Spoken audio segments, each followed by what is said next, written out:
You look like a good choice.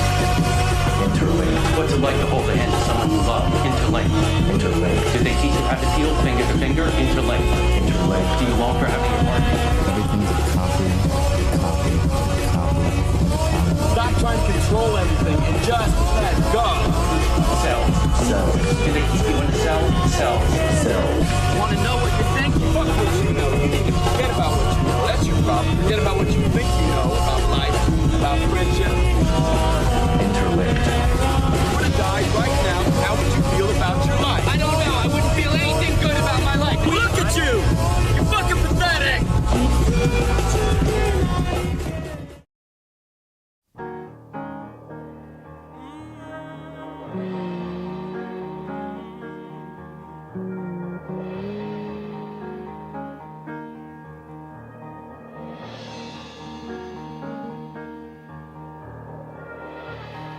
Company, always on the run.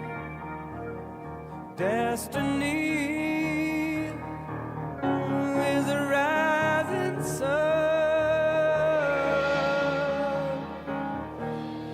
Oh, I was born, six gun in my hand.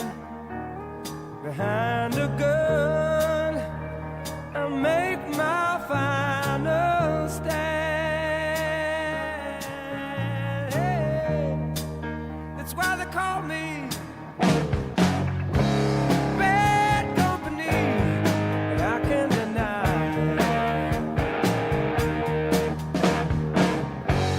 Bad company till the day I die. Till the day I die. Till the day I die.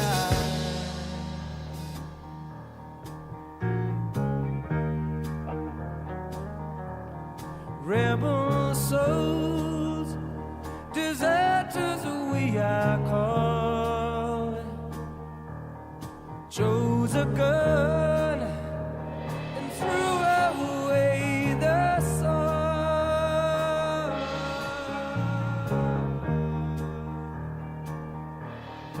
Now these towns, they all know our name. Six gun sound is our claim to fame.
Wow. Nice. You're doing good. Wow. I have something important to announce. Wow. I'm also doing good. Wow. Ugh. There we go. There we go. Okay. Okay, clicking on a few things on my end, but we're good. Yeah, if I acted a little wonky there, Final Fantasy 14, I download the new patch. But beyond that, it's pretty good. It's pretty good. Pretty good. Marking down for $2. What's up, Ollie? It's just me or some people want Stalker 2 to repeat Cyberpunk. I'm playing, and the only real problem I'm having is cost of repairs, almost $17,250 to repair base AK. Well, like I said, I fully anticipate Stalker 2 is wonky on launch, but that's a Stalker game. You know, all the people going like, oh, well, it works fine for me. It's like, all right, but what's your definition of works fine? Because it's a Stalker game on launch. Oh, well, I ate too much and can barely walk. Yeah, it's super good, super good, super good. Thanksgiving's always fun. It's always fun. Can't really complain about people watching a video by YouTuber talking about an obscure game and then a bunch of people go play it because of the video, because I do the same thing. Yeah, it's not really their fault. It's just the fact that, oh god, if anything hits any form of mainstream success, now it's awful. So someone did a series deep dive into Spyros 5 days ago, and some devs are trying to either revive it or make a sequel to the Twin Dead remake. Also, Bow. That would be sick. That would be sick. I would love to play that. It's chilly. Yeah, it's finally chilling down. It sucks. What's the alcohol percentage in Rachel's breast milk? Calm down. Happy P-Day, Lolly Boy. My birthday was on Wednesday, but thank you. Accuse someone of having political brain rot over Spurgeon or metaphor, and I was accused of having AIDS. I played Vampire the Masquerade Bloodlines on launch, so my definition of wonky is a bit skewed, yeah. My dad make turkey smoked in bourbon cherry wood. That sounds good. Congrats to foreign backers, and congrats on finally discovering Buffalo. Heard you play their song Shylock at the end of the stream. Pure 1970s Aussie Kino. Very good stuff. Very good stuff. You know, it's like, you can tell they're influenced by the Doors, but they still have their own sound. It's pretty good. Pretty dope. Shall live-action Batman have the white eyes when he wears the cowl? If they can do it right, I will not say no, but I am okay with being able to see their eyes. There was snow this morning. Happy B-Day, man. I heard Elon thinking about buying Hasbro. I see a bunch of Beyblade fans I follow being annoying about it. I recently watched first season of Girls in Panzer. Good show. It is pretty good. It's pretty good. How far are you for? Not very. I started going through Legacy of Kain Blood Omen again. Very fun game. Very fun game. Upside, that's not very long. It's like 12 hours. I mean, if you want to get everything, I'll make it a little bit longer. But, you know, it's not a very long game. Looking forward to your Batman video. My favorite hero will be warned I will be extremely scrutinous. Oh, it's already out. I published it. It came out like yesterday. Longest type of guy to say yee after reading chat. Yee. Then on episode 9, I'll say thank you for being hard, Archer. I'm phrasing. I think Jenkins should expect for the first two Max Payne games minus the age. Movement might feel a little bit stiff, but that's it. Beyond that, Max Payne games have actually aged pretty damn well. I mean, they'll kill you, but that's why you abuse the slowdown. Mouthwashing is new Undertale for all the good and bad. I'm currently playing Blood Omen 1, and I'm near the end. It's not a long game. Yeah, it's not very long at all. For now, people went from worshipping Elon as a wholesome 100% Reddit hero, but now he's literally Hitler. Like, damn, yeah.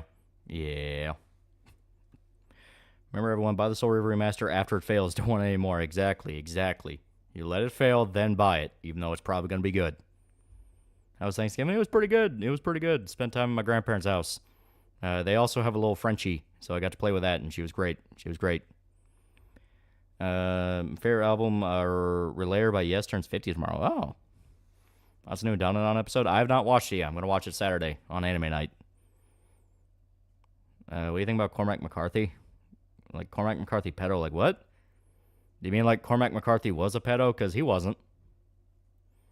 And Soul River's on sale for PlayStation. Yeah, that was the port. The new one's coming out is a straight-out remaster. Like, Soul River 1 looks like Soul River 2.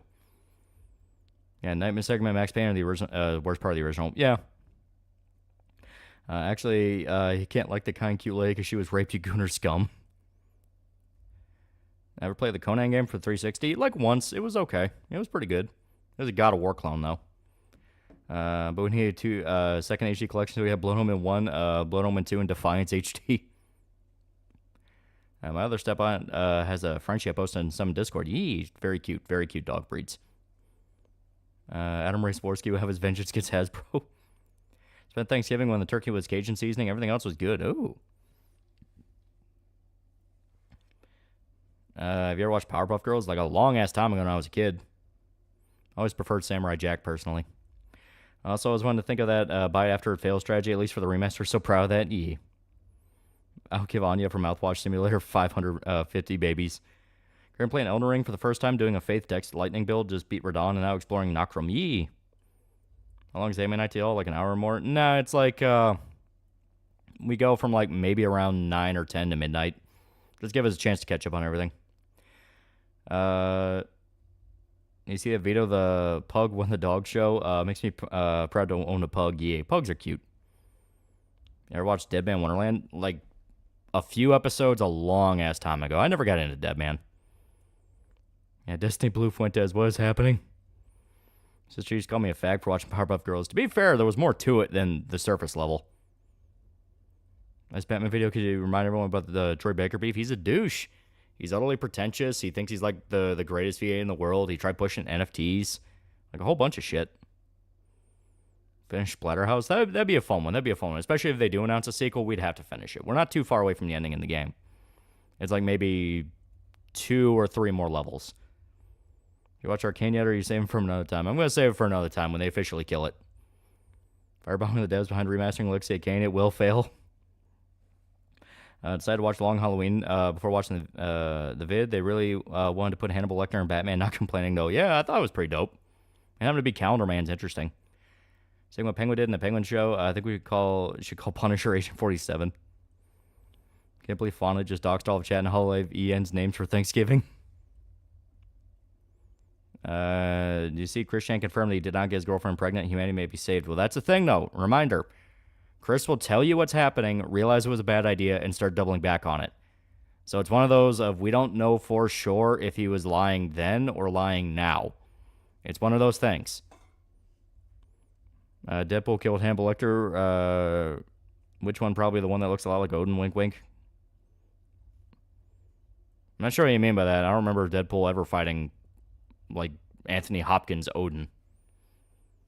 Arcane's Over Season 2 was the last one. Yes, they killed it. Ah, okay. Then, yeah, I'll have to sit down and watch it. Only time I liked Troy's VA was when he was played Texas Redneck in Tom Clancy game. Do you think Avowed's going to be great or just meh? I know literally nothing about Avowed. The most I know is, isn't it like an Obsidian game? And it's Obsidian post everyone leaving, so it's probably going to be meh. Yeah, wait a few months. We'll know for sure if he's lying. Yeah, basically. From what I saw from clips of the show, Echo is a G. What does 400 backers mean to you exactly? Well, I say it's 400 backers. That's how many people backed Cyberpop, and I thought that was really cool.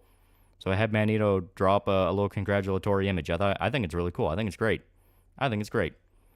Yeah, Hannibal and Odin were both played by Sir Anthony Hopkins. I know that, but like he made reference to Deadpool, and that's what confused me. Theron, $5 for the Arcane Chinese censorship getting shown off. It'd be interested to see what the Bugman cut off the Star Wars movies look like in comparison. Yeah, Troy was okay as Snow in 13. Yeah. Was the new Chainsaw Man? Not yet, but I plan to. Wasn't there a censor panel of a German woman with a windmill tattoo and All-Star Batman? If you're talking like the swastika, you may be thinking of Dark Knight Returns with the neo-Nazi chick, because she had swastikas over her tits. Do we really want to know if Chris has a kid? All our knowledge is gonna do is fasten the pace at which the hypothetical kid kills himself to realize who their dad is. Yeah, 30K for the comics, great. Congratulations. Yeah, I think it's great. Who would want to fight Insomniac Spider-Man who was stuck under a fridge, or Arkham Batman who was infected with super AIDS and still took down an army?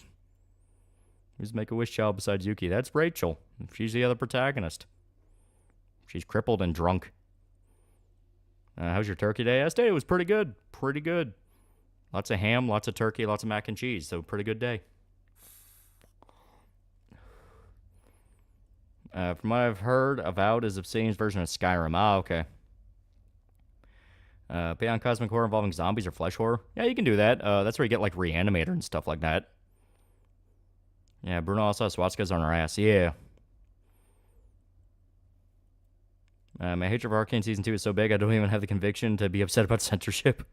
Well, it's the Chinese version. It's the Chinese version to which I say, yeah, welcome to China. Russian ruble is about to collapse. Give it 6 months for Russia fully lose control. That would be interesting. But as stated, nothing ever happens. Ever had a mint julep? Yeah. My fam celebrated Turkey Day a few days ago. It was pretty good. I had a lot of duck. Ooh. I see the rumors that MK1's DLC did so bad they canceled a third fighter season. Yeah, well, the problem is the fact that it's like you had like way too many releases too close together.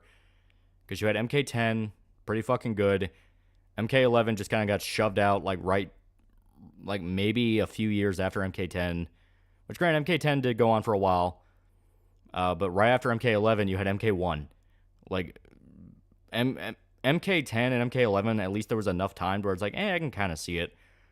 MK11 to 1 is just like, oh, now we're doing MK1. It's like, Jesus Christ, you are fully abandoning 11. Are mint juleps any good? Yeah, they're pretty good.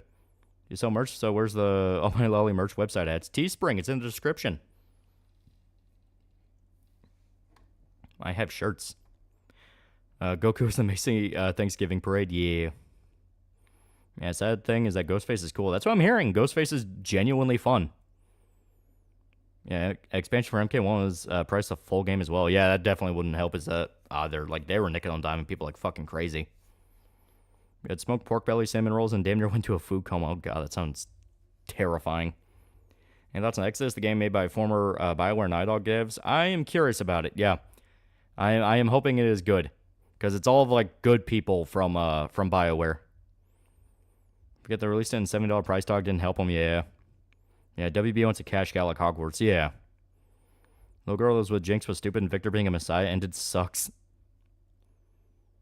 Buy a shirt of cops are playing crack in her house. Exactly.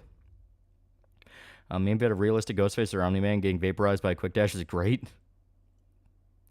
I want to play Ghostface by MK1 as a whole. You should have been MKX the last good game. Yeah, especially with the fact that MK10's whole gimmick with the DLC was all the horror movie stuff.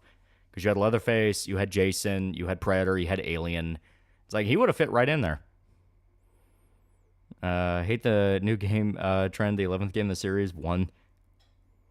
Goku shows up to parade going, how the fuck did I get here? I'm scared of New York. Yeah, I was interested in Avowed until the art director opened his mouth. That's what I was saying. The art director was going off on Twitter. Which is like, god damn, it's been 15 years and nobody has learned not to link their professional and personal accounts. Yeah, WB needs a head to the flops they've had in the last year. Yeah. Sandal and MK1's hot. At least the hentai's good.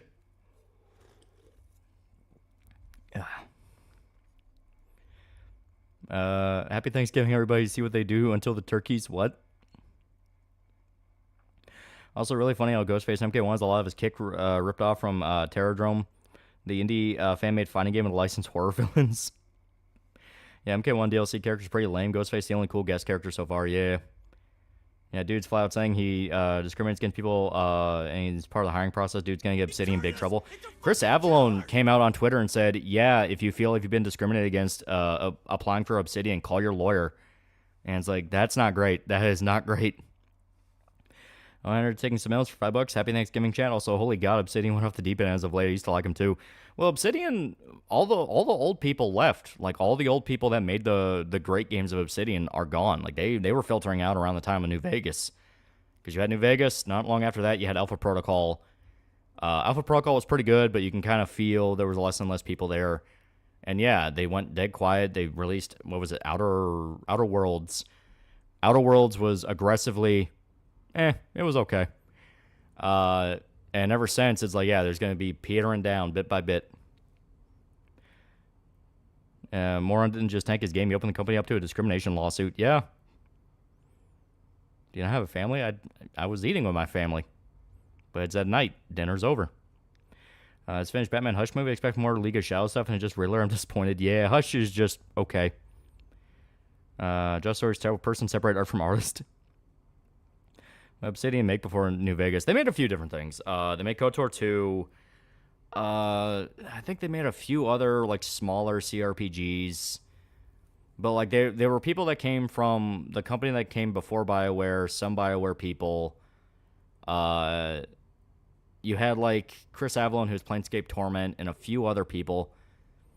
Like it's one of those things where they were kind of always like a refuge spot for guys who got booted out of companies because they were like idea men. Because Obsidian always had very high concepts for their games, and they got very crazy with details. Part of the reason why so many KOTOR games end up being buggy. Yeah. South Park Stick of Truth as well, yeah. Yeah, KOTOR 2, Neverwinter Nights 2, and Alpha Protocol, yeah. Well, Obsidian back in the day was made up of Black Isle guys, got canned when interplay was obliterated, yeah. Obsidian was largely Black Isle guys who were behind Fallout 2, Planescape, etc., yeah. You ever checked out Scamboli Reviews? Him and the Masked Man are my favorite anime and manga channels. I have not. I may check them out. I keep hearing good stuff. I mean, I know who Masked Man is. Outer Worlds is fun, but yeah, you can tell the game was last gasp of the good old Obsidian before they went to shit. Yeah. Just 2 came out between MKX and MK11. Feels like Injustice 3 should have come out between 11 and 1, but maybe Multiverses or passing Kevin Conroy screwed with that. Yeah, Obsidian's dead. Just a B team now. Yeah, even that. You gonna try and get tickets for a 2028 opening ceremony in LA? No. I'm not going to LA under any circumstances. Let you know about your supply of GG with your code. I had to put the Foxu in the cuck share, 9FK and 8GG energy. Yeah, good stuff. Same quality is constantly flip-flopping every IP. It's crazy they managed to make Pillars of Eternity as good as they did. That is true. And I always forget they did Pillars. You can have Roger Craig Smith play Batman. He wouldn't be a bad one. I think Luca reappear in Berserk. Luca, like the prostitute? Probably. She's still in Falconia. Gonna do a Dark Knight Returns video eventually? Oh, hell yeah. Eventually, yeah. But not yet. I have other stuff on the list. Do you really want to just 3 more evil Superman? Yeah, they'd either make them like Omni-Man or fucking Homelander from The Boys.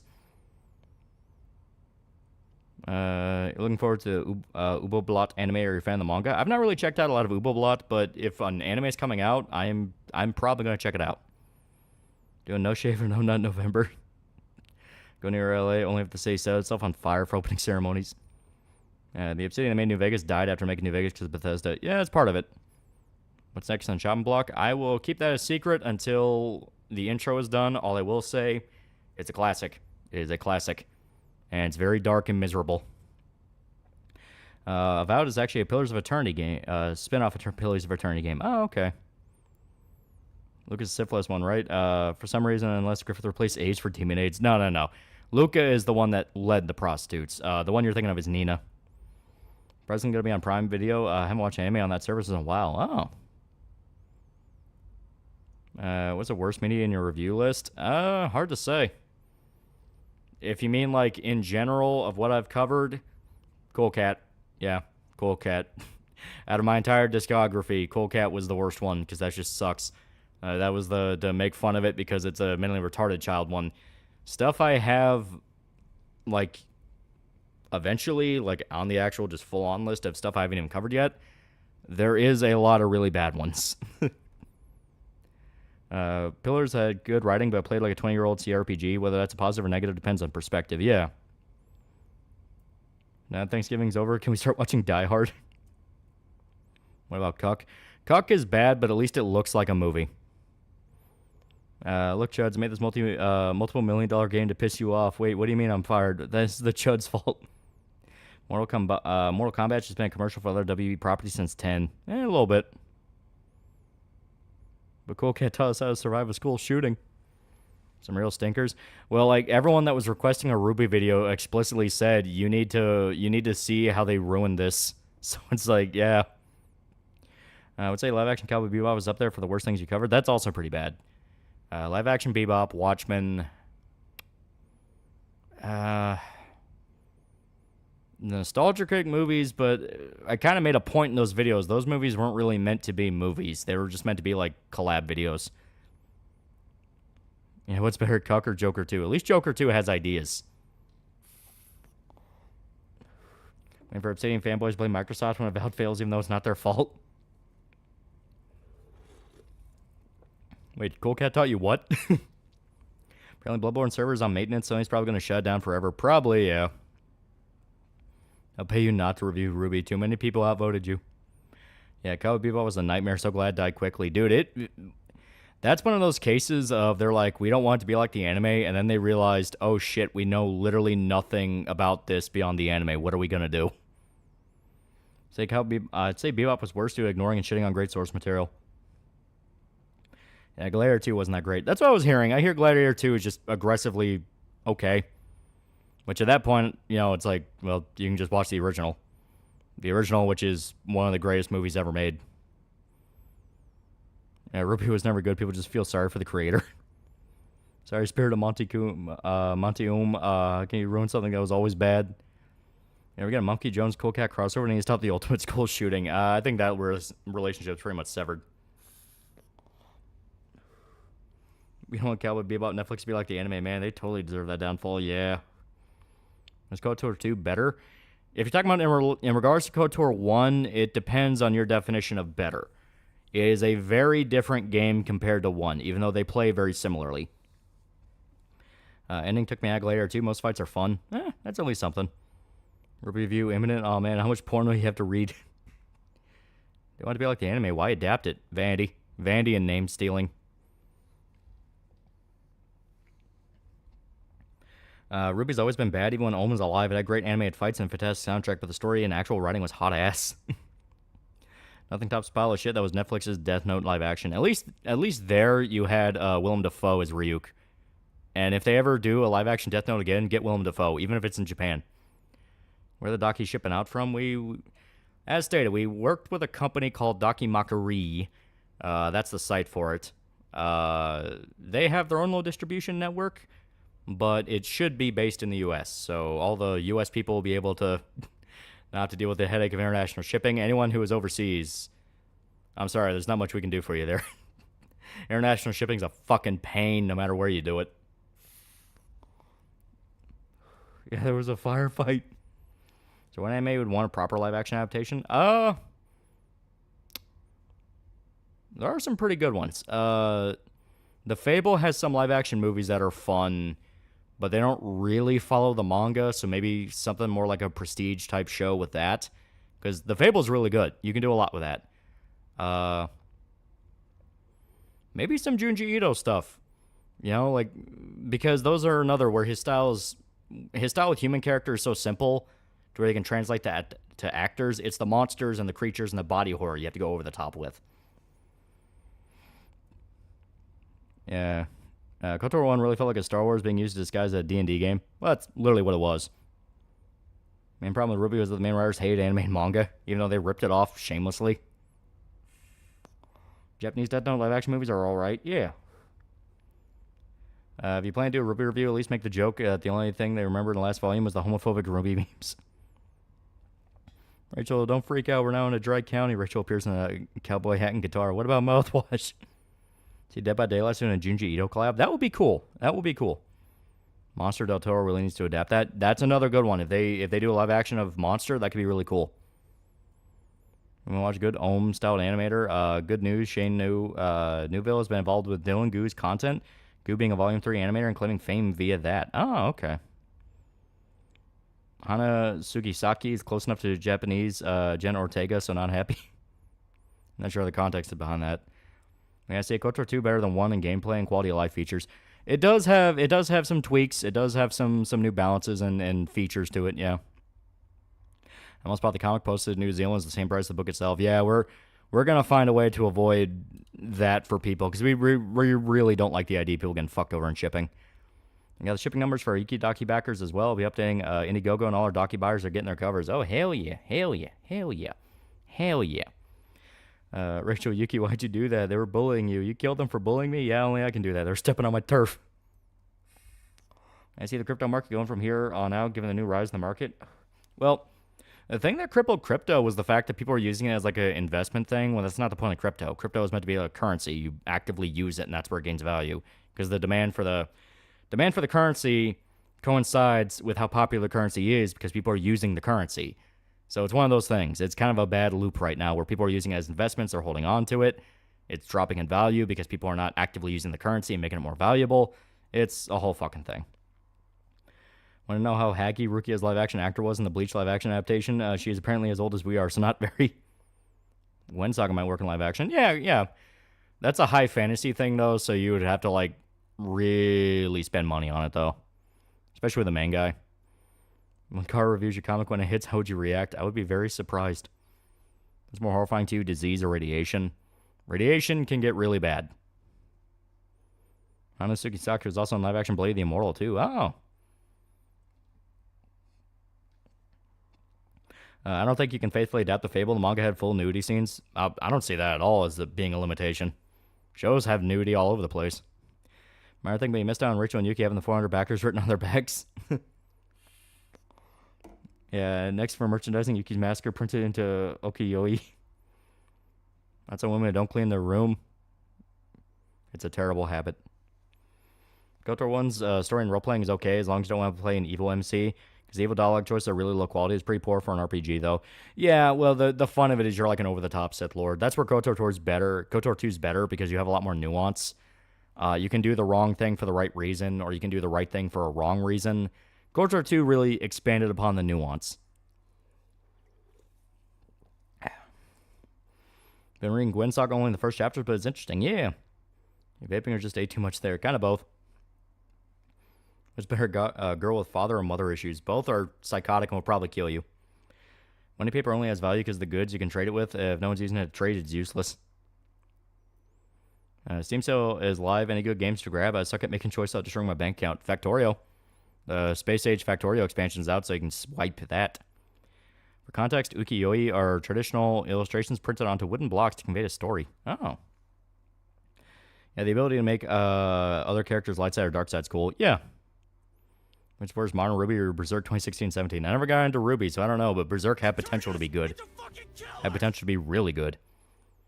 Oh, Kingdom Deliverance is $2. Oh. Sugar, $5. Love KOTOR 2, such a great story of redemption, arguably the darkest point in Star Wars history, and such a fun cast of companions. It is really good. Yeah, Larry is coming out with a massive BG3 update. Dude, 12 new subclasses. 12. They can't fucking do this to me. Well, how much did your crypto wallet grow? Also, what's the only numbers to your crypto account? I don't fuck with crypto. I don't fuck with it just because when you're a teenager, you put some money into it and you're just kind of watching it for a little bit. Then you realize you have no idea what you're doing.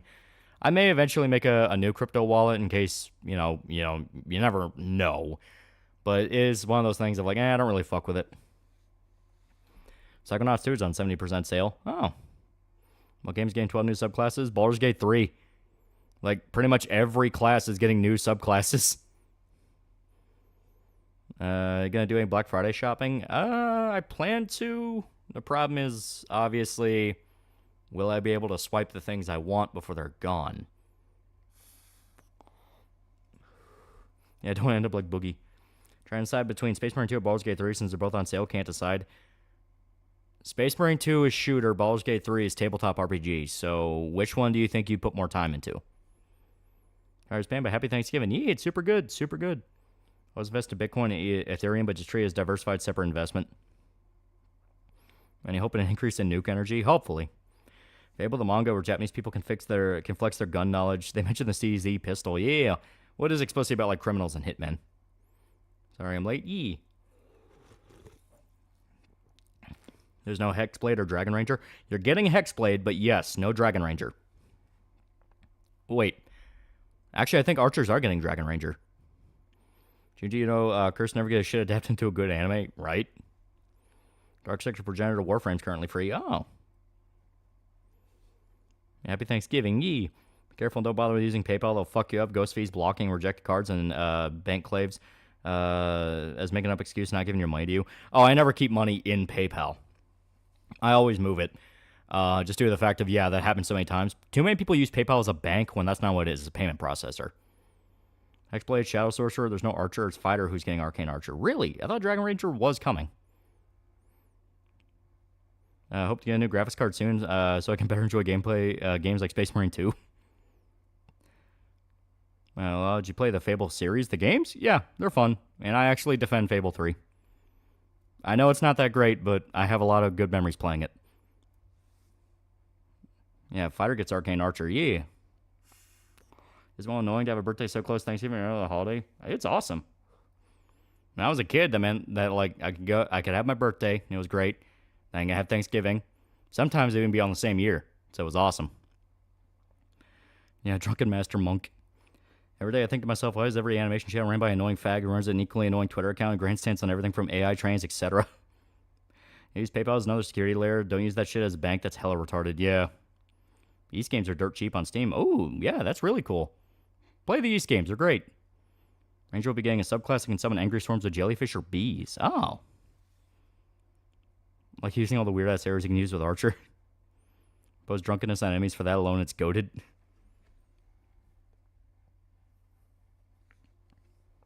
Command & Conquer games are like $5 a piece with expansion packs. Oh.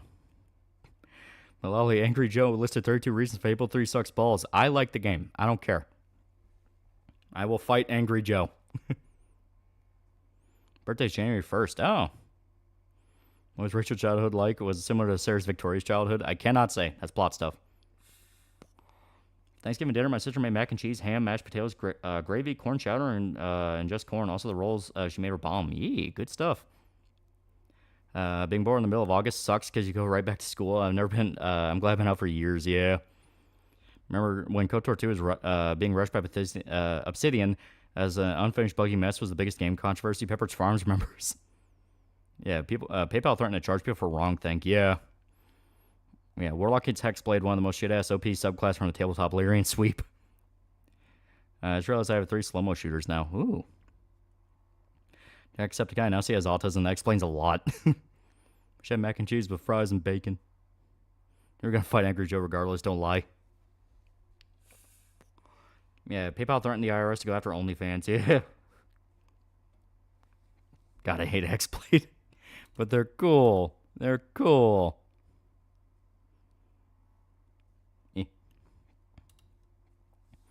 What are the 3 slow-mo shooters? The 3, because you have Fear, you have Max Payne. I'm trying to decide what would be a good third one.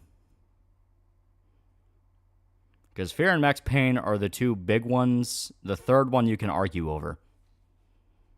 Horrible things I would do. I do to Sarah's get me kicked out of 109 countries, and I admit it'd be my fault. Japan 2. That's a little too new to be one of these slow-mo shooters. I'm thinking something like, kind of like classic era. Maybe Space Marine 2, and we'll get into Warhammer this time. Also fantasy eventually. Super hot? You can argue super hot. I was playing Elden Ring. I found a really funky corpse under Stormveil. What's that about? Now I'm a double agent to a blue witch. 2 guys in the round table are dead, and a corpse hug lady gone. Stranglehold, total overdose? Maybe. Yeah, Hexblade's the best subclass for Warlock. It did lose that a lot of mechanics already. Hexblade itself isn't that good. It's just stupidly splashable into everything. Yeah. Fallen Mesa just got an update. Hell yeah. Got Star Control Origins on sale plus DLC. Compared to the original series, still got plenty of its strength on its own. Ooh. Gotta be your favorite Modern Warfare game. Favorite Modern Warfare is probably OG. The original Modern Warfare. That to me is the most, like, all-around great. Modern Warfare 2, the multiplayer was great, but the story was kind of eh. Modern Warfare 3, I don't remember a lot about. And the reboots are aggressively meh. They look pretty, but they also lie to you. Long Halloween review is great. Why do you hate Troy Baker? Person that don't like him either. Aztec, he's the douche. Up his own ass and shield NFTs. Once this golden retriever got bigger and God, she pawed me in the box. Yeah. I do in Discord, all the subclasses are coming. Yeah. Yeah. But yeah, it's like a full-on like 12 of them. Yeah, it's fucking nuts. Yeah, Suicide Squad's 95% off sale. Heh heh heh.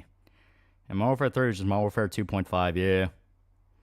Shave Rachel Balder should become a telepath. So much turkey ass. Can we get another Legend of Dragoon game? No. We're never allowed to have anything good. What are your thoughts on about COD Advanced Warfare? I never played it, but it just kind of looked meh. Maybe sad Soap died. Should have done the Undead Warlock with the Shadow Sorcerer and Hexblade Warlock's a good Xehanthar guide classes. Yeah. I just want my potatoes. Want anything good from Sony? Yeah, kind of a good way to look at it. I got to take off my beanie. There we go. Happy Swashbucklers finally getting added. It's so fun to play. Yeah, RoboCop is $20 on Steam. Hell yeah. New Fable devs either even played old Fable, 3 trailers, and no mention of good or evil choice. That is actually a good question. Officially, all of our docky covers have been ordered and are being printed and will be shipped soon. Hell yeah. Hell yeah. Definitely a good idea to send the backers who bought them their tracking code so they can keep an eye on those. Would you recommend the Dragon Guard series? Yeah, they're pretty fun. I want a Shrek class, Ogre class with brawler moves. It's got DBZ Kakarot on sale, so I hope it's good. It's fun if you like Dragon Ball Z. If I watch Deadpool and Wolverine, lives up to the hype. Yeah, I think Deadpool and Wolverine's great. Morpher 2 original had an alright story. General Shipper being bad was a decent twist and surprisingly made sense. Yeah, a little bit. Ugh. Yeah, NFT is uttered faintly. I heard the voice of a Brit Bond going, "Oh, I hate this game."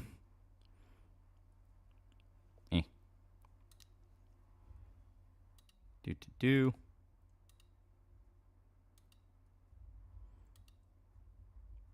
Gotta wait for the game to load.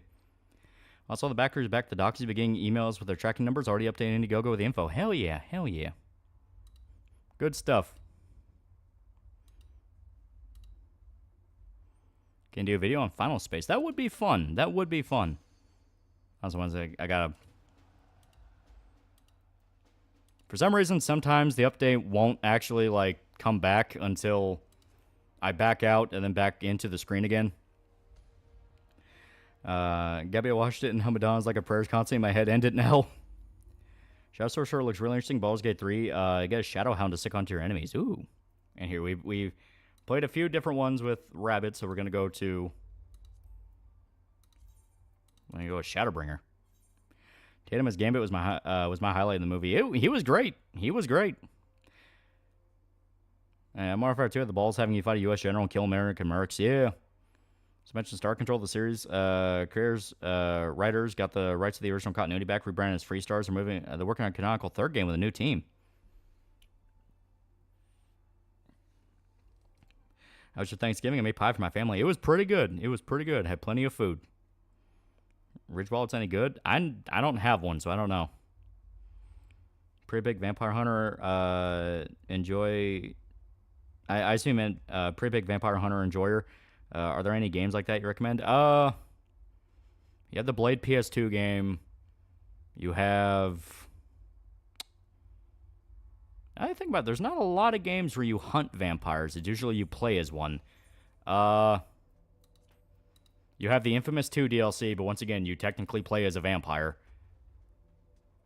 Like, yeah, there's more than a few games. I'm realizing now, it's like, oh, right, you play as a vampire. Gonna play one mission in the new Modern Warfare trilogy. Yeah, Countdown Vampire. Yeah, you can see that. You got Redfall. 6 days, 25% off, and Ground Branch is 30% off. Any LARPers that want them? Rachel, they're Japanese anime statues. Nope. Unscrews head. Hidden whiskey balls. Skulls liquid. While Yuki looks on disappointment. Look out for my food coma. 51 people and so much food. Yeah, it's so good. Skyrim DLC. Yeah, you can join the order to fight the vampires. Evil West plays Vampire Hunter. Kinda. Pennsylvania Red Faction games? They're pretty good. They're pretty good. Yeah, Dark Watch. That's another one. You're technically also a vampire. I don't know if you want to count that. Yeah, gameplay for Avowed looks so ass. Yeah, there's some Van Helsing Diablo-like games. Yeah. I think for the Steam Autumn sale, got Witchspring R, Deathmark 2, Metal Slug Tactics, and Field of Mysteria. I was going to take a look around tomorrow, because tomorrow's going to be Black Friday. What's the newer COD games that have gimmick skins like Anime Girl with pink guns? I know a lot of COD players seem to hate what COD's become. If it's multiplayer, I don't care what they add, because it's multiplayer. It's not meant to be... It's not really meant to match the tone that well, and, you know... It's specifically you customizing. So it's like, let people have the freedom. People used to make their own custom emblems all the time in fucking Black Ops Original, and they would go nuts with that. Oddworld Stranger's Wrath had one too. Yeah, but Oddworld is like a weird one to count. What was the Western game we play as a Vampire Slayer and there's a vampire chick with massive tits? That's Dark Watch. First person Van Helsing game coming out. That could be kind of cool. I know the guys that made 2017 Prey are making a Blade game. I think that's still going, but that could also be cool. Are we talking about Evil West, a Vampire Hunter game with the final boss of Loli 2? Lots of penis emblems in Black Ops. There are a lot of penis emblems. Yeah, Witcher 3 Blood and Wine is arguably the greatest vampire hunting. That is true. That entire expansion was about hunting a vampire.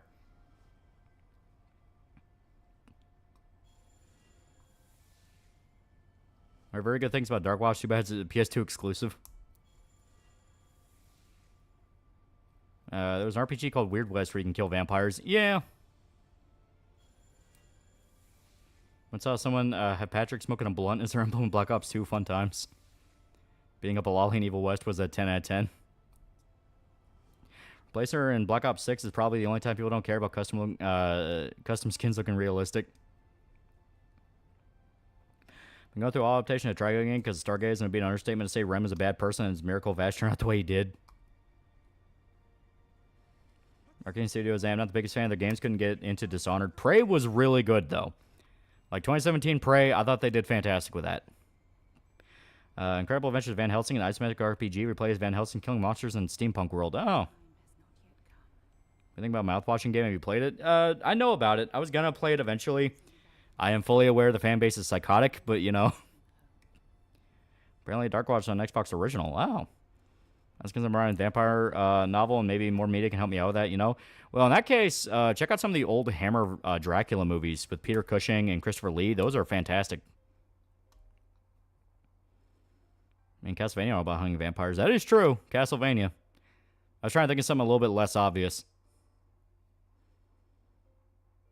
Remember seeing a call tag with Hinata blowing Naruto? So I ripped off his arms. What? I tore out his ribs. What? I made him suck his own dick. What? And that's the bottom line, because Top Idol said so. That little project I was working on with Russian Comic Book Geek is almost finished. It's almost finished.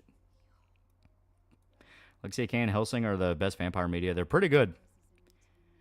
I say on PS1 graphics track the worst types of people. It's just kids. They barge into horror stuff. They refuse to fuck off. Yeah, Lost Boys. Lost Boys is really good. Francis Ford Coppola Dracula is really good, even though it's a little bit flawed. Shiki's a great vampire anime. You can check out Hellsing. Like, don't be afraid to kind of take a look at some like diverse sources. Yeah, Blood Rain's technically blood hunting game. That is true. She is also trying to kill a vampire despite herself being a vampire. Played the FPS game called Killing Time. Pretty cheesy but fun FPS. That sounds familiar.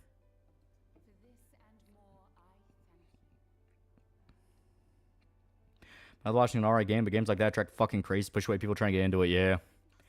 Yeah, Vampire Hunter D. Yeah, Tsukihime. Vampire Rain. Is cheating say JoJo's part 1 to 3? No, I would count it. Technically, Soul Reaver, all the enemies you fight are vampires. Also, Raziel is a wraith now, not a vampire. That is true. Yeah, Shiki's amazing. Yeah. Can never go wrong with OG Nosferatu. Yeah. You also watch the Bela Lugosi Dracula. Check out some Robert E. Howard's Horror of the Mound and Solomon Kane for literary source on vampires. Yeah. Wish there were more vampire anime that wasn't romance. As said, check out Shiki. That is not exactly a romance story. That's a story about hate. Dawnguard's story is so borked. If you side with the vampires at the start of the Dawnguard, the namesake of the DLC becomes non-existent. What was the point? Your thoughts on OG Stargate? The movie? It's pretty good. It's fun. Yeah, Tsukihime Kino, yeah. Now I want a game set in the Victoria era where you have to suss out who the vampire is, sneak into its home lair, and execute a classic Van Helsing style. I think the pink-haired bitch and Shiki so much. He's a fucking psychopath. Is Dark Watch a good game? I don't remember. It's fun. Yeah. I was had an idea of death hunting vampires and killing them through Final Destination as accidents. That could be kind of fun. But you kind of need death to be like a presence, like a character. So more like an Agent 47. The technical Gungrave's a vampire due to how Brandon operates. It's arguable the creatures in Blood Plus are vampires. Is it even arguable? I thought they were just straight up called vampires. Anything about Cormac McCarthy going out with a 16-year-old? I've literally never heard that before. I plan to have nods and little references to my novel, Two Lost Boys, Castlevania, Twilight, Vampire Hunter D, Bram Stoker. Yeah. ET Special Edition is what people claimed Star Wars Special Editions were. Censorship. What's next? Steven Special Edition or Schindler's List? All the guns replaced with walkie-talkies. There's also that one Christopher Lee Dracula where he was silent because Lee thought the lines he was giving were absolute dog shit. Awesome PS1 game called Nightmare Creatures where you play as one or two monster hunters battling monsters in Victorian London. Think of Proto Bloodborne. Yeah. Death made a vampire trip on shoes, laces, and face paint to garlic covered crosses. It's a manga, not a game, but I like Devil's Line, though halfway it starts getting into BSM, safety, sex with vampires. What about works that involve technical vampire stories where the creatures aren't vampires, but they act similar, or another similar creature like Tokyo Ghoul? Those can work, yeah. But if you get a little too close to being a vampire, just fucking call him a vampire. Imagine a horror game with Twilight vampires where when they show up, they flashbang you. Killing Time is that game where you shoot ducks with a shotgun. James Rolfe had in one of his intros. Oh, yeah, okay. I knew that sounded familiar. Blood Plus, they were called Chiropterans.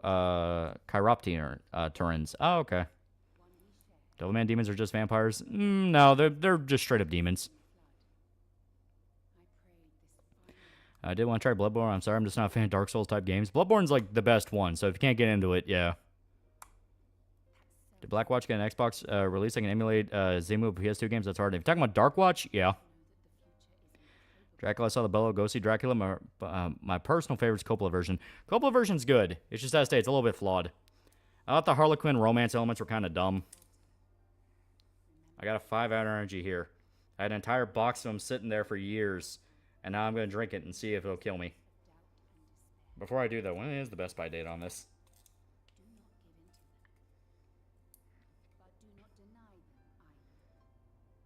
Oh, this expires in like 2025. I'm good. Oh, God. Demons are honestly similar to the thing. You're talking about Devilman? Kinda. There's no supernatural video game. You see a bunch of people buying it. There probably is some. Watch Macy's Thanksgiving Parade. Didn't see as many free Palestine posters compared to last year. Mossad probably got them since they're in the middle of New York. They shut it down fast. Well, like 2025 is in a month. Yeah, but this is like May 2025, so I got plenty of time. Oh, God, those taste bad. Yeah. I gotta force myself to start drinking these to get through all those. Jeez, that's a long shelf life. It might actually just be poison. 5 hour energies taste awful. Don't do it, it'll kill you like that one scene in Prometheus. That's Arkham Asylum. I always thought the first one was the best with Officer Balls. First one's really good. I was playing a little bit of Arkham Knight because I've been on a Batman kick ever since making the video. Arkham Knight's really fucking good. Yeah, demons and Demon Slayer are just vampires. Oh, if you're talking about Demon Slayer, yeah. He was talking about Devilman, though. It's like, Devilman, no, they're demons. If you're talking about Demon Slayer, yeah, they're basically just vampires. I love Van Helsing and Hugh Jackman. Fucking love that movie. It is cheesy fun. Not supposed to taste good. It's supposed to agitate you and give you spontaneous diarrhea. Not supposed to taste... Oh, yeah. Arkham Origins? Arkham Origins is pretty good. That's basically just Batman Year 1, the game. According to design docs for Trigon Maximum, male plants were going to be more vampire-like, but it was scrapped because it conflicted with Vash's nature. Oh. Speaking of Twilight, apparently Stephanie Meyer wrote Rule 63 remix of Twilight, where now it's a shy boy being chased by an introvert vampire girl and a tomboy native werewolf. I get it now. That's a 4chan shitpost. I'm aware of the shitpost. Say now refers to as kind as cast out of heaven by God. Yeah. 1979 tribute remake of Nosferatu twists things around in a fun way. Very interesting. Stars Klaus Kinski. Oh. Go City, then Asylum for top 2. Was The Strain any good? I liked it. It had fun gore. Brazil, when Arkham Knight, people hated by niggas that gave too much hate back compared to everything out in hell. Are ghouls from Tokyo ghouls technically vampires? They're basically vampires. They treat them like that. No, it's actually real. Life and Death is the book's name. I'm terrified to look that up now.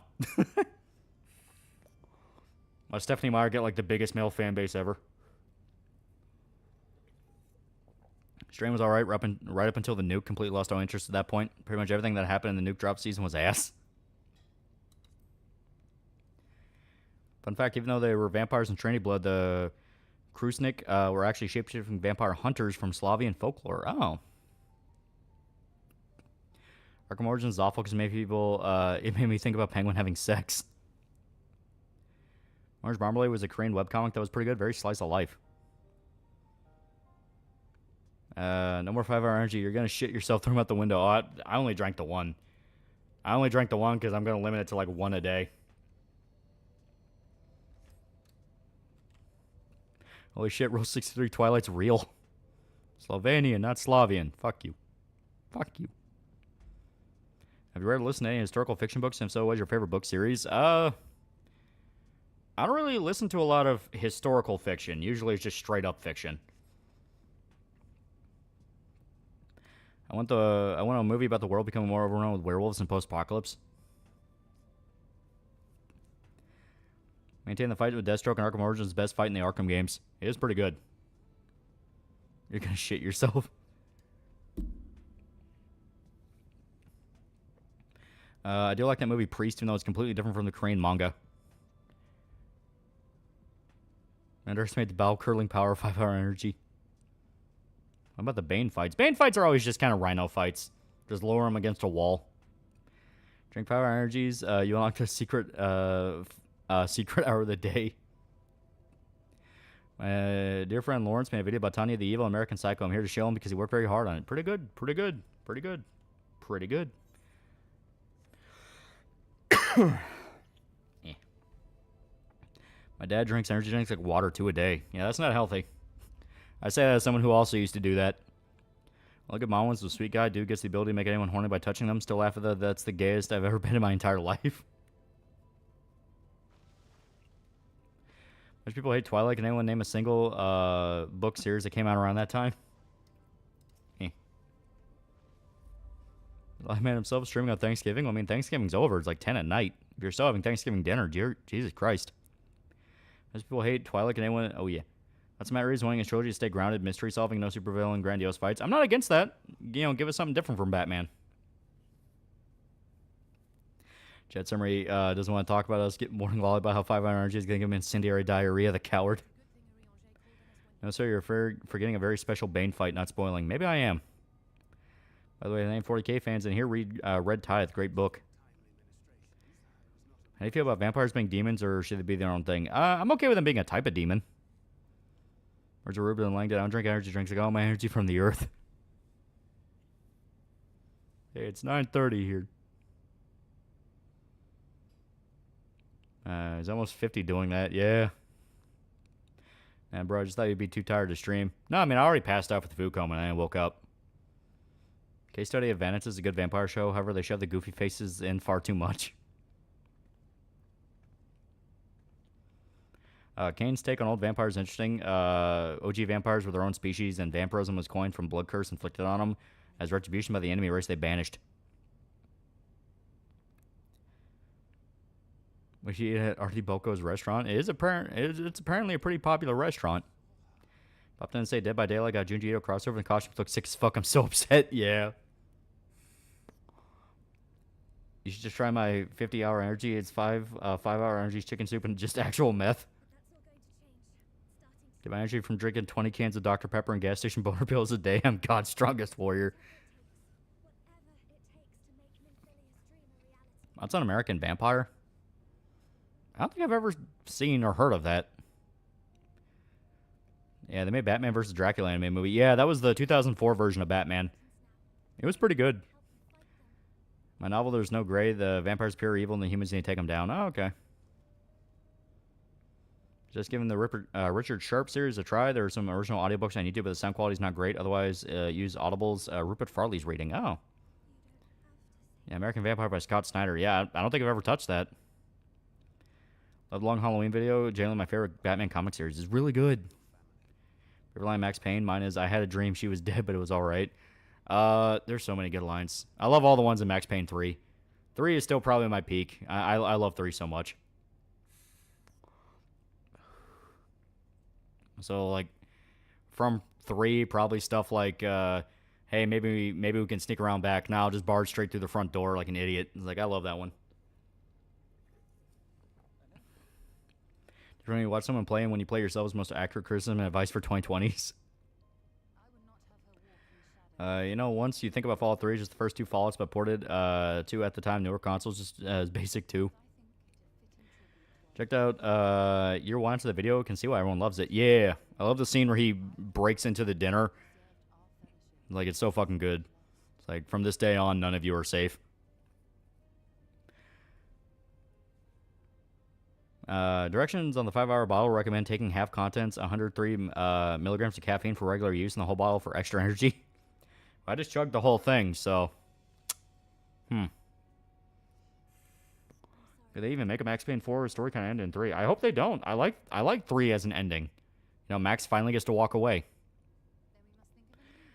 Kane's vampires are not real ones, though. They're a result of necromancy. Kane's not a real vampire, and his sons are just parts of his soul infused into the dead bodies of Seraphim. That's where you want to get technical about it, because, like, he operates off vampire rules. He couldn't touch water. The sun hurt him. Rain hurt him. Could turn to bats. Could turn to wolves. So it's like, at that point, walks like a duck, talks like a duck. He drinks blood. He calls himself a vampire.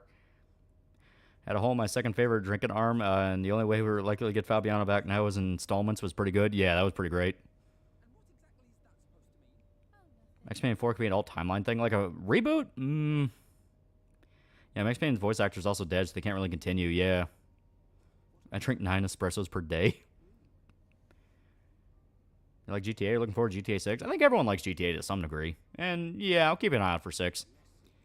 What I'm worried about more than anything for 6 is monetization. How are they going to monetize that game? I feel like it's going to be painful. We're having a Max Payne remakes by Remedy. I heard that Alan Wake 2 sold so poorly, those are canceled. No, I think they're still going through with them. Watched the music video for Slipknot's before I forget, and the shot with Joey and Paul's mask together just hit different. There's a plan for Max Payne 4. Goes back and finishes what was going on with the mob trying to kill him. Ah, okay. That's meant to reboot, but like instead, Max going to Brazilians, stays in New Jersey and tries to take on the mob on his own. Yeah, still going, but it's taking a long time for sure. Yeah. Yeah, we don't need Max Payne 4. Let Max have his good ending. Yeah. You have to pay money to steal cars. Oh, God. You can play the Max Payne 2 on crack mod. I think vampires are insanely strong like Witcher. That's kind of what a vampire is supposed to be. It should feel like this, like, oh god, how the hell am I supposed to fight this thing? Are you a fan of Slipknot? Yeah. Slipknot's good. Which is safer to open mouth kiss, Yuki or Rachel? Definitely Rachel. GTA games are fun, but there's nothing to do with finishing all the missions. Well, that's where you just, like, break the economy. Where yet? Max Payne 4 is just Max filing his taxes. Yeah, Legacy of Kane's hard to condense, yet also plays it straightforward, just the same. So multi-layered makes taking in bursts kind of tricky. Yeah. I'll be excited for GTA 6, but Strauss Zelnick is a greedy cunt who will hoard out for 20 years. Yeah. That's on Batman One Bad Day series. It's okay. I think other members of Slipknot are kind of out of it since Paul and Joey died. I haven't kept up with Slipknot, so I don't know what's going on with them. If it's biological, vampire should be scary, and the physical danger of its magical vampire, its very existence should feel somewhat unnerving and unnatural, as if it being in front of you is strange. Yeah. Robert E. Howard did his share of historical fiction. My favorites are the story of Cormac Fitzgerald. He's basically Conan's Irish descendant fighting in the Crusades. Max Payne 4 is going to be Black Max Payne, whose boyfriend and surrogately born non-binary daughter gets murdered by Trump supporters. Hopped up on trend. He's not a cop. He's a professor of gender studies. I've read Superman for All Seasons. Good Superman story by Long Halloween Team. Yeah, it's pretty good. Mars don't know how to deal with real mortality, so normally they trap themselves in a corner. Yeah. Hear the Mr. Beast allegations are bullshit. It's, from what I understand, it's not that they're bullshit. It's that, yeah, shocker, a lot of the guys really screaming them had their own motivations. Which I could fucking tell you. As soon as that one guy was like, "Oh my god, he tortured me. I have PTSD. Watch my stand-up." That was like the first red flag to me of like, yeah, you're in this for yourself. You're gonna be lying about details. Current McCarthy is a Katie diddler now, apparently. Like I said, I have no fucking idea about any of that.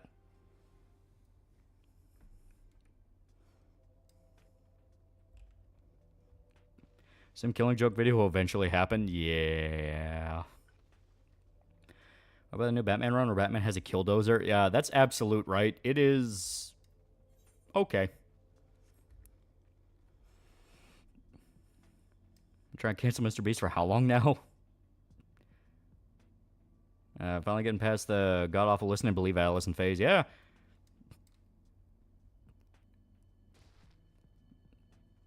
Yeah, I saw that woman talking about his food everywhere. Yeah, it's profitable to talk about it. Like, I have no doubt Mr. Beast did fucked up shit. Like, he apparently knowingly hired a pedophile to work on one of his videos for, like, no fucking reason. So it's one of those of, like, yeah, I mean, that shit's kind of important. But everyone, due to the nature of wanting to steamroll and keep pushing allegations and hysteria, would just micromanage every single detail, get more specific, get more petty about it. It's like, yeah, no, they want clout. According to Mr. Beast, he lost partnerships because of those videos pushing the allegations and specifically asked to get that in writing. He's definitely going to sue that dog pack guy. Vampire equal women that equally as predator, and I feel equally as scared of them that accept vampire are cool like Dracula. What? Yeah, no doubt. No denying Dogpack has his own motivations for going after Mr. Beast, but there's no denying people finally realized the shit Mr. Beast hiding in his money bag. Oh, yeah. I think Flashpoint Batman's one of the best versions of Batman. He's pretty good. I wouldn't say he's one of the best ones, but I like Thomas Wayne. You know, him being Batman was kind of interesting.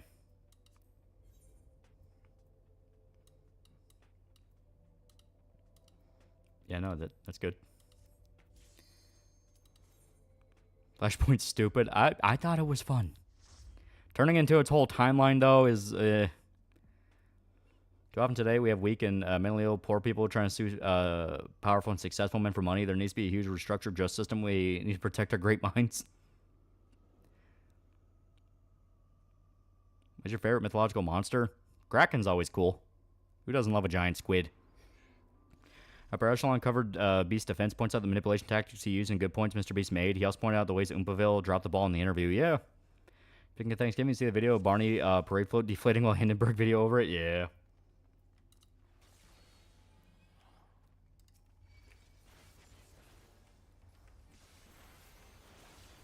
Now I gotta remember how to play Dark Knight.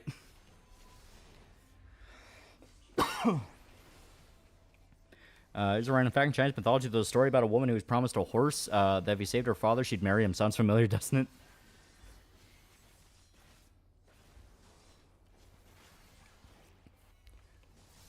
Mr. Beast, in all likelihood, isn't the most mentally stable person. I mean, most people aren't. I'm not. Well, it's like, he's probably, yeah, kind of crazy, but with the level of success he's at, he's probably not the one making a lot of the business decisions. He's just the face of the company. He probably has, like, armies of lawyers and shit who are doing everything for him. Look at old Mr. Beast interview. It's clear he always wanted the fame, would do anything to take it. Yeah. Like, that is the consistent detail I've heard across multiple people who worked with him. It's that he was so obsessed with, like, the video and making the video that he came across as, like, fucking creepy. So Elon Brand's picking a new idea to fix gaming. Yeah, the AI thing, that was fucking stupid. That is fucking stupid. We do not need AI-generated games. Can you just imagine the damage that could... Like, just the technical issues that could happen in your fucking PC if that goes wrong.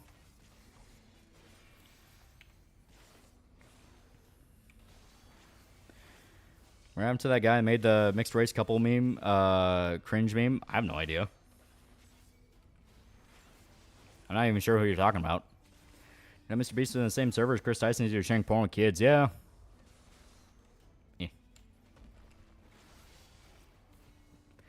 AI generate anything screams of your laziness. Yeah.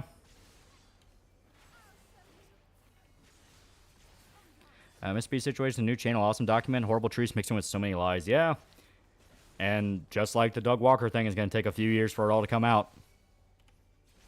Be fair, procedural generation's AI light. It is, but it's still one of those if we really don't want to crack open that genie bottle. Guys, a mixed race couple cringe cute guitar solo. Oh, I never saw that before. I don't know what you're talking about. Elon's the intelligence of a Jurassic Park scientist. Tech bro playing Elon's AI bullshit. Yeah, it's slop, but at least it isn't woke slop.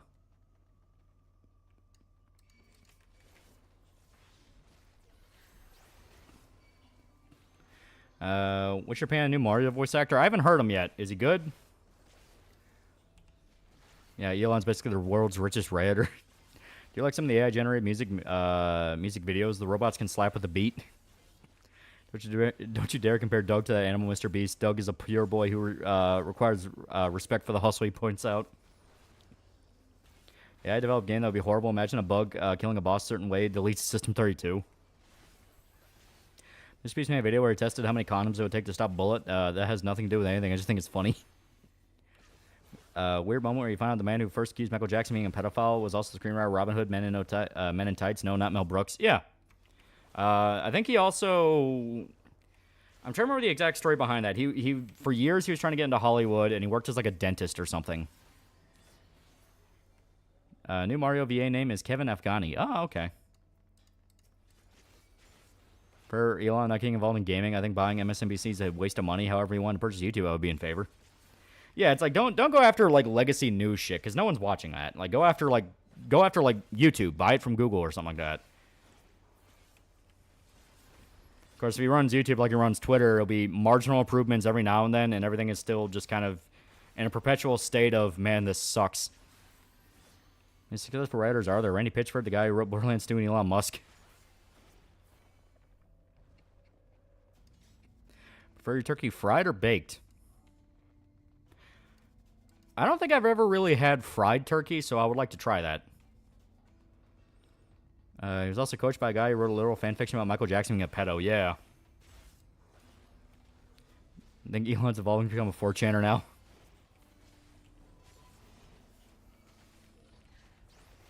I like Batman when he's in a vacuum. I don't like him being able to take on global threats, be able to beat gods enough prep time. Tim Burton and early Batman the Animated Series, sweet spot.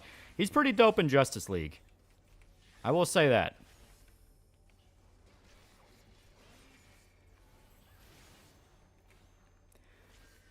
Yeah, but Bowser will go from dog shit to at least acceptable. Yeah. It really needs to grow into Mario and Luigi a little more. His voice just comes off as imitation where his voice bleeds too much in. Ah, okay. Deep fried turkey is good. Problem is most dumbasses light themselves and everything else on fire trying to make it. The theme I have seen time and time again with people who fuck up frying a turkey is they do not let the turkey thaw. They just dunk a frozen turkey into the deep fryer and they're shocked that it goes wrong. Water and oil do not mix well at all, so wait for the goddamn thing to thaw. Do you put butter inside your turkey on Thanksgiving Day? Yeah, as far as I'm aware. I don't... If my grandma stopped doing that, I've not realized it, but yeah. Smoked turkey, supreme smoked turkey is really good. James Evan Chandler got his evidence from his son by drugging him through barbiturates. He killed himself after MJ died, likely realizing he can't get more money. You think Like a Dragon Yakuza Pirate with top AC Black Flag is best pirate game? I hope it's fun. I hope it's fun. Like, ew, who dunks a whole ass frozen turkey in oil? Deport them now. Dumbasses who try frying a turkey. Yeah, we usually cook it in an oven. Reason why we don't put ice cubes in the fryer, granted, it's funny when people do that, but still.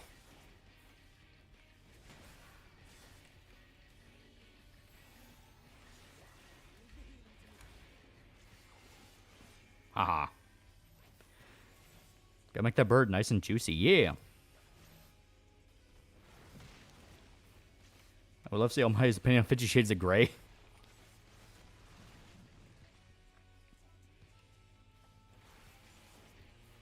So hungry, Harry. Feed me a full frozen turkey.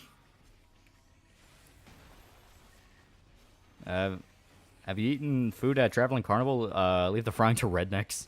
It is pretty good, though. Deep fried Oreos can be fun. I mean, Pitchford's a low-rent party magician. I hate him more than I hate any other gaming executive. He is the worst. He's one of the worst, definitely.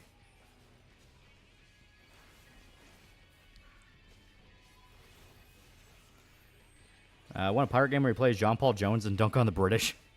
That's basically AC4 Black Flag. Basically. 50 Shades of Grey is a woman's fantasy for wanting rape. Chad, don't be like Rich Evans for once. Be cool about fire safety. Don't dump your flaming pot of fries and oil into a Milwaukee snow or a whole frozen turkey for that matter. Heard the butterball turkey incident TikTok made me believe the story was recent. I'm scared to ask. Ow. Favorite historical pirate? Blackbeard. Gotta go with the classic. I'll tell you about the time my buddy Keith tried to deep fry turkey. 3rd degree burns over 9% of his body. He had burns on his burns. Been eating less fried food recently. It is better for you in the long run. Especially if you have like a history of gallbladder issues or anything like that. That'll fuck you up. Mikey No More just put out a new video about review tech. Oh, I'll have to check that out then. I like his videos. I think Impaler could roast a mean turkey on a stick.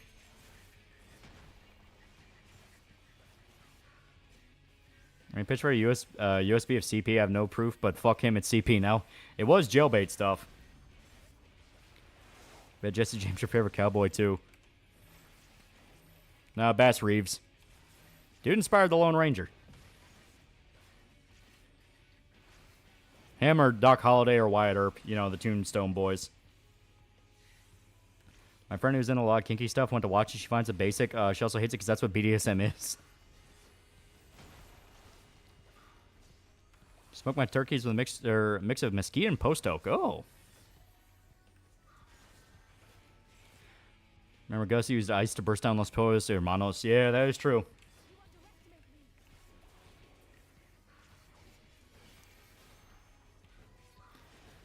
Remember that big song Randy sung at a gaming conference and everyone was cringing when he was trying to get people to sing along? Yeah. Duke Nukem video when the Duke deserves it. That would be fun as hell. Apparently there are a lot of like crazy ass fucking fan remake mods. Someone ported like the opening level of Duke Nukem 3D into Serious Sam. So like, okay, that sounds kind of fucking cool. People have done like entire recreations of Duke Nukem Forever in Serious Sam. I keep noticing, Serious Sam seems to be the one they lean on over and over and over again. I guess because, like, I guess modding Serious Sam is easier than, like, modding, you know, like Doom 2016 or Eternal. I put water on my skin when my gallbladder is to absorb water quicker, and you do feel it. Yeah. I'm asking you to make a Duke Nukem video for a year. Everyone just forget about Sid Meier's Pirates. Everyone would be proactive and solution-based way to remove all the mentally ill SJW activists from the gaming industry. You just have to keep throwing your head against the wall. Learn Unity. Learn, I don't know, fucking RenP. Learn any kind of basic gaming engine that will allow you to create something on your own. The only way they will be replaced is if you phase them out. Was Duke Nukem Forever? It was the first episode of Duke Nukem 3D. Yeah, no. That was one they used in Serious Sam, but Duke Nukem Forever also got one as well. I'm trying to remember where that one's at. I thought it was also Serious Sam.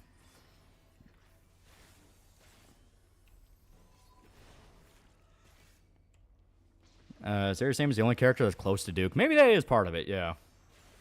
Because Serious Sam was basically just meant to be Duke Nukem again.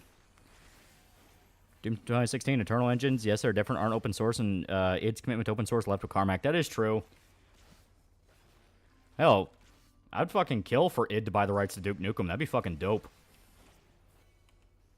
Yeah, Star Fox 64 is getting a fan-made PC port. Yeah. Yeah, Shadow of Randy keeps Duke eternally shrouded from the light. Yeah, I fucking hate that more than anything. Serious Sam, Duke Remake was the first episode of Duke 3D using DNF 2011 assets. Try to stop me all you want, Batman. Nothing can unfuck the Thanksgiving turkey. What about Duke Nukem Forever beta from 2002? That's still in the... I have to like, you do the finger quotes thing, the restoration project that we haven't really heard much about. From what I understand, they did get a handle on it, and they got a lot of the crazy people that are trying to fuck with it out. But it's still one of those of they're being very tight-lipped about progress. I want a new Star Fox, but I know it's going to be furry bait. Yeah. My family's watching Phantom Menace. Any opinions? The music's good. I fucked the fear turkey. Doom Eternal review when? That'd be fucking awesome. I love Doom Eternal. I love to talk about the reboot games. Achilles Reed, The Minister's Daughter by Julie Hearn. Back in 2006, workers who worked for Butterball Turkey were caught on video abusing turkeys violently and having sex with them. Oh, God. That's depressing. Your regular developer streams on YouTube. It's slow, but it is progressing. That's good. As stated, I know when they first announced the project, they had a bunch of crazy people jump in, and they were trying to do shit like, oh, we're gonna make Duke say trans rights and shit like that. They wanted to have it to where there was no black EDF guys you could fight, anything like that. But from what I understand, a lot of those guys got forced out of the project, and they're like, fuck you, we don't want to work with you. So they are back to making it. Duel of Fate's one of the best songs in prequels. It is a very good song, yeah. We gotta be honest there. Unreal Japanese women have a certain appeal to them. They're pretty cool. I love Hisako from Killer Instinct. Yeah, I was the one who told you about the back just being purged. Yeah. Because for a while, I just thought it was dead. And you were like, oh, yeah, no, they actually got all those crazy people out. It's like, oh, fucking good. Thank God. Legit historical development in gaming. The lost Duke Nukem Forever build that's like, what, 90% or so complete. They just need to, like, actually structure the levels and stuff like that. And so when you hear about the people that are barging in to try to ruin it, it's like, you are going to squander one of the greatest opportunities in gaming. Hisako's awesome. Yeah. When I played Space Marine 2 multiplayer, when we lost, we don't lost to get annihilated like 23 to 200 or 50 to 200. Pretty unique to Space Marine 2. But you got to love it. You got to love those wipes. Because then you get the match where you wipe, and it's fucking amazing. Serious Sam stream win. Serious Sam is a fun game. Guy always gets to try to insert themselves into shit just because someone push some shit messages. Well, I say it's not like it's not really about the message per se. It's just being able to barge into something and ruin it. You gotta remember, Duke Nukem represents like the old dude bro era of gaming. Hell, if you actually download the Duke Nukem Forever build, which I think I still have, I think I still have it on my hard drive. I'm pretty sure I moved it over when I got the new PC. But you can look in it, and there's straight up like, Playboy pinup girls buried into the files and stuff like that because the devs are horn dogs. Fun stuff like that. So with that, for years they have been desperate to make Duke an ironic character. The best way to describe it is look up the April Fool's video Yahtzee did. Zero punctuation for Duke Nukem Forever. It was after he got denied as a writer for Duke Nukem Forever, and he was pissed about it. So he wrote a whole April Fool's video where he basically pitched the script he wrote, and in it he was like trying to make a point of like, oh, Duke has to be humbled, and he realizes he's not the coolest guy anymore. They have been desperate to push that for years. 2002 build is the only that was supposedly 90% complete. The build that was leaked was E3 2001 build is more like 10% complete. Oh, okay. Batman is one of the man ones. Attack of the Clones is the bad one. Revenge of the Sith is a fun one. Yeah, Revenge of the Sith, you could tell it was getting there. It was getting there. Is it wrong that I play Andrew Holshaw's Brutal Doom tracks when I play the PS1 version of Doom and Doom 2? I can't see Doom as a horror game, so I view PS1 as a tryhard. Well, Doom's never really been a horror game. Yeah, of course, Yahtzee's a bitter old man about it. Yeah. Country's going through its own election madness. I'm struggling to tolerate my coworkers.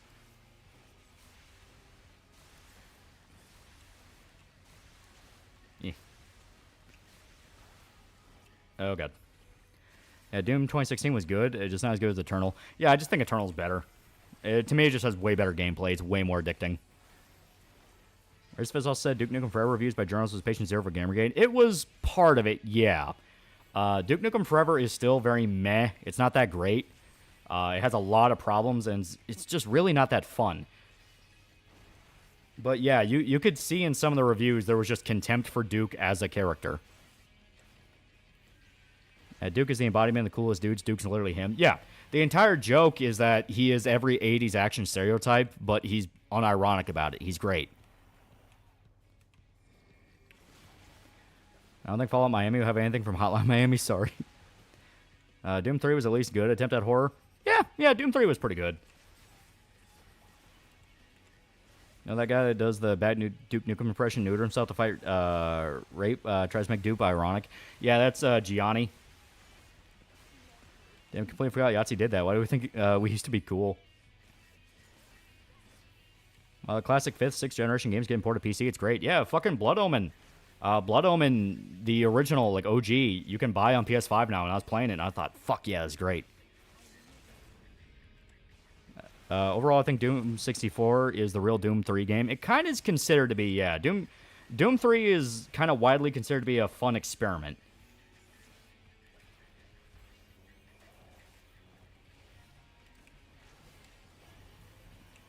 Alright. Making Duke an ironic character doesn't work because he takes his job dead serious. Also happens to be a narcissist. He taunts enemies because he knows they're going to be splattered everywhere. Yeah. Yeah, so River 1 and 2 next month. I'm so excited. It's going to be so fucking good. Have you seen the ER made a chatbot that's super based? Anything about grippers freaking out over wife jack? Grippers are retarded. They're Mexicans hired to be white. And I find that very insulting. To be fair, Duke Nukem Forever, that version we got essentially made in a year. Yeah. Because they scrapped everything. Like, the entire story of Duke Nukem Forever is very sad. Because it basically amounts to the devs feared Duke's own identity.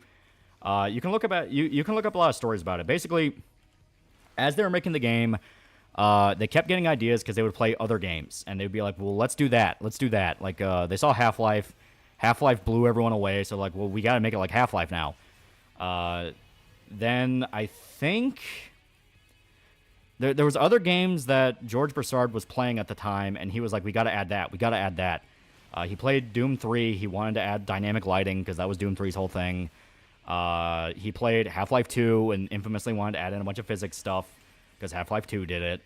The entire thing that killed Duke Nukem Forever was explicitly that they couldn't settle on what Duke would be. I feel like if they just let it sit and wait until like Doom 2016 came out, which would have been a lot longer, but, you know, and they kind of saw people were wanting that kind of old school tribute to shooter, kind of the boomer shooter era, they would have been able to kind of turn it around to be its own thing. Or at the very least, Wolfenstein, you know, Wolfenstein: The New Order. That's on the Half-Life 2 beta leak, and it's more surreal content. I think it's cool. Yeah, constant engine switches due to wanting to be ahead of the curve. Yeah. They would always get scared of the competition, so they'd be like, well, we have to blow it away. We have to be bigger. We have to be better. And what's sad is that some of the older builds that were leaking out, some of the reveal trailers looked perfectly good. From what I understand from people that actually got to play the 2002 build, which is the one that's like 90% done, it is very, very good. And they're like, holy shit, this should have just been that. But once again, they got scared. They got like, well, do people really want this? And it just kind of turned into a whole thing. Reminds me of the new God of War creators were ashamed of the old Kratos, that he was too toxic. In reality, the creators just want to project his father-son relationship into the game. Kiss, keep it simple, stupid. Yeah, exactly. That's what Doom 2016 did, and everyone fucking loved it. Hope we get a 2002 build soon. Yeah! I mean, the 2001 build leaking is fucking awesome, but if we can get the 2002 one, that'd be dope. That's making that Duke April Fool's video reminds me of Jill Apocalypse ruining that one anime because he viewed himself as better than the original manga writer.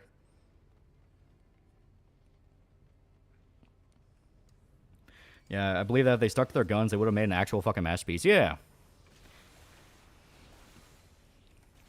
Yeah, what was the rationale behind that? But in fact, Duke Nukem Forever doesn't run on Unreal Engine 3. It runs on a version of the build engine. Yes, old Doom engine. Yeah, and you can feel it in parts. They skip Half-Life 3 and go straight to Half-Life 4 to troll everyone. Yeah, let's see, reference to 2024 election yet? If so, how cringe? I don't know. I haven't watched. No, Duke Nukem was supposed to release on PS2 and Xbox for the features they add. Maybe too much. It's possible it was too much. But I think that would have been fine because, I mean, Duke was kind of always a PC thing anyway. And, you know, as the years went on, people went like, oh, yeah, no, this is 100% like one of the PC classics, you know. Fallout, the Frontier video, when Lolly the mod single-handedly put Fallout modding on life support.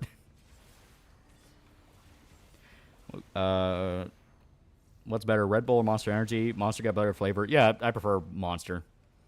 If you're drinking Red Bull, it's because you're mixing it with Jaeger. Shame has Half-Life elements with Duke Dude Bro explosiveness, something that should work, but they dropped the ball because they wouldn't let it sit. Yeah. You know, back in 2004, Half-Life 2 and Doom 3 were competing, yet both games produced very impressive tech for the time. Yeah.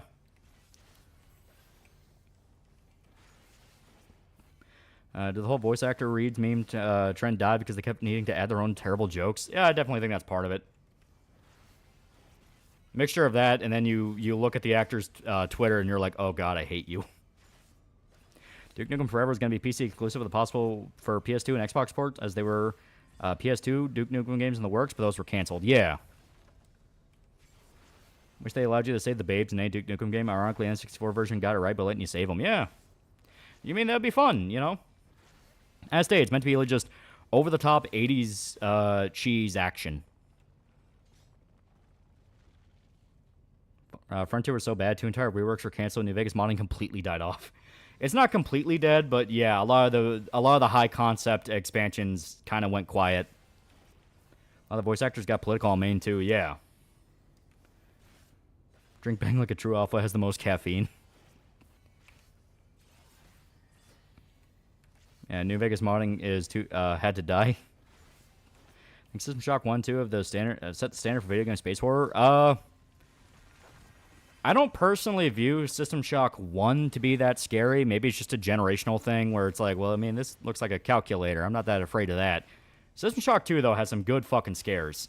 The flashback to the cyborg midwives still sits in my brain where it's like, oh, God, that is fucked up, and I love that. PS2 Duke Nukem games were fucking weird as hell. There was that one that was trying to capitalize on Medal of Honor success by having Duke and the aliens going to World War II. That could have been fun, at least. Like, you can already see it. The Nazis team up with the aliens. It's like, yeah, that would have been sick. Trains ruined Duke Nukem. I stand by my claim. Speaking of energy, get the most of it by using code TALL for 10% off your gamer subs order. That is very true. That man speaks wisdom.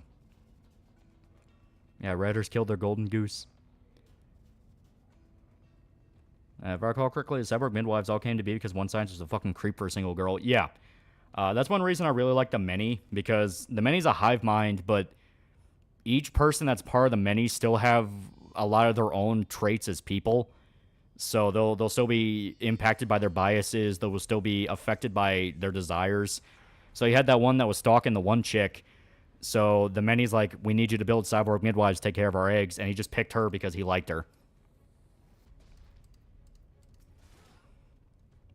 Yeah, Duke Nukem games on N64 allows you to save the babes. Time to kill in the N64. Yeah. Duke seeing the people use him to make shitty trans rights videos to say to them, you're not even worth killing. New Vegas writing is good, but so overly glazed. That's great. Duke game was Manhattan Project. Went back to its roots by being a 2.5 side-scroller. Does Reddit even have real people? See more bots talking with bots. You're not wrong. Biblically accurate angel. That's kind of the whole thing with Shadowbringer.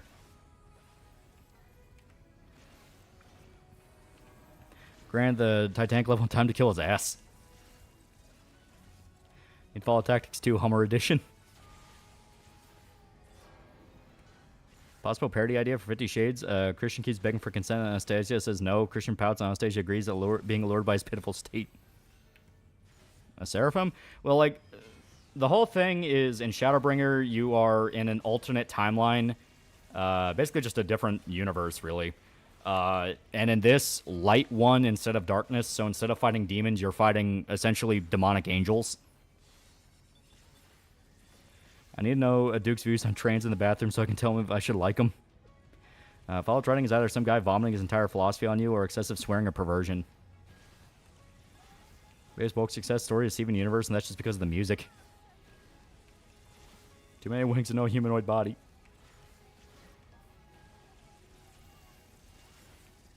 By tank level means based on James Cameron movie, you know exactly which scene the game references, and that's where you blow up the ship. Yeah. Makes the many especially creepy is it doesn't really understand when people are fighting, and individuality as a concept generally disturbs and saddens it. Yeah. The reason why the Frontier failed was, despite the fetishes and awful writing, it was made by those who actually thought they could make a better Fallout than Bethesda and bad writing. Favorite Thanksgiving dish? If you can't get your turkey right, you screwed up. Put it back. Put it back. You fucked up. Said before, Duke Nukem, Duke wouldn't be in a trans rights to be less babes in the world, not just because of the suicides. Fetishes? Yeah, look up Fallout the Frontier. It's, yeah.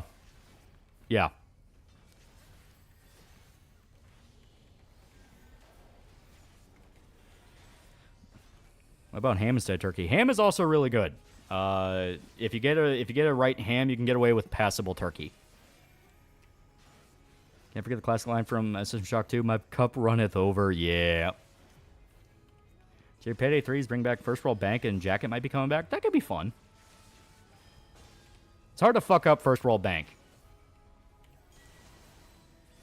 Frontier started with people finding weird fetish shit too. This is actually garbage.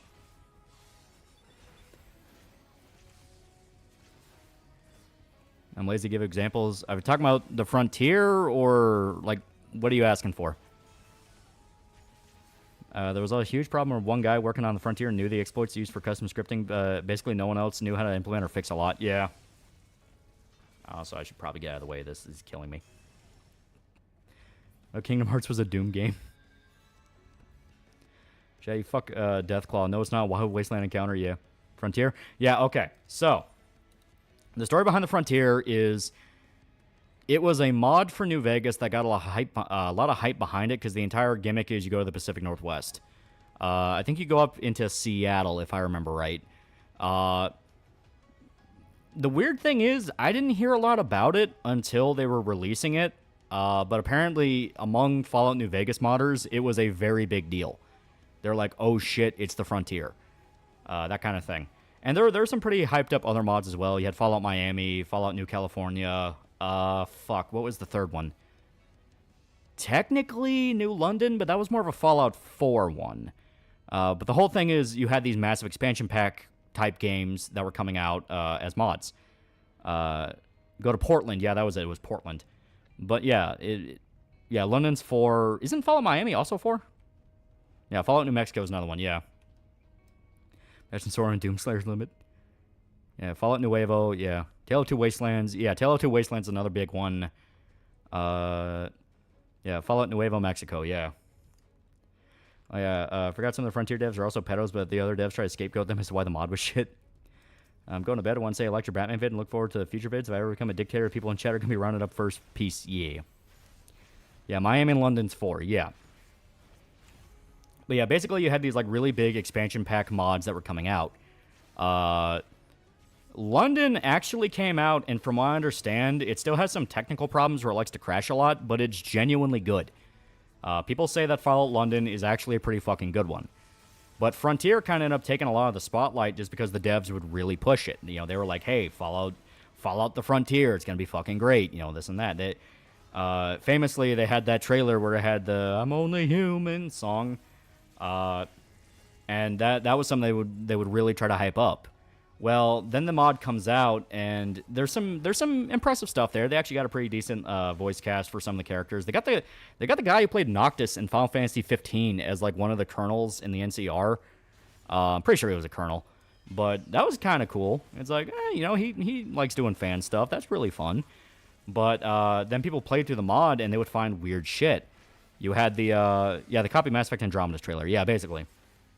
But they had weird shit in it. A lot of sexual stuff. You could have sex with like any woman, like any woman in the NCR camp. You could just fuck her. Didn't even need to have Wild Wasteland on or like one of the seduction perks, as far as I understand. So people are like, all right, that's a little weird. Then you find out you can fuck a Deathclaw, and it's like, that's really weird. You get a girl who used to be a slave to Kaisar's Legion, and she's like, she was so jailbait they had to patch her fucking age like 3 times to make her older and older until they straight up just said she's like almost like 25 or so, even though she's meant to be like 19. Yeah, a bunch of fetish interaction, apparently going to be Wild Wasteland interaction, but they forgot to add the tag. Yeah, which I don't believe. Yeah, the weird lizard people, yeah. Caesar, not Kaisar. In New Vegas, they refer to Caesar as Kaisar. It's an actual pronunciation they use. But yeah, so that was a big part of it. Yeah, Fallout San Francisco, but everything's still the same. To be fair, Fallout doesn't shine away from sex or fetish jokes, but the writing on Frontier is legit worse than 4. Yeah, that's the thing. Is like adding those in as a joke is one thing, but they were making like Kanye West references to it and shit like that, and made people go like, "What the fuck are you doing?" So that also became kind of a point of mockery. They went into one of the dev rooms in the mod and found out that one of the guys who worked on the Pip-Boy designs was a furry fetish artist that would do like ABDL shit. So people made fun of him. God. I'm trying to think of like all the weird shit before even the even before the actual story stuff. Because the story stuff is where it got really bad. Yeah, radio station's pretty good. Can't taste the difference between chicken and turkey anymore. Do I need to see someone? Turkey tastes different to me. But they are birds. And the companion quest ends with you putting a slave collar on her. Yeah, the underage girl, you can just straight make her your sex slave. Yeah, sometimes kink deserves to be shame. Yeah, it said Furjars was banned from Fur Fandy. Yeah. Ah, shit. I'm getting too into the Fallout discussion. I keep fucking up. Still baffled how much money for furry fetishers make. Fallout Miami, Fallout New Vegas, Fallout 4 New Vegas and London, or Fallout 4. Not a lot going with Fallout 4 New Vegas right now, but Miami's still going strong. Yeah. Writers had an experience with Fallout, so a lot of main story is very Call of Duty-like and ripping off Wolfenstein New Order. Yeah. How do you mean they had to patch it 3 times before she was not jailbait? I'm not kidding. They had to keep patching her. Your thoughts on Duke Nukem hitting a hunting spin-off game that was canceled in 2002? Isn't that what turned into Carnivores? Which was like the dinosaur hunting game? Because that was fucking awesome. Want to know why the Fallout fans are the most loyal? They blindly follow which company made which game. Truly a war never changes moment. If kinks aren't mine, I have to hear them with my ears or read about them with my eyes. They deserve to be shamed, and I'll shame you if you even match up with mine. How the fuck do you get banned from fur affinity? Like, how? But yeah, so basically, yeah, they do all that shit. Yeah, Crusaders steal the worst from me. They're knockoff Space Marines written by the same people who flanderized Space Marines. Yeah, yeah. When you actually get past all just the weird sexual and fetish shit, which there's a lot, they make a point that the Legion has a lot of sex slaves in them, which, to be fair, New Vegas also references. But New Vegas only ever keeps it in the line of they just talk about it. They never actually show it. Frontier shows it a lot. They also, funny enough, had like a black woman be like a Legionnaire general, which people are like, that is not how the fucking Legion works. But yeah, basically it has a lot of weird shit in it. Then people actually played the games and the story, and the story is like not Fallout. I mean, you just straight up had like, you straight up had Call of Duty moments where you go into like big open war battles. You go to a space station that is just dead space. Like, literally dead space. You fight necromorphs. Then you have a Wolfenstein New Order moment where you have to choose which one of your companions to kill, and the bad guy is just fucking Death's Head. It's very clear nobody involved actually played Fallout, or at least played it and paid attention to it. Psychopower 559 for $5. I was Thanksgiving going lolly. My uncle got into it with his ex and got arrested, so I'm having fun. It was pretty good. It was pretty good. I had pumpkin pie. I'm happy. You know, I saved devs, but it was turned into Vivisector Beast Within. Oh, right, yeah, that game. Mark 99 for $5. Furry Arse was kind of big in the brony community. There was no way they didn't know who he was. That guy was just used as a scapegoat. Yeah. The general agreed upon theory is they just used him as a scapegoat to explain why the mod was terrible. Devs also said Enclave players were just want a fascist power fantasy. That was another really infamous one where players who were playing the mod, were like playing builds in the mod, were asking like, hey, can I play as the Enclave? I really want to play as the Enclave. And they said, no, because that's a fascist power fantasy. Why would you want to play as them? And they're like, because they're the bad guys. I want to play as the bad guys. I have an evil character. That'd be fun. The thing is, though, if they wanted to say you can't play the fucking Enclave, they could at least explain it as, well, the Enclave's not in this section. You know, they're remnants. They're not here anymore. And one of those things. But they didn't. They went straight to the shaming you for trying to play them. Why do high-concept expansion-sized mods hire writers? Yeah, the H-Bomber guy Fallout New Vegas mod. That's an Endymion. You think his source are legit or not? I don't watch him, so I don't know. NCR story is also really self-sabotaging if used to help out the people doing other stories, and shows with how much content the other stories have. Yeah. No joinable Enclave, and the devs calling the Enclave objectively evil while you can play as a Legion slaver. They call themselves disciples of Kojima. When shit hit the fan, they hid the bug log. Yeah. Call the Enclave Trump supporters. Remember that? Yeah. They don't want players to play the Enclave because I'm a fascist power fantasy, but you can play as a Legion member. Yeah.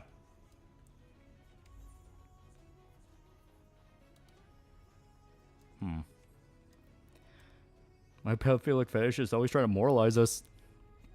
One of the female soldiers in the first act came back later as the Legion rape slave. She kills her rapist and herself. Yeah. I mentioned people like Kratosis, who is Mastersburg and Fallout dude. Seriously, eats, sleeps, and breathes Fallout. Makes 8-hour videos responding to people who like 3. I like 3. Yeah, they even had a loading screen saying you can't join the Enclave. Yeah. Which, when people found out about all the sexual stuff and like the sex slavery with the Legion, they railed the fucking devs over that. It's like, oh, I can't play as the Enclave, but I can be a fucking sex slaver. Speaking of exes, man, my older sister's baby daddy left her, man. I just wanted to cave in his head. Yeah. Yeah, the reason I don't like the Enclave, I love the Legion, is because the Enclave doesn't support rape. Also, Fallout 4 Cascadia is going to take place in Seattle, but that's been in development for 7 years. Yeah. Yeah, Kratos' autism got the best of him. Like I said, I like 4. Not 4. I like Fallout 3. 4 is okay if you mod it.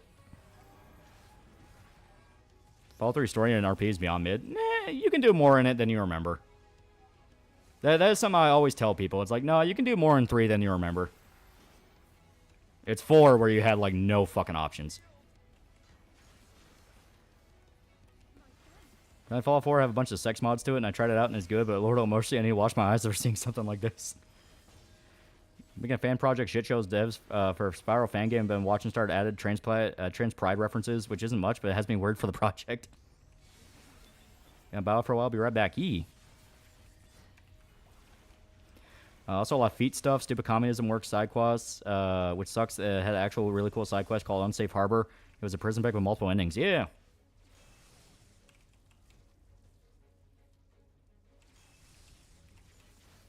Yeah, Fallout 3 gets bad rep because Fallout 4 negativity. Yeah, no, it's like I think Fallout 3. I think Fallout 3 is fine. Like a lot of the elements can genuinely be explained. Like the whole, like, well, why are the Enclave even still around? They were destroyed to Fallout 2. It's like, because it's Washington, D.C. If they're still going to be alive, they're going to be in D.C. Reason for no Enclave is the modders are muties. Here's also where most of the lore people actually know about comes from. Not joking, 8 hours videos of Fallout 3 bad, New Vegas good. Dude who's literally walked the stereotype of New Vegas fanboy. It's not even funny. Like I said, I like Fallout 3. If people did not like Fallout 3, Tale of Two Wastelands would not exist. That is my counter. I think seeing the Enclave remnants in New Vegas, them trying to blend in, at least seeing the perspective was interesting. Yeah. Enclave fascists versus Gooner Legion. What do you mean we have to interrupt slaves? So Nick Fuentes mauling over that one viewer who couldn't watch him because he had total care of his child and wife. Yeah, Fallout 3 is better than 4. Oh, hell yeah. Why are 9% of Fallout 2 mods Russian? Fucked up part is that Bethesda actually really tries. They like they used to. They can make good fucking games. Yeah. In fact, Fallout 76 is a much better reason that Enclave is around in Appalachia, and the Brotherhood will never not be funny. And if I was hired to write a Fallout mod, first thing I would add is a vault next to prison for the regional government. When the world says you can't do anything in 3, 3 Dog and your father will rail you for the heinous shit you do. It can be cartoony sometimes, so you can do all sorts of things to screw people. Yeah. Like I said, you can do more in those games than people remember. What's on Fallout 4? Good mod tool. Fallout 3 is a fun in a pulp novel for the 50s way. That's why I think decisions are black and white. As stated, there's a little bit more nuance than most people think. Like, you have really over-the-top decisions, but you have over-the-top decisions in, like, fucking all the games. But it's like, they're not completely black and white. You can still play neutral. It's just a lot of the time the game won't reference the fact you're neutral. New Vegas just kind of assumes you're neutral for a large part of it, actually. Let me start playing Fallout 3 for the rifle because Fallout 4's left-handed bolt action annoyed the shit out of me no end. Besides, Fallout 3 is something not New Vegas that surprised most people don't talk about. Better moral choices like helping Harold and assisting Suicide Marie in the pit. Yeah. John Henry Sneed to Malise against the frontier and free us from the degeneracy. God bless the Sneed. Fallout 4 is fun gameplay to treat it like a sandbox survival game with RPG elements instead of a full-fledged RPG where you have a lot more with it. That's, once again, where mods come in. Because if you mod it, you can mod in like any quest line you fucking want. At least I got GamerSubs code. Sorry, Lolly, but my sheep Oshi comes first. You can do stuff in 3, but it's not like Fallout 1 or 2 or Vegas. Would rather play higher quality games? Nah. Like I said, I disagree. I think Fallout 3 has a lot to it. Don't tell me a Vault-Tec version of Stanford Prison Experiment wouldn't be cool. They've had that before. Remember when Bethesda released DLC to fix the endings and also other stuff? God damn. I keep walking straight into those AoEs.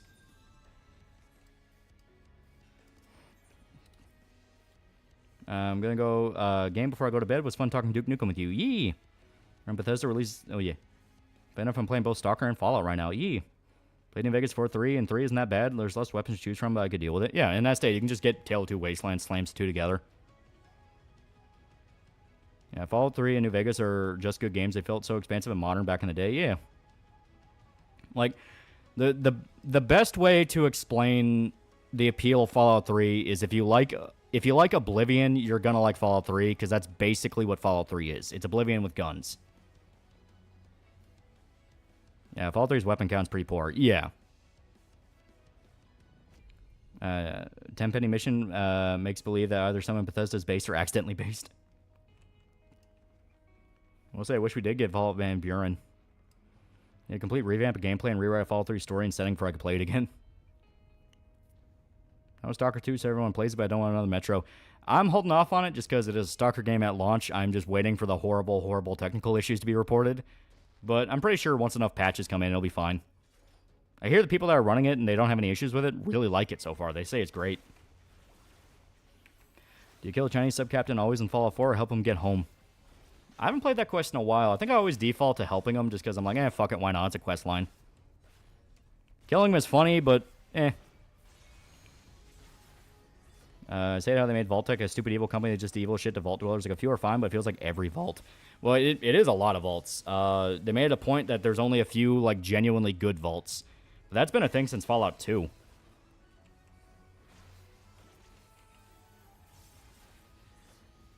Talk about Avowed yet? I don't really know much about it beyond the, what was it, art director on it was a massive dumbass on Twitter. And might have actually gotten Obsidian in trouble. What's your favorite Duke Nukem game? Duke 3D. I mean, it's the best one. Most faults were social experiments. That's the gimmick. Yeah. One thing that noticed me about the discussion of Fallout 3 is, but it's 200. You're telling me people wouldn't rebuild civilization? Look at most of human history. That, and they do explain a lot of why it's still so fucked up in 3, and that's DC got the worst of it. They were hit the hardest by the bombs. They're basically completely closed off from the rest of the wasteland. I mean, you have people who come in and out, but it's one of those things of, yeah, they were fucked up really bad. And they have, like, armies of super mutants running around. They don't really have the luxury of rebuilding. So you let the communist Trojan Nation live for shame. $100 says Fallout New Mexico is going to be 40 hours of Breaking Bad references. Would you really have it any other way? Would you? Disagreeing comparing Oblivion and Fallout 3. Oblivion's way better, even though Oblivion itself is a downgrade compared to Morrowind. Nah, I'd say they're pretty similar. Yeah, look at Haiti. Fallout Tiananmen Square, the one place in Fallout where everything's fine. Don't even know the nukes dropped. No, China got hit exactly as bad. The entire world got fucked by the war.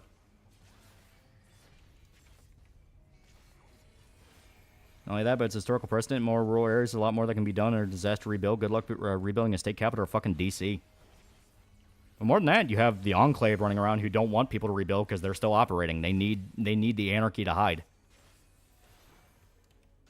Gek is also the one chance that Capital Wasteland has to rebuild. Yeah. Paying on Nate the Rake, aka Reaper of Canada. That is a funny retcon. I like how they immediately went, oh shit, that was a bad idea. But I'm like, no, it's great. Very unlikely, but I'd actually like to see a Fallout game set in China. Maybe an expansion pack and we can go to it. But to me, Fallout needs to be Americana. It needs to be an American setting. It's like Metro. Metro should never leave Russia. Fallout should never really leave America unless under very specific circumstances. Like, Fallout New London is a mod pack for 4, so that kind of cheats. But, no, by and large, Fallout should be an American thing.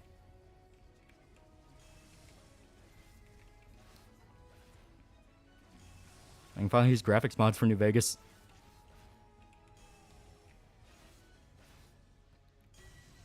I don't know, bitch, quit hitting me. I'm trying to follow off on the way around. As Canadian confirmed, Nate the Rake is feared by every leaf here. Not to mention society still being destroyed is missing the point of war. War never changes. Literal game review site mentality to compare the similarities of Fallout 3 and Oblivion surface levels. Scummy tagline to get you to click on an article, buy a game from seeing it in a trailer. No, like, I say it because they feel very similar. Like, quest design, how the morality works, different things you can do. It's like, to me, they feel the same. China was even worse since they were already decimated by the war up to Beijing. They had a doomsday policy. They would launch their missiles forever surrendering. Yeah. The whole Vault Tech drop the bombs thing doesn't fuzz me because Tim Kaine confirmed it was China, but also that the mode of transportation is irrelevant. Long as man lives, war never changes. Well, the whole Vault Tech drops the bomb thing was kind of missing the massive red flag in the room of the shadowy man in the window staring down at the meeting, and the lady who said we should drop the bomb ourselves is terrified as she says it. It is very clearly the Enclave did that. Same goes for Mad Max should always be set in Australia. Yeah. Was your Fallout dream game, setting mechanics, and overall story idea? I'm not really sure. So they should have made the game take place around Fallout 1 era. It would have made sense having the Enclave Super Mutants make more sense. Well, that was the original idea from what I understand. The original idea is it would have been very short after the war, and that's why the Capital Wasteland still fucked up. But they had to push it like 300 or 400 years later. I don't remember why they did that. Personally, I see the writing in RP much better in Oblivion than Fallout 3. Bethesda didn't create Fallout and always shows. Yeah. To be honest, I think the Enclave should just stay dead. I mean, their base was destroyed twice. How many of them could realistically still be around? They make a lot of money. They're never going to go away. And like I said, in Fallout 3's case, them being alive in DC, I mean, that just makes sense.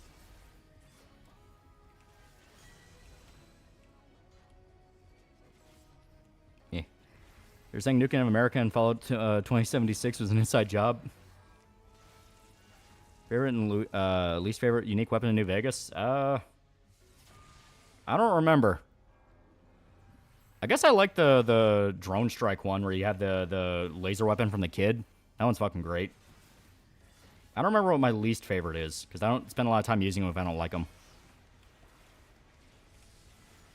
Read the book Canticle for Leibowitz, the big influence on Fallout 1.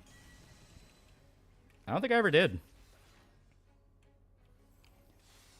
Enclave is supposed to be the deep state, essentially. Yeah, it's like they're the remnants of the old government that are trying to pull the world into what they want. Remember that guy in Fallout 4 trying to sell you a fake card and calls you a retard if you don't accept it?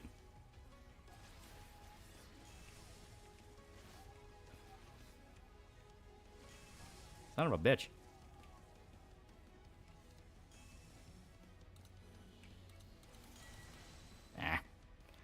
Thought the Enclave were the good guys in the funny parody videos. Unique Clear is my least favorite. I'm pretty sure it's alright if you spec into melee. The only problem with the Enclave existing in 3 is don't like it when the writers make some characters hold the idiot ball for the sake of plot contrivance. Like I said, it's not that bad. In your opinion, what game mechanic do you think is essential to a stealth game? Field of vision. If enemies don't have clear line of sight that you can avoid, you made a bad stealth system. Fist of North Star is an allegory to the time Drake got fisted. Not to mention Fallout 2, President Richardson was going to retire in 3, but due to Jeffrey Jones being arrested for being a pedo, people think most of the story was rewritten.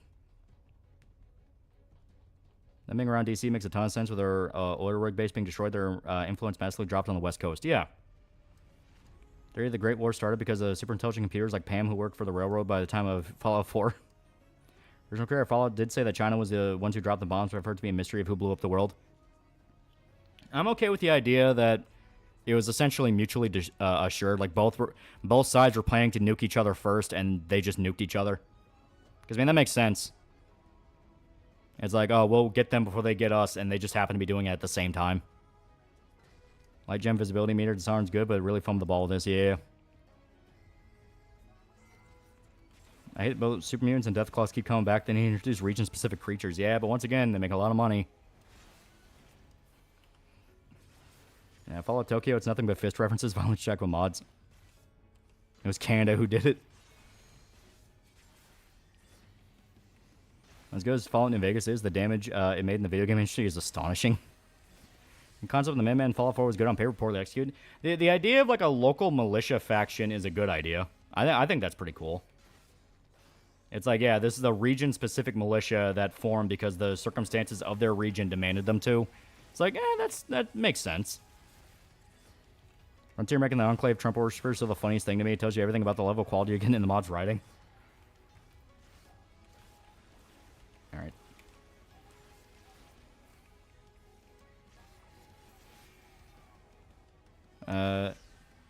Yeah, boy. Frontier making... Oh, yeah. Fallout stat-based. If you have a high stealth and crouch, enemies won't see you.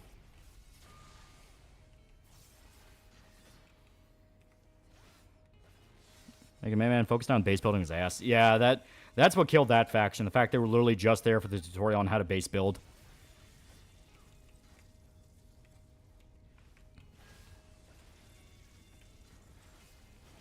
Let's say we like to see his setting and follow game.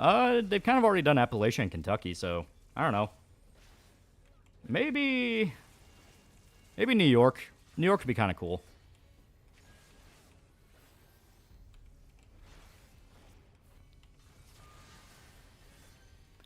The problem I had with Minutemen is that you never felt in charge of them, not even in the sense of private army, but you can't really upgrade them or set patrols. Yeah.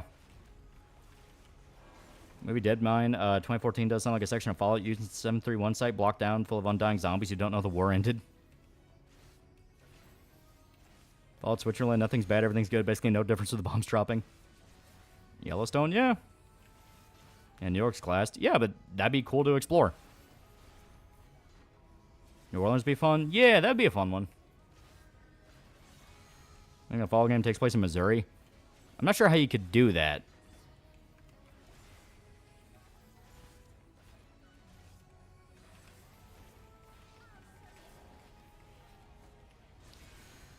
If you had San Francisco early in Fallout 2, there's a vendor you can steal infinite money from. Yeah. Think the Muso formula would be perfect for a 3D Mega Man X game, or should character stay as character action? I don't know. Musos are very, like... If you're playing a Muso game, it doesn't matter what the skin is on it. It's a Muso game.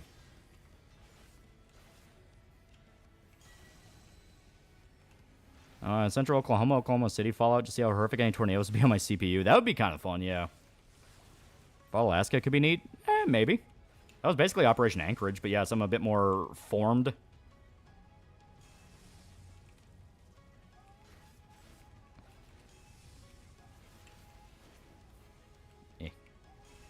Ow. Ugh. There we go. Muso Berserk's not bad. It's not bad, but it's a Muso game. It doesn't really feel like Berserk. Fallout 76 to a future expansion by home state of Virginia. I'll pick it up. I wonder what cryptics they choose. The Woodbugger, the Fairfax Bunnyman. Fallout Texas? Yeah.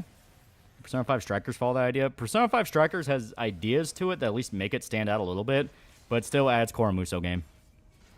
Fallout North Dakota, you walk 1 hour real time and see one cow. Fallout in Florida could be cool. Yeah, that's Fallout Miami. But yeah, a more official one. That could be kind of fun. Fallout 1, if you have high luck, the second time you go to, you can get infinite capsule gambling.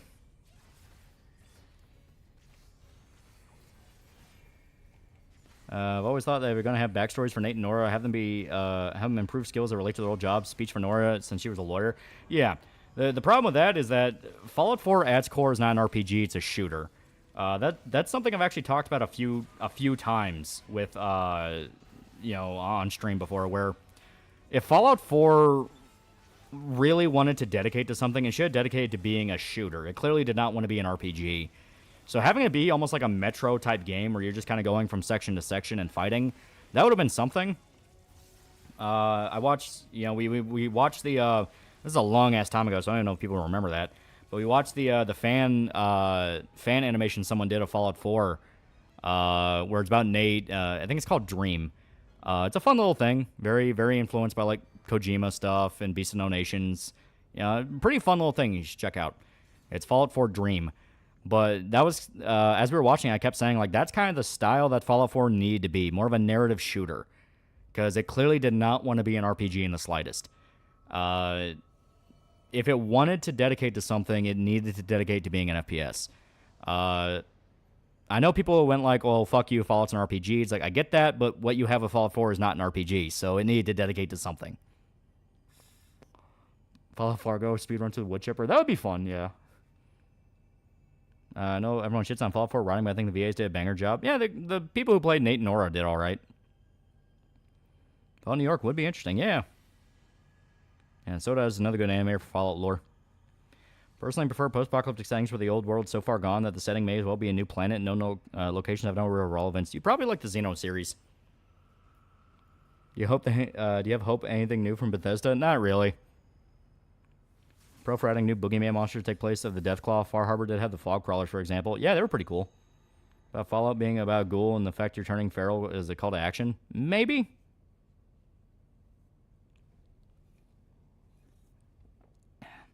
I defend Preston's VA to death. He clearly was voicing a depressed-ass Minuteman.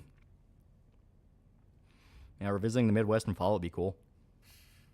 Nuclear tornadoes. I think that'd be fun. That is true. My main issue with Fallout is that it could be a really cool shooter, but it's bogged down by having RPG elements. At least the first two games had RPG systems to it. Well, I mean, New Vegas and 3 did it all right, where the shooting is kind of clunky because you're meant to spam VATS. But you could shoot in real time if you wanted to. 4 really improved the gunplay, but because of that... Well, 4's thing isn't even that the gunplay was above the RPG stuff. It was the fact the RPG stuff was barely there. It was almost non-existent. It was more of like a looter shooter where you're just there to get unique weapons. It was a mod for Fallout New York, but it was buggy, and basically there's a war in New York between Brotherhood and Enclave and local raiders. Oh, okay. Sarcastic lines for Nate and Order were kind of funny, but that was mostly due to VA delivery. Hey, Lolly and Chad, how you doing? Got back from family Thanksgiving. It was good. How are you guys? Doing pretty good. Doing pretty good. Oh, God, an E5 tornado kicked off by a rad storm. Jesus Christmas Christ, I don't want to think about how bad that would be. I'll be a Fallout Kentucky. That's kind of what 76 is, because it's Virginia and Kentucky. It's Appalachias. Found a mod's called Operation Manhattan. Oh. You ever do a Ruby video at some point? I already said it's on the list, yeah. Fallout in the Caribbean? Yeah, that'd be fun. Yeah. You have to like maintain a boat and go island hopping. Yeah, Fallout 4 is partly Borderlands, yeah. Fallout game taking place in New Orleans. Isn't that just Parish campaign from Left 4 Dead 2? Perhaps we didn't get a game where you could play as a ghoul. Nuevo Mexico mod intends to have that. It's just one of the optional game starts. Fallout Dream Reaction was the same stream where you spewed your hate for the Democrats' military-industrial complex. Yes, maybe. I don't remember. Fallout gets in Ruby, finds out why it's a shit show of American anime. Yeah, Fallout Hawaii. I feel like that map would be a little small. Maybe as like an expansion to something. Wasn't there already a Fallout game set in Texas? It's not, as far as I'm aware, it's not set in Texas. Preston Garvey was just the 8th console generation Roman Bellic. Both were hated because of similar mechanics and giving quests and featuring a lot of side content. Just picking sarcasm, the Institute Scientist fucking gold. How well will the Appalachians withstand nuclear strike and Fallout? As stated, play 76. It turned out okay. They made cryptids real. While he gets inundated with Ruby porn and it's for research, I swear he'll claim it also be partly correct. Brotherhood members in Texas, if I remember correctly. Yeah, Brotherhood Steel is set in Texas. Yeah. Fallout Doggerland, ocean level recedes and exposed previously lost land from England. Gun signs in Fallout 4 were complete shit compared to previous Fallouts where you got literal 1950s guns. The homemade AK screamed that they were trying to fix that issue. Yeah. That'd be small. Lolly New Vegas didn't cover that big of an area. Wish Fallout would go back to CRPG. It's not. They're sticking with the version they have now. Yeah, 76, the game had to wait for months, years to get human NPCs. Fallout Arabia, there's so much potential in the writing. That could be kind of fun. Playing a lot of Rondo of Blood a lot recently, and this is peak, but I learned the being really good at Mega Man doesn't translate as well like Castlevania. And 76 is actually getting playable ghouls on a major update next year, even though Tactics did first. I gotta stretch. 76 is good to play if you want to play single-player games. I don't know. I never really played 76.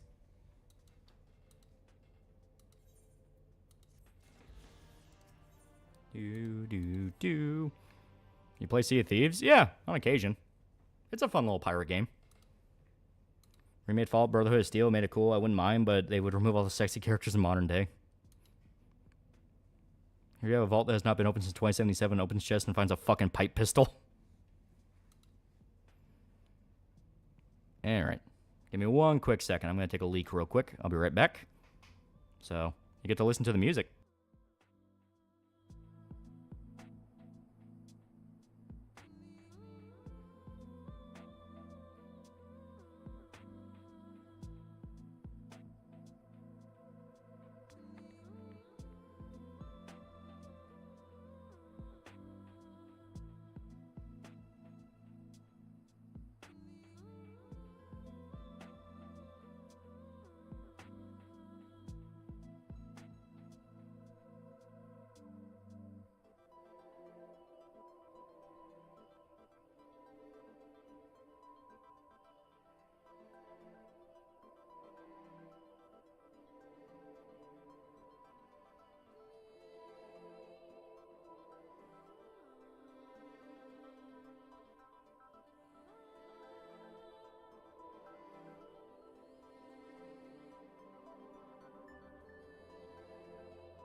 Okay, I'm back. And crank it a little bit more.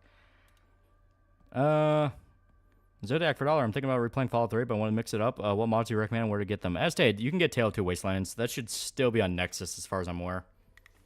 That one basically mixes Fallout 3 and New Vegas together, so you can get a lot of the weapons in New Vegas in Fallout 3, and you get to play it as one massive game.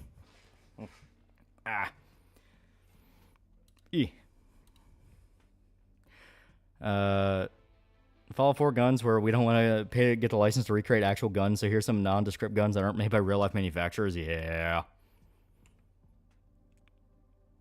I'm not from the South, but my cousin is looking good. Isn't Tale of Two Wastelands on its own site? I think so, yeah. They have a few different places you can download it. Take it, boy. Psycho 162 for $10. 5-hour urgent. You hit like a truck, didn't it? You know what? Don't turn your button to Mr. Mount St. Helens 1980. That's right. Gamer subs use code TALL checkout for 10% off. No, I just had to pee.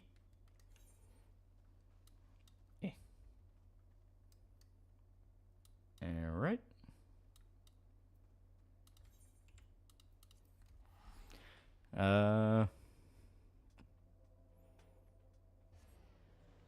God, I wish there were more places on PC to get mods for Fallout that isn't Nexus. Yeah.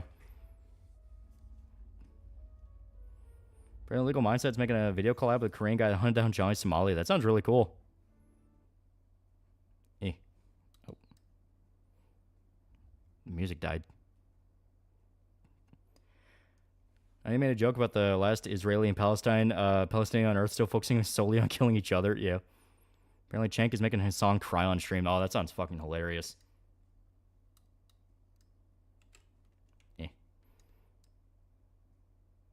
Also, I'm pretty sure all the sound died.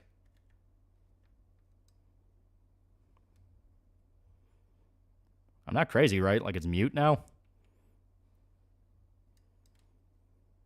Rubs dick on War Memorial once. There's Lever Labs, but I don't think they have a very wide selection of safe work mods. Yeah, they're kind of strictly a not safe work mod thing. Yeah, Cenk discovered a new grift. Yeah, total mute. Yeah, right? Like, I knew I wasn't crazy, because, like, yeah, this is on me, too. Let me teleport back. Ironically, a Fallout Tactics 2 would be a hit.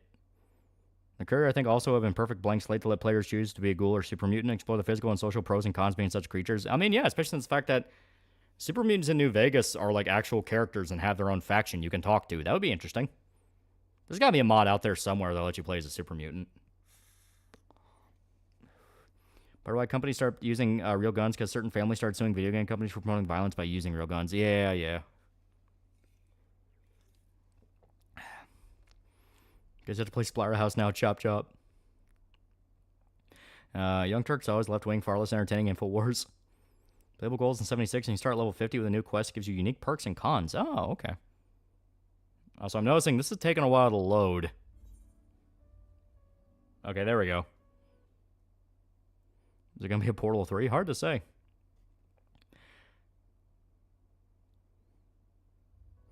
Have you seen the 1975 film A Boy and His Dog, which was a big influence in the original Fallout? That's where they got the name Dog Meat and the nuclear shelter social experiments. Yeah, that's a very, very good movie.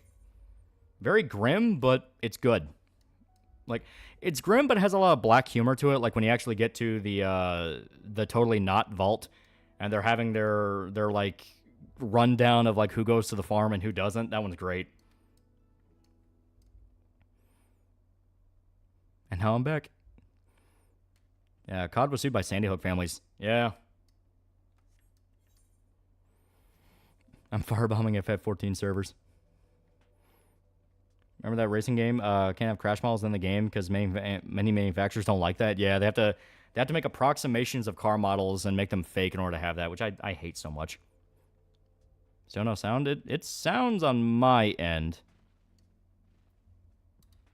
Here, I'll turn it up a little bit more.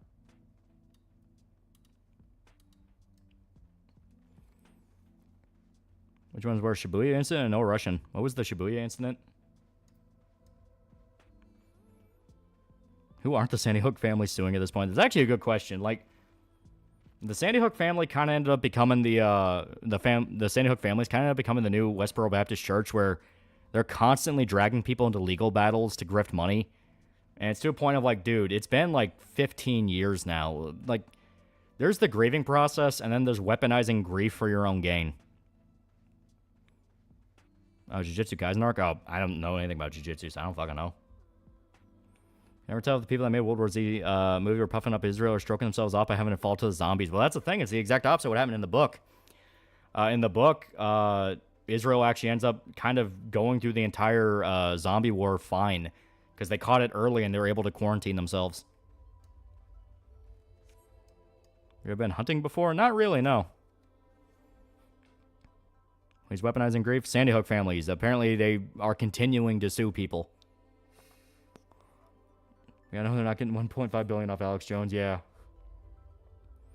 know what they gain? They're getting Alex Jones has never been worth the entire GDP of France. It was mainly just about taking Alex Jones down. You gotta remember, Project Veritas confirmed that the CIA set him up to fall with the Sandy Hook thing. They fed him bad info. Do not remind me of how bad the World War Z movie was. Yeah, it's such a shame we didn't get the Battle of Yonkers on the big screen. Yeah. Issue was fine during zombie outbreak. Suspicious. Well, the outbreak starts in China in the book. Yeah, they don't strike me as people who just want to be left alone. Never forget, Sandy Hook family sued Remington for years and only sold for a few million, but not before bankrupting them and shutting down the oldest gun factory in America. Yeah.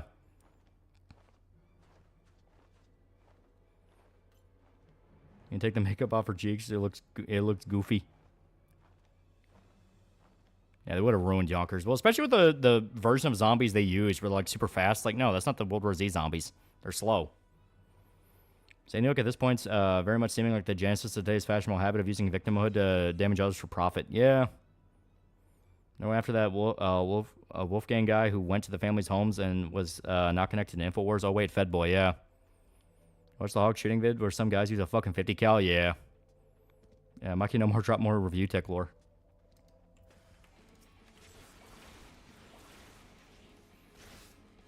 When they're going to see the shooter of Sandy Hook's family, right? Starts in China. How were the Jews able to catch it early? How were they in close communication with China? The way it's explained in the book is Mossad had essentially a double check policy. No matter what rumor Mossad would hear with their agents, they would always double check it and go, well, there's a possibility. So when they hear about how China is starting to have this new virus spread around and it's killing people, they're like, let's make sure that's real. And they also explain in the book that there's a lot of different factors that explain how it got out of China. You had human trafficking, you had black market organ harvesting, a few different vectors that were putting it in different countries. So Mossad was able to kind of trace that to multiple outbreaks in multiple places. They reference different stories that the book already talked about and things like that. So they were able to go, okay, this seems like it's going to be a problem. So they locked down early. Like the idea of playing Old War Blues as a super mutant just for seeing how the think tank react to seeing a giant Shrek staring at him for the first time. Yeah, 'cause as far as I'm aware, they had no knowledge of the FEV. It was a flooded fishing village in China, if I remember. Like, some people thought it was an ancient curse. Yeah, because as far as I'm aware, World War Z is sort of tied to the Zombie Survival Guide. So they operated off the idea of the virus being Solenim, which is the name of the virus in the Zombie Survival Guide, which they do explain in that book that it has appeared throughout history and ancient kingdoms have fought it and beaten it before. It's just the fact that since the world was so globalized in World War Z, it spread before everyone was able to really, like, catch it. Best part of World War Z books that points out how stupid and wrong Zombie Survival Guide is. I can respect the hell out of self-deprecation. Yeah. Cares part of World War Z are when they sink a ferry and the zombies just keep walking on the riverbed. Yeah. And Max Brooks wrote both, right? Yeah, he wrote Zombie Survival Guide first because he was at a party and he was just talking with friends. And then he wrote World War Z as an expansion upon that. That'd be so fucking cool. Medieval Knights fighting zombies. Yeah, Zombie Survival Guide has a few different, like, anecdotes, quote-unquote, where that happens. They also had ancient Rome. They had ancient China. They had a few different ancient civilizations that fought the zombies. Does Sandy Hook parents try suing Big Pharma? Would you actually go on a hog hunt with a 50 cal? You need a big gun to fight them. Yeah, be thankful Dr. Burroughs doesn't seem to know what a deathclaw is either. Realistic Mossad is probably the most paranoid Secret Service to ever exist, probably for good reason, yeah. I think the news and deep state trying to gaslight people into thinking they're more powerful than they actually are, scaring people and making people distrust people, ultimately last election. Yeah. Zombie Survival comics set throughout several time periods, yeah.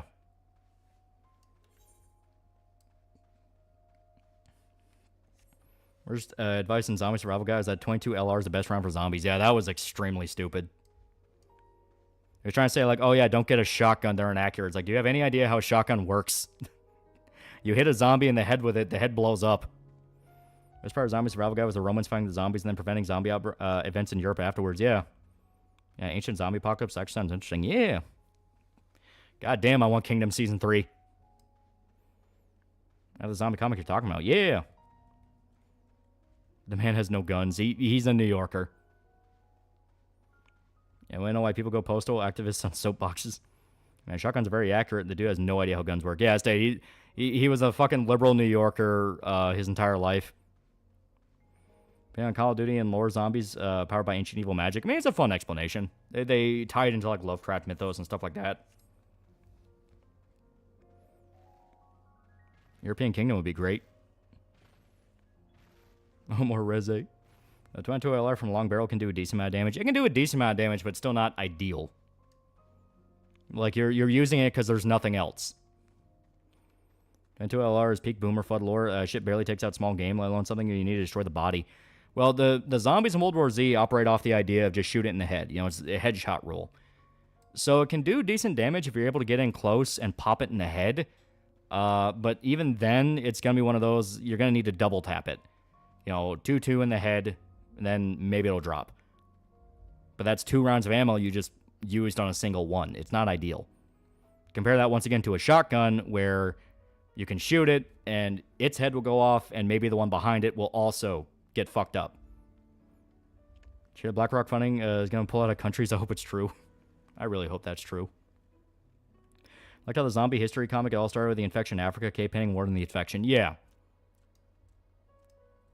And Max Brooks also writes Minecraft lore books. Yeah, I think he writes those for his kids.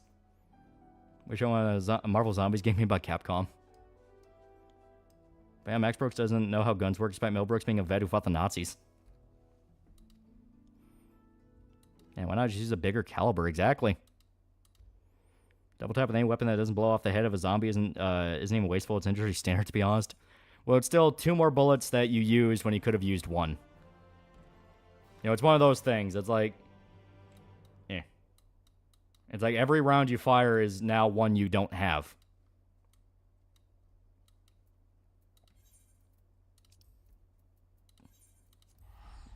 Any good zombie novels to recommend besides World War Z and Zombie Survival Guide? I don't really read zombie novels per se. I've mainly read, like, comics and manga, so Stuff like I Am a Hero, Marvel Zombies is pretty fun for a little bit. Walking Dead, Jungle Gym is really fun.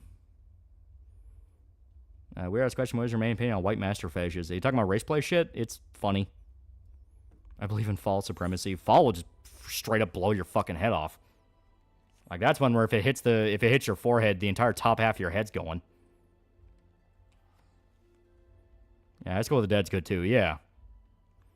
Same Boomer Fudge generally said 22 LR is deadlier than 308 if you shoot a person in the back back in the day. Well, it's like 22 LR is useful in the fact that you can fire a lot of rounds, not really feel the recoil, and then you can leave. It was a hitman gun for a while. You know, a lot of hitmen would use 22 calibers because, as stated, very light gun. You know, pop a guy full of bullets, drop it, leave. Not necessarily zombies, but Monster Hunter International is a phone book series. Remember how anti-cop rhetoric a few years ago and replacing with correction officers? I guess that didn't turn out well as they preached. I believe in brown anime girl supremacy. Yeah, 5.56 is probably the most plentiful round of ammo in the U.S. I think outright the world. My friend owns a Benelli M4. Opinion on it? Benellis are pretty fucking swank. Is it a varmint rifle round? Let's go around cutting off zombies with katana. You still gotta maintain the katana, and what if a bunch of them surround you? 22 is also good as an introduction caliber for first-time shooters. I mean, shit, I know there's quite a few Mosins out there that were made with small calibers in mind. Yeah. Crowd control around 22 is considered less than lethal. Yeah. Why would you use stinger rounds with 22 LR? Because the bullet would break apart in the body, shredding the organs would make it hard to be traced back then. Yeah, essentially like kind of mini hollow points. Hitmen used 22 LR because they were using Saturday night specials back in the day. Cheapest handgun you could get so you could dispose of it and get financially set back. Yeah. Don't be hard against the wall. If you know, you know. I've seen prepper vids about people modding their modern guns shoot homemade black powder. Would it actually be good for zombies? They wouldn't be bad. Like, any weapon can be useful depending on how well you know how to use it. Genghis Khan get close to having a harem made of every woman of every race. And 22 LR is great because you can suppress it very well. Outside of that, though, you can just get something chamber and 300 black cap and good suppressed caliber. Yeah. So, you know, family suing everyone gun-related with wrong opinions. Honestly, makes me think it was a conspiracy, not just not the one Alex pushed. Also, Bucket List of the Dead's a good one. Yeah, Bucket List of the Dead's good. That's in the Japanese during World War II and them holding out. Also, Trump awarded a sumo a President Cup trophy back in 2019. Oh, that's cool. Like, my stance on different nations and their wars is that it's war. The guys fighting it didn't really, you know, have a choice in the matter. When you get into all the unethical shit, it's one of those of like, yeah, every war has fucking horror stories. But then you kind of have to realize, like, everyone was guilty. So, yeah, hence body destruction is usually best. Yeah. Is there a Civil War era zombie movie? Sorta. There was an Abraham Lincoln Vampire Hunter ripoff movie called Abraham Lincoln vs. Zombies. It ended up being a better movie than the actual, like, Vampire Hunter one. Why do they always send a par? Only thing I can see 22 LR works is they're lightweight, so having 100 of them isn't a problem. You can move, pretty much silence them. Yeah. Not to mention, unless they're rotting, still have the skull to consider. 22 is having too much trouble reliably penetrating that in all angles. Yeah. If you have the ability to trap a bunch of zombies in one area to where you can just slowly pick them off at your pace, 22 LR would be pretty useful because you can just walk up, pop it in the eye, and then walk away. The problem is the fact that that would require a lot of setup for that. But not gonna be useful in a zombie apocalypse. As stated, it depends on how well the person knows how to use it. Abraham Lincoln Vampire Hunter was a bad movie. It was nowhere near as good as the book. I think gave my dad some boxes of 7mm for Christmas for his rifle. Yeah. Brand Purchase and Zombies is okay. It was okay. Sound profile supposed availability is pretty much the reason for 22. That's not the most common around anywhere. Yeah. There was a game called Guts and Black Powder where it's Napoleon times army fighting the undead. I mind a pike and shot militia zombie story box formation tactic to make a comeback. That's in the AN-94 is a Rube Goldberg machine of rifles. I've never seen one.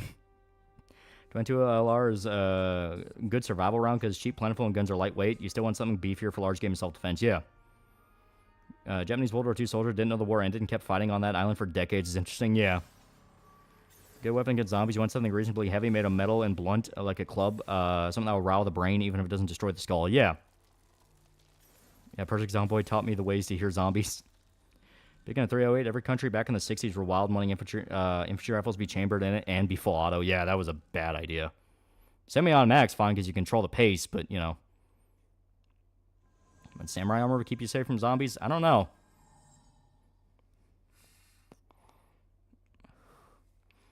I stand for all this talk about zombie genocide, where you're also zombie-phobic bigots. Yeah, fighting, you're just killing anyone who entered his neck of the woods. Yeah, Halberd or Billhook could be perfect for zombies. We went to Japan. Did you see a spider crab? No, we did go to aquariums, though, and that was cool.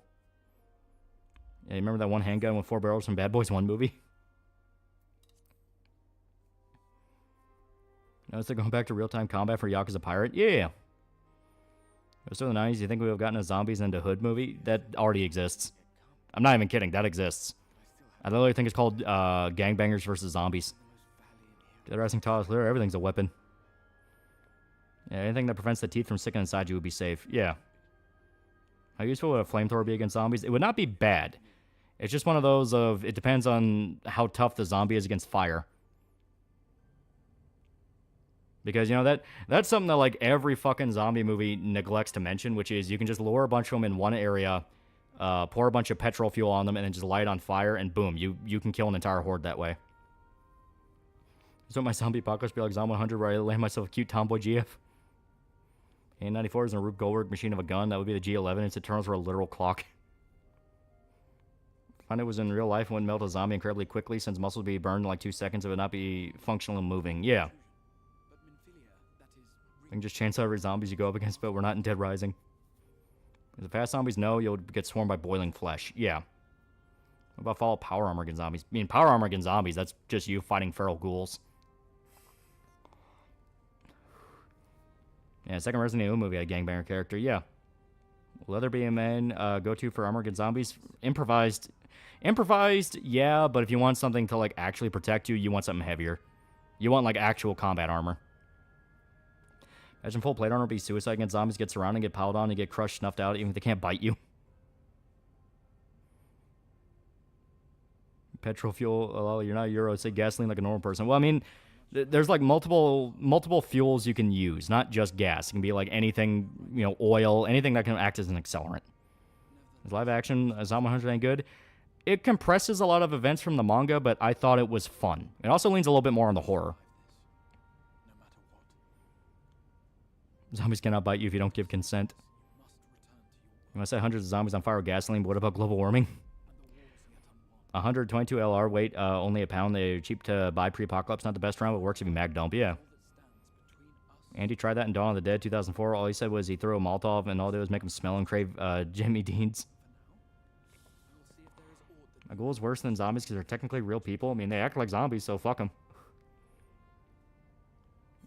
Cyberpunk zombies would be interesting. Zombies with OP cybernetics. Their stab-proof armor is significantly lighter than ceramic Kevlar. Yeah. Go ahead, zombie, unfuck yourself. Yeah, same reason zombies don't usually react to fire.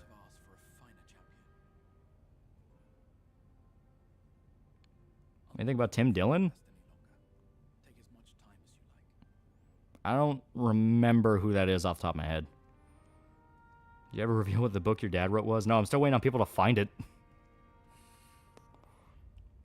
Yeah, Road Faction 2 did Cyber Zombies, yeah. I feel like you chat doesn't understand if something's on fire. It has a very short window for movement. It's not going to be long even if it's on dead. Yeah.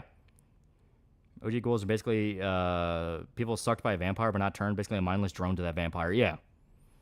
Yeah, power armor, you just end up like Iron Man and Punisher vs. Marvel Universe, where the power just shuts off and he screams while infected until he dies and remains a landmark.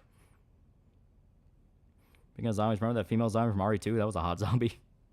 Please don't fuck the zombie. Did you write Dune?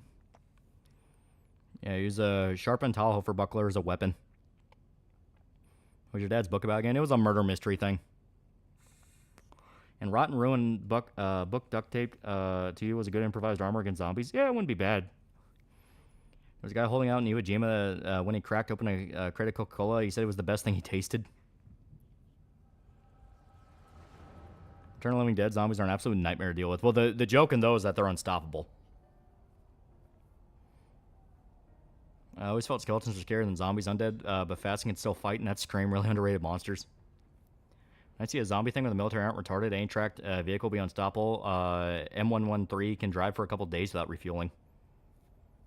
And probably using stab-proof armor in zombie apocalypse that people forget just how powerful the bite force of a human is. That is true. What's the book called? You know what? I'm not going to spoil it. You have to track it down on your own. Not people. Brains. Did you make a joke about a certain zombie in Dead Rising video? Touche, Lolly. Touche. Didn't you want to bone that one chick from Dead Rising after she turned? That was Jessie, and that was just because it was Jessie. Your dad's Agatha Christie? Skeletons are never scarier. The other funny bone or boys from Army of Darkness, yeah. I always had an idea for a murder mystery. The victim disappeared and a bronze statue was erected in their honor only for them to have been put into the statue. Which film had the zombies that couldn't die and had to eat brains called excessive pain? That was Return of the Living Dead. You could also use 22 LR to execute zombies with one good to the head, like back of the temple. Yeah. Even if you burn the trioxin zombies, if their smoke gets into you, or if it mixes it with the clouds, the process happens again. Yeah. Return of the Living Dead, their weakness to electricity is established in 2. The problem is you have to bullshit your way to have to zap it to death. Yeah. Because I think Return of the Living Dead 2 explained it as like you're killing every single cell. They still smoke up and catch on fire, so you have to be careful of that. But yeah. Trying people to find your dad's book. Now I can tell my gun buddy, check it out. He does have your docs. How would you survive Return of the Living Dead? There's not much you can do. Like, the entire point of Return of the Living Dead is, like, every single thing you do would be wrong. Yeah, or just nuke the town. Even then, they imply that doesn't really work.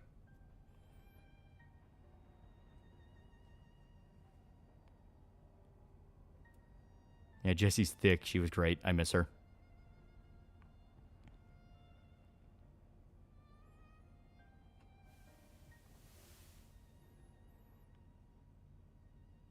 Assume the fetal position, give up is the optimal strat. Yeah.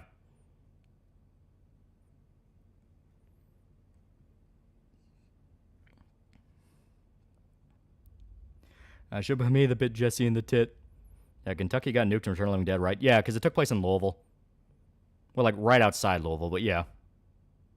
Favorite Zom 100 girl? I love the German. She's great. The weeb.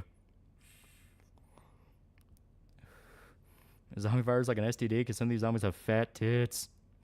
Nuke the town, congratulations, you expedited the crisis into sensationally sucks lips, complete global saturation.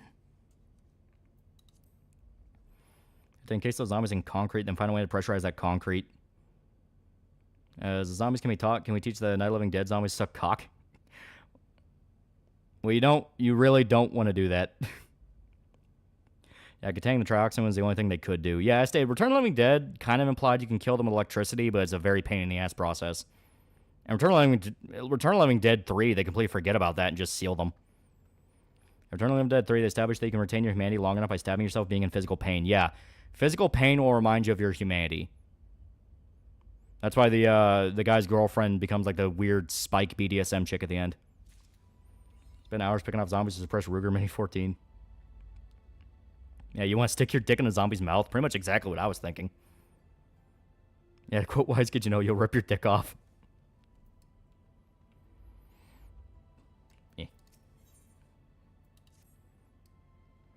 Yeah, that mouth ain't going anywhere near my boys. I'm a pretty boy and a horny one to boot. You will die. And then see what happened 20 weeks later. The guy became a zombie by a kiss. A refrigerator zombie always makes me think of the news of the Chinese restaurant having a human cadaver in the meat locker. Would you fuck zombie from Manch Musume? Don't they also imply that you could turn into one? If you pull the teeth out of a zombie chick's mouth with pliers. Yeah, why would you ever let a zombie that close to you? Pretty much how I'm thinking. It's like, once they're a zombie, they're quite literally not a person anymore. They are a thing to kill. And a lot of the time, like, zombies look gnarly. They're ripped apart or fucked up or smeared in blood. Like, do you really want to try that?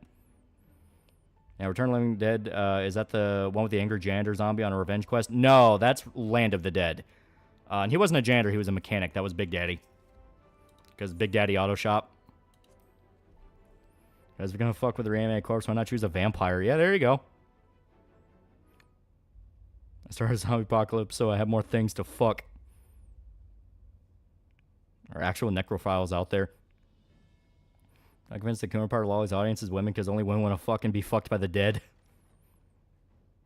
Every non-infected woman would be desperate for a man. Just spray him with lye, it's that simple. Unironically, yeah, that would actually work. Like some acidic.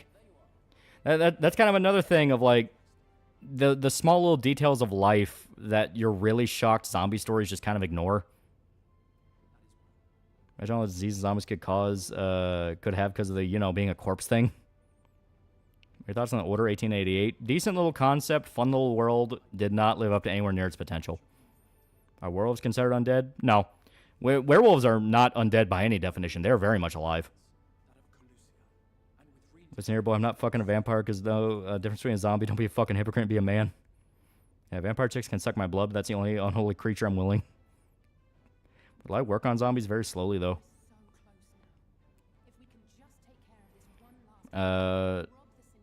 Perhaps a blonde vampire's name means you are a victory in Spanish, a vampire with an anti-tank rifle. Isn't there a movie about zombie strippers? Guy has dick sucked and complained it was dry like sand soap before she biz dick off. Yeah, that had Robert Englund in it. Must be assuming a world become a zombie can then fuck the monsters because monster and human relationships are forbidden, but not monster and monster relations. Yeah, werewolf is either a cursed person who can transform unwillingly or someone who can control it, generally speaking. Yeah. Werewolf is the one monster where if it exists, I just know I fucked.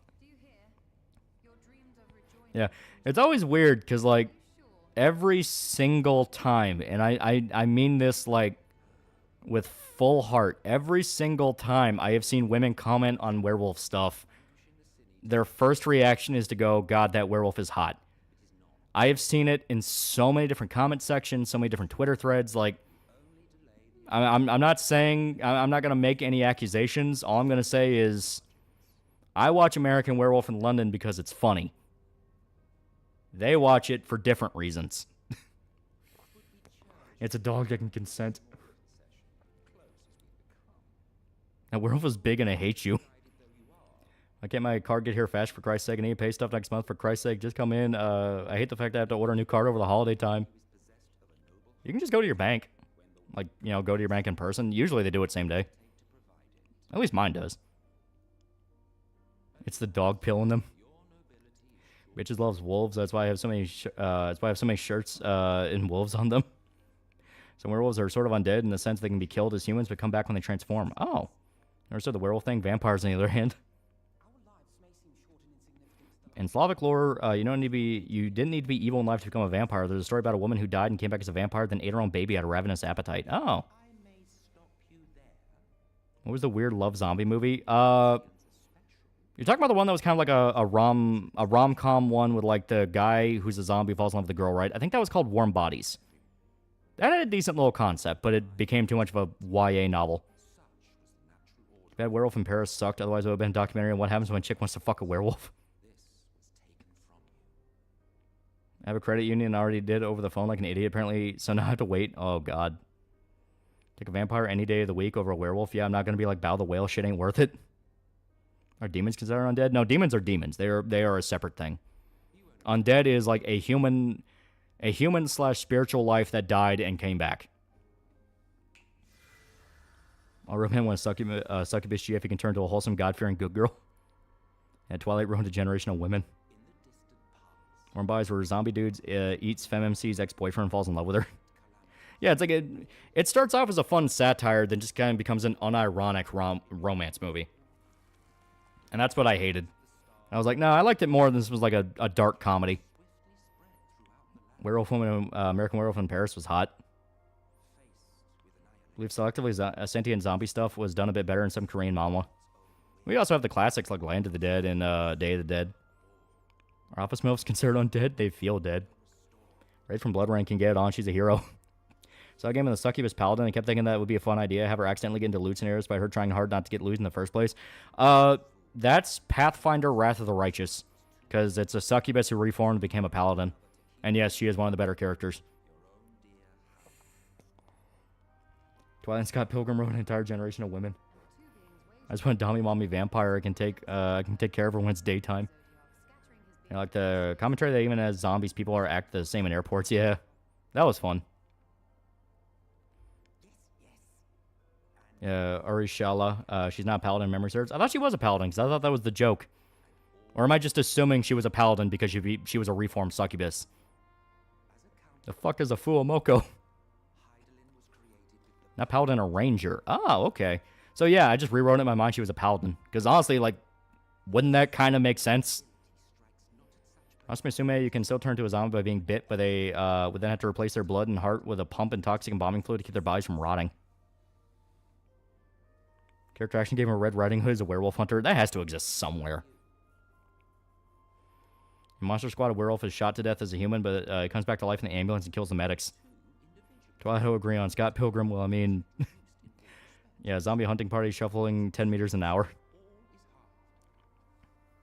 Have you watched The Howling? Yeah, it's okay. Like I said, my peak for werewolf movies is like Dog Soldiers and American Werewolf in London. Those are the two where I'm like, nope, those are mine. Those are my movies. They are really good.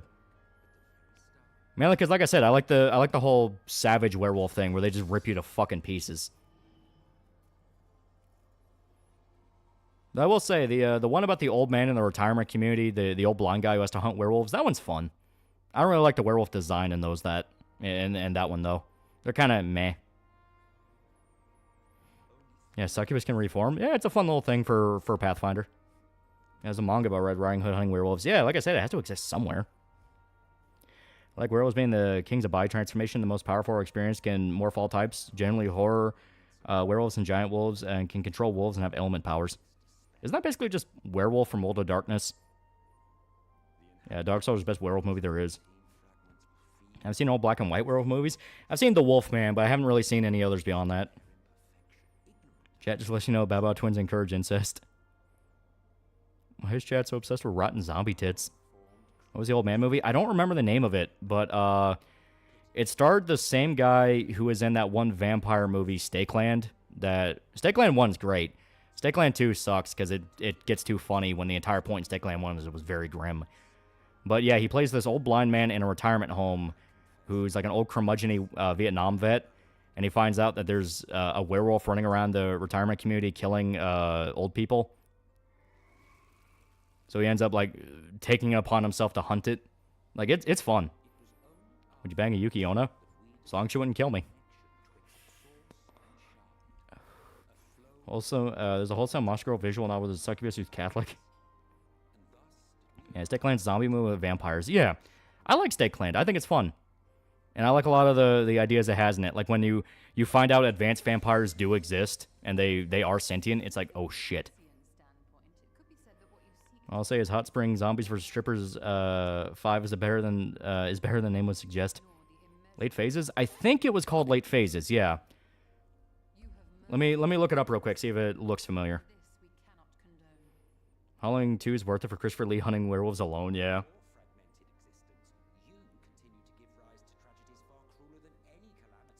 Yeah. The movie I'm talking about is Late Phases. It is fun. It is a fun indie movie. As stated, my thing is I just don't like the werewolf designs. They look very cheap. But other than that, it's a very fun movie. Does Stakeland have a scene where cultists drop feral vampires into a crowd of people? Yeah. Because that's their thing. They would, like, fly planes full of vampires into cities. Apparently, Succubus can be good. Allegedly, a bishop had a relationship with a succubus that helped him become pope centuries ago. Chat must think a zombie Jeff would be like a Monster Girl encyclopedia. I've seen Ginger Snaps. I saw it once. It was... okay. I liked Bad Moon Dog as the hero. Yeah, Blade has a history of laying pipe with fellow hunters. Yeah, Buffy the Vampire Slayer is overrated as hell. Buffy's fun, though. About the concept of Dark Souls 2 is going to be about the survivors from the OG having to survive a werewolf infiltrating an insane asylum. Oh, that'd be fun. I mean, a little bit cliche, but they could have had fun with that. Are you transgender? No. Let's forget how horny some of y'all in chat. Junior Snaps 2 is weird. I never saw 2. That's an Abraham Lincoln Vampire Slayer. The book is better. Favorite werewolf movies: American Werewolf in London, Nazi Zombie Nightmare was a trip. Yeah, I love American Werewolf. That's probably my all-time favorite. It just has the most fun with the concept. And when it got to the werewolf, it was legitimately threatening. It was like, that's still probably like one of my favorite werewolf designs, where it's just this huge ass fucked up wolf. And I like that. Best war movie? That's hard. There's great ones. I really love Apocalypse Now, but if you want to count that as a war movie or not, I can understand. We Were Soldiers, fantastic. Black Hawk Down. Saving Private Ryan's intro is amazing. Then you get to the actual plot and it's a little shaky. And Joss Whedon gets and deserves a lot of shit, but Buffy's awesome. I'll fight you on that. Elon's in government now. The masses need to petition him to make catgirls real. Being a hot succubus chick, I know they're real in hell according to the Bible and Quran. Are you transgender? No. Short Fat Taco unsubscribed. That's on Underworld. I only remember the chick. Oh, yeah. Kate Beckinsale. Underworld is a fun series. They knew what they were. They were just meant to be fun, watch badass hot chick fight monsters. And I thought they did their job. American Werewolf's design legit triggers my fight or flight. It's good. Favorite powerful vampire version? Dracula from Castlevania is always great. Fucking... You gotta love Blood and Wine. Like, they build up that vampire to be like, yeah, you're not fighting that fucking thing. You gotta talk him down. The Outpost? Outpost is really good. Underworld inspired a lot of leather fetishes, yeah. Yeah, Celine was awesome, yeah. Skin tight black leather, Kate Beckinsale wore that better than Carrie Allen Moss, yeah. Metaphor 25% off, Silent Hill 2, 20% off, Black Ops 6, 15% off already. Are you a trade paperback guy or hardcover sort? Talking about books. I don't usually buy books. I usually just kind of like read them digitally if I ever read them. But if I buy a physical, I want hard copy. Hard copies keep longer. Where's vampire manga to me? Rosario a vampire? World of Darkness werewolves are basically Luddites who want to destroy modernity, except the few who learn how to use the internet realize, man, my brothers are retarded. To be fair, the werewolves in World of Darkness are like hippies.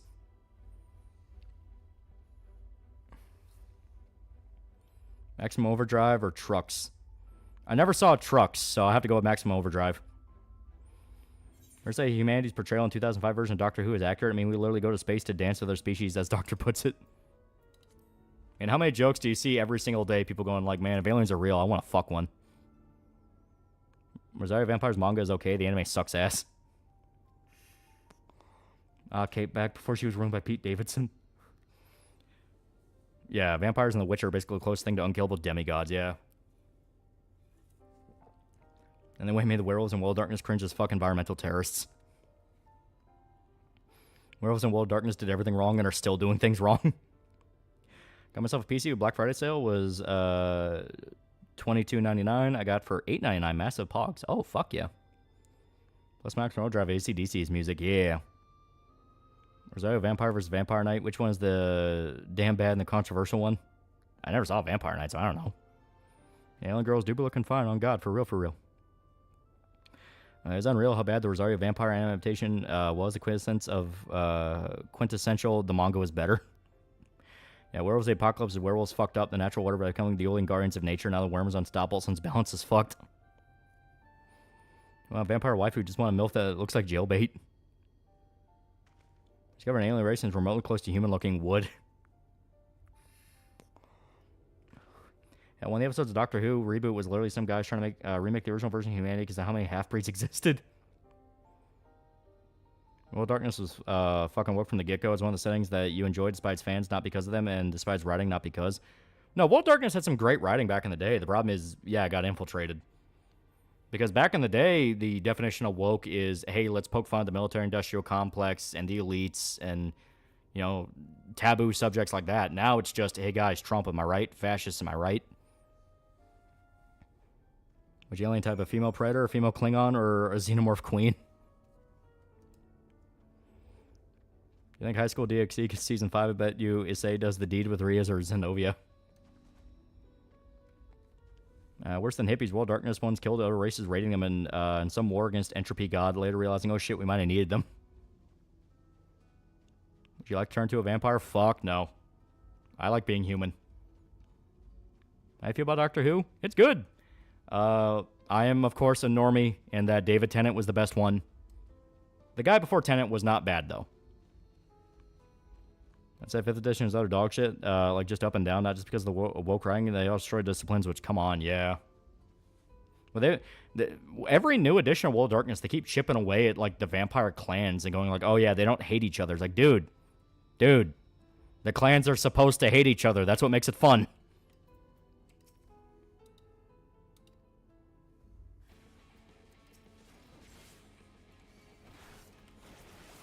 World of Darkness was counterculture for anything political. It was goth, yeah.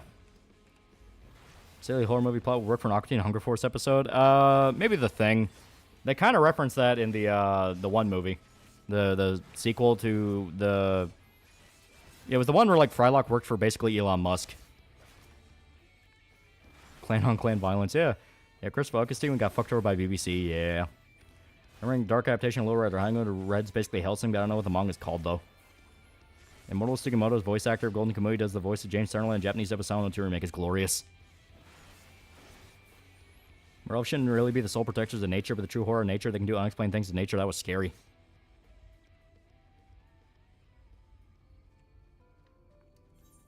Yeah.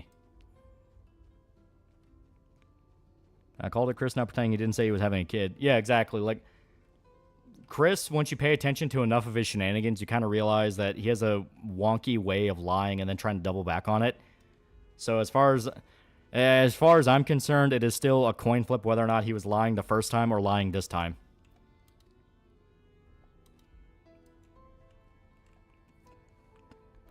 Issue with the Vampire Clans, a lot of people mix up Masquerade and Requiem lore when complaining about lore changes.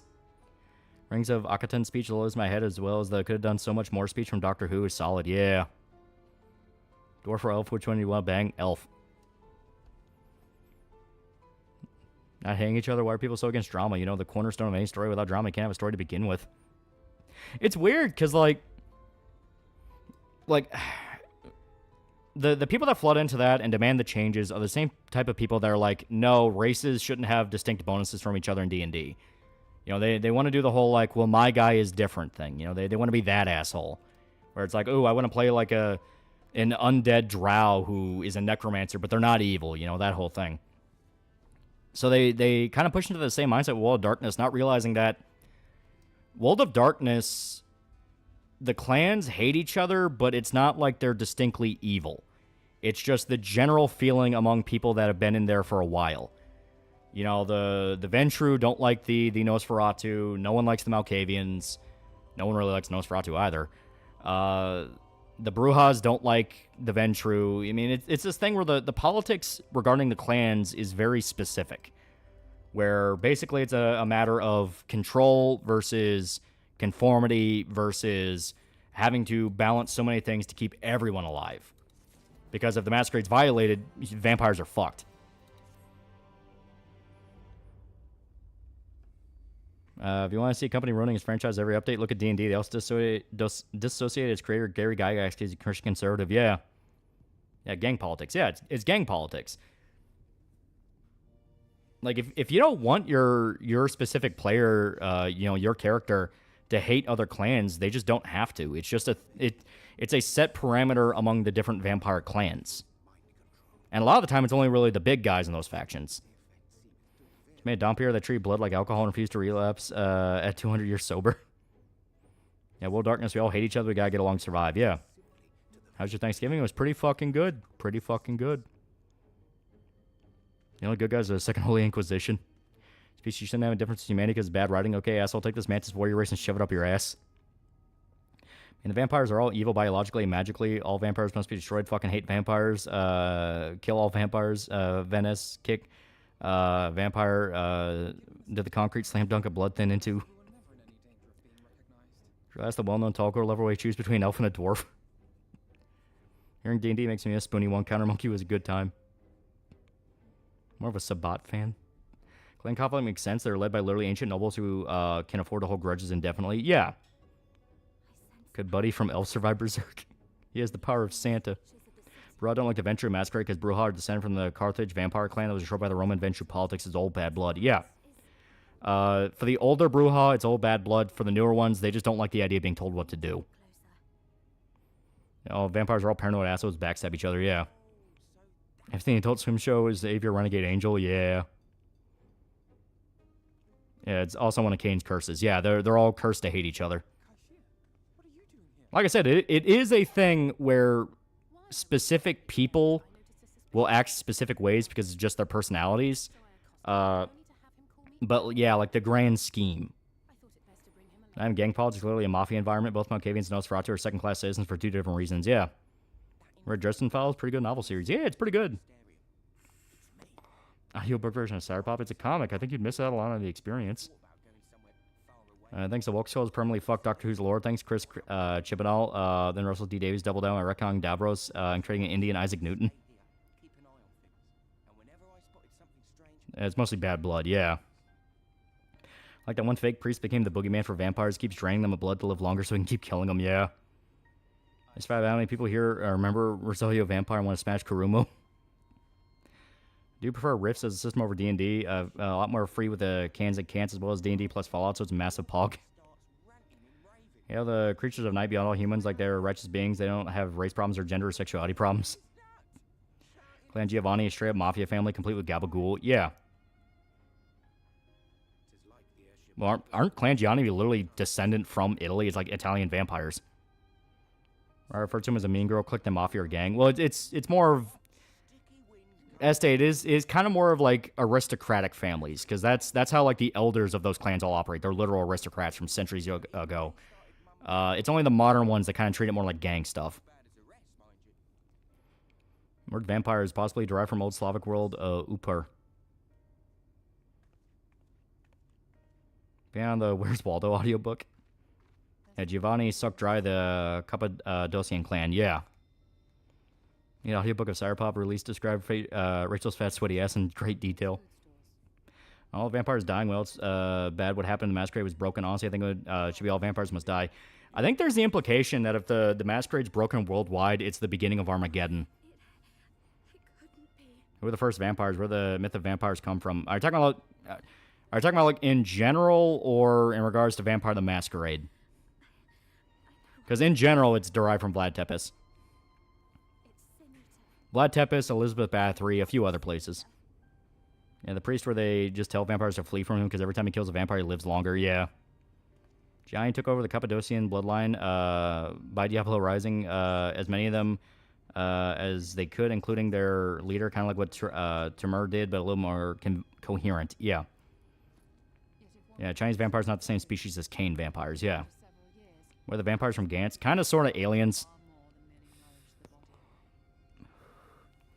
Also finding with mixing properties like Technomage, Cybernetics, Hate Undead, Vampire Head, Cyber Eyes literally pop out. I think of the D&D arcade games by Capcom. Played both and they're great. They're pretty fun. I didn't play a lot of them though. Also, the Giovanni aren't getting their way. You know, Mudhole stomped in by mages and Tazadi every 10 seconds. Yeah, Chinese vampires and World Darkness more magical zombies. Yeah, they kind of play it off more like actual Chinese vampire lore. Yeah, it came from Eastern Europe. It's a cautionary tale of its influence on Western Europe, which is supposed to be bad. Yeah. Uncle died about an hour ago. Can you please ask Chad to keep me, my aunt, and their kids in your prayers? It's been a rough Thanksgiving this year. It's okay. It's okay. It's okay.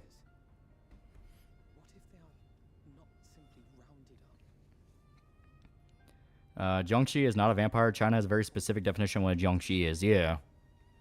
Can Yuki win a fight against Mecha? Yeah, probably.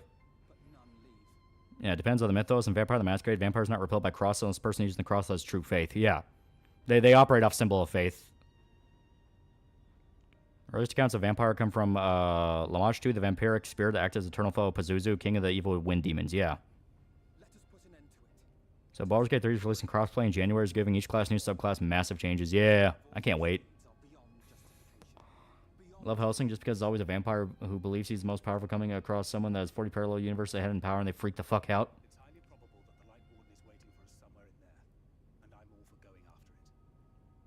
But our enemies know our faces. They know that we are coming, and they will not let us. And you watch Vampire Hunter Deeds. Classic. Like it or not. Classic. There's a collab setting between Cyberpunk and World of Darkness. You can have cyborg vampire ninjas. Yeah. Well, Truth Faith is just sorcery. It's static magic, technically. They could probably be also pretty messed up by Prime Sphere. Yeah.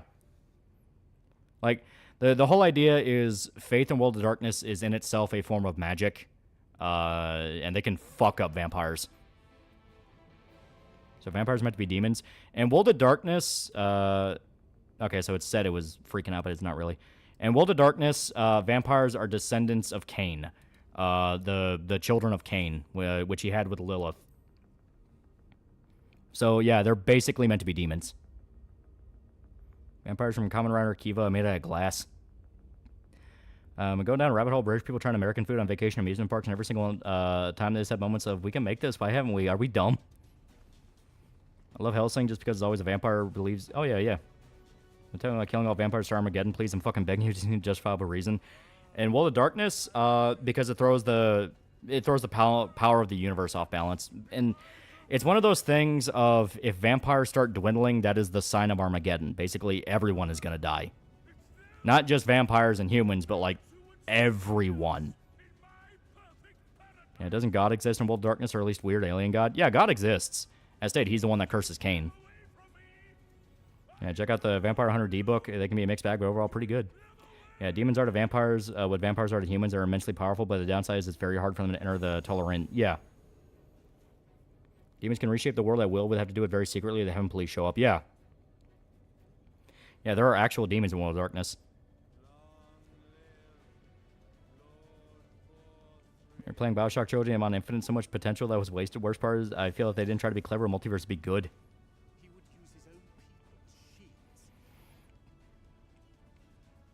Yeah, for the most part, there's an Aztec deity type called the Tizimeme, who are vampiric goddesses with snake penises that the humans' sacrifices were conducted to keep from the world ending. Yeah. Sorry, I keep... Well, actually, you've hit a subject I'm absolutely obsessed with. No, it's okay, yeah. World of Darkness has really cool lore. Speaking of the white-clothed guy in the game, looks like Nero from DMC 5. Like that Jazz and brought Mage the Ascendant for the better. Mage kind of fucks up the whole setting with power scaling going out the window. Yeah, God Machine's New World of Darkness is ironically now old and not updated. For fuck's sake, why does God have such a hate boner for Cain? Cain's bloodline's directly responsible for the end of the world. Changes, murdered one guy, sure, it was his butter, but he was an asshole. Well, it's... It's a whole thing where Cain is humanity's first murderer. So God has specific hatred towards him for literally destroying his creation and then lying to God about it. So it's one of those things where Cain is cursed to walk the earth forever, watching his children kill each other because, once again, he's the first murderer. And he is never allowed to die. The only family he'll ever have, because he murdered his brother, is to sire children as vampires. And from there, if vampires start dying off, that is the sign that it's time for the world to end and for Rapture and Armageddon. That's where you get the concept of Thin Bloods, where if Thin Bloods start popping up more and more, that is a very, very bad thing. Yeah, Cain fucked up everything in multiple settings in World of Darkness. Yeah, it's all basically directly Cain's fault.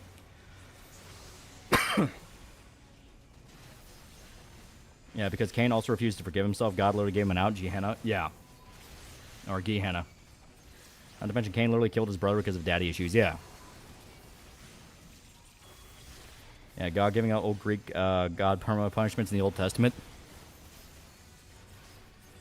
Yeah, don't hurt citizens and then proceeds to paint the wall with them. Cain should have taken the punishment and doubled it, passing it on to the next guy. That's basically what he did, though. Because everyone he sires ended up becoming the progenitors of the vampire clans. As less God caused the end of the world and more the antediluvians awaken in their borderline eldritch abominations. Yeah, it's kinda, yeah.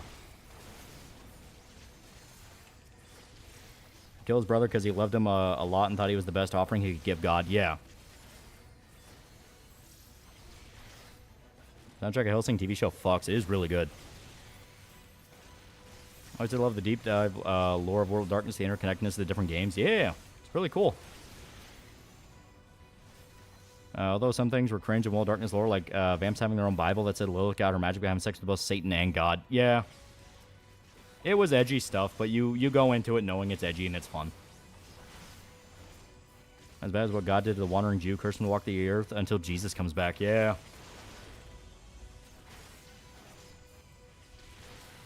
So if you're a vampire, you're fucked. Is there any way to be a decent person as a vampire? Hold is the only way to kill yourself. Yeah.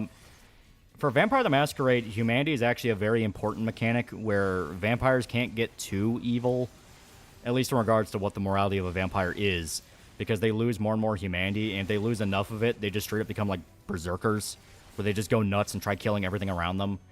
They make specific rules to where you cannot, if you're draining someone, you cannot kill them. You have to drain them just enough to where you survive and then let them go. Otherwise, if you drain to kill, you become... You lose a little bit more humanity. During War of Darkness, Antediluvian sealed in Antarctica awakens, causes geysers of blood to break Antarctica apart just by waking up. Yeah. Well, War of Darkness is a serious problem with each. Line has its own metaphysics that clash with each other, and unique apocalypse that kind of clash with other ones. Yeah. It was Adam cursed Cain in World of Darkness lore, if I recall correctly. I don't remember. Was it Adam or was it directly God? Vampires that have zero humanity become what is known as white, basically mindless monsters. Yeah. And they have to die. The Camarilla goes out of their way to make sure they die.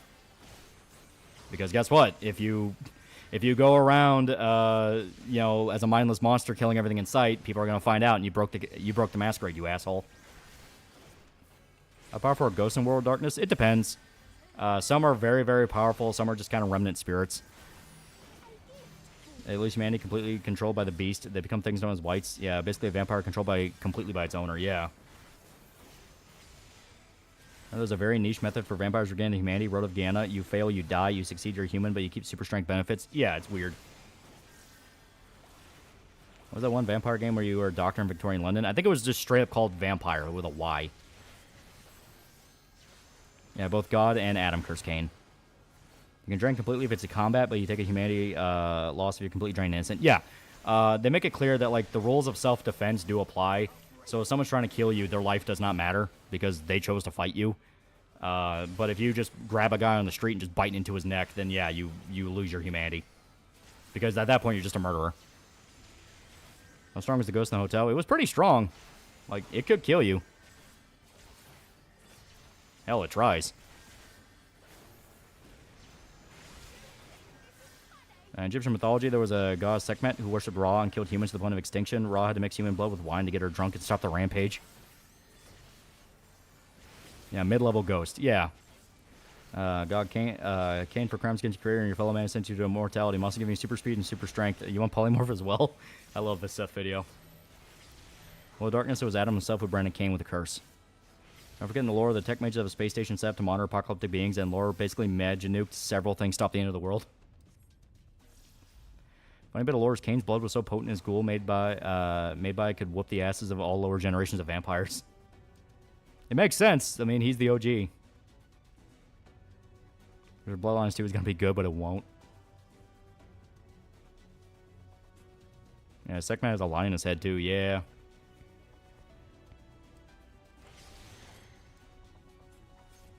Eat shit, loser. Yeah, Gabriel added several curses, not for Gehenna. Yeah. But the thing about Cain is he does get the opportunity to redeem himself, and each time he refuses, he gets cursed with a weakness. Like how the order of the Word documents become digital, Italian snobby faction like Camarillo become more and more reasonable.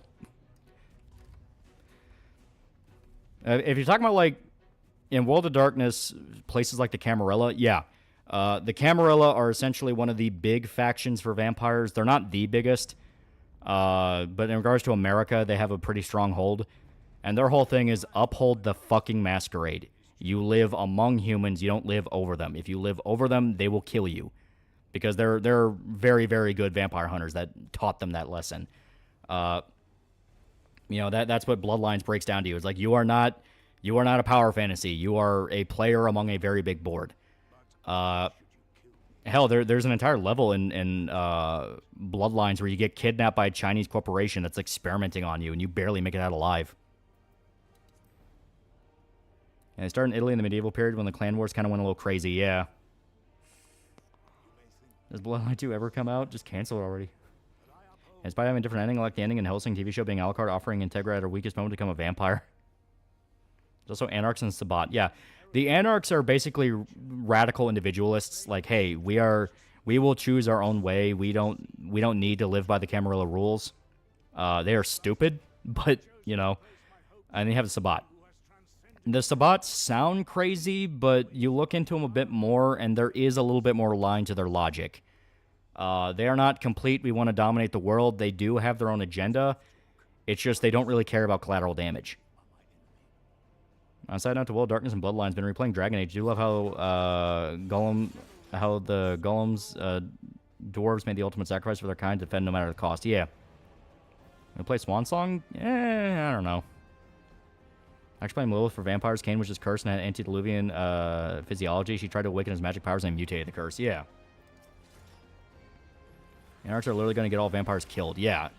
Anarchs are basically just, well, fuck you, Dad. No problem with the Anarchs. They want to tear down the Camarilla, but when vampires are let off the leash, it results in them going extinct. If you want a good reason why you don't break the fucking masquerade, watch Shiki. That is something that is a vampire story. You could basically just headcanon it as being in World of Darkness, and it would make perfect sense. Like, oh, right, yeah, the little girl vampire never was taught by her sire what to do and what not to do. So she's just operating off her own logic. She doesn't understand the point of the masquerade. Because if I remember right, Shiki does make reference to vampires in cities, and they live there fine. But they have to live in hiding, away from people. Anarchs respect and uphold the masquerade, but they also hate the vampire power structure where the elders have all the power. Yeah, they're not completely wrong in that the Camarilla themselves are pretty corrupt, and they play favorites a lot. The problem is a lot of the people in the Anarchs tend to just kind of be, fuck you, Dad. Vampire, the more humans you drain, the impact of the game drastically. Draining a key figure in a district to destroy the district also change your appearance more monster-like and powerful. Yeah, but you never really had to drain anyone because you could just grind blood vials off people. Yeah, the Kujin whooped the Anarchs so bad they got kicked out of their stronghold in California. Yeah. Masquerade uses Shiki as the teaching material why you don't break Masquerade. Yeah. Yeah, the Loli came from a city. Yeah. Her whole thing is she just wanted a town full of vampires because she didn't want to be alone. Yeah, city vamps live different unlike country vamps. Yeah. Yeah, Anarchs, we are your masters. You are the cattle. Humanity nuke. No, that's more the Sabat. The Sabat are the ones that are explicitly, we're going to take over humanity. But they have their own reason for it. Anarchs are just, leave us the fuck alone. Respectable ideal. The problem is the situation in World of Darkness is like, dude, if you had to say what was a good game to get into Masquerade, Bloodlines. Bloodlines is the way to get people in. And Vampire Masquerade text adventure are nice, well, the first and third one at least. My story, the villain faction deliberately tries to remain in the shadows because they want to be hidden, but also fear humanity, actually learning how to actually fight them. Yeah. It's always a fun concept to explain, like, hidden societies. Where it's like, well, you're more powerful than people. Why don't you want to fight them? It's like, because they can learn and kill us. And Bloodline, basically all Anarchs besides 9 are retards. Jackie's pretty good, but I don't know if Jackie's technically an Anarch. Jackie, if anything, is like the extreme Anarch, because he just doesn't side with anybody. He doesn't even really like the Anarchs that much. He just kind of hangs out with them. Of course, he's also, like, buddies with Cain himself, so, you know. Yeah, not to mention it's also hard to kill werewolves as a vampire. Yeah. And werewolves will fuck you up. If they feel like you're getting in the way of nature, they will fuck you up.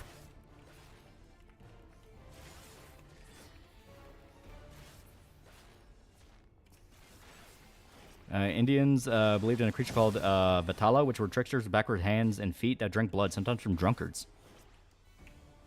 One from across the pond, Baldur's Gate 3 is playing a new update with a new subclass, including Bard, Path of Giants, so you'll be able to enjoy 10-foot-tall Karlach. I know. I will play that update. The Anarch's the dumbass vampire trying to antagonize Solar Sorcerer, famous for his spell Bow of the Sun. Why do you want to fight humanity? Because they outnumber you 1,000,000 to 1. Yeah, that's literally exactly what they say, too. It's like, there's more of them than us. Isn't Jeanette also an Anarch? No, Jeanette's weird. Shocker, Jeanette is weird. She's one of those where, because she's a Malkavian, she just kind of leans into different groups for different reasons. Open sarcophagus in first playthrough. That was your first mistake.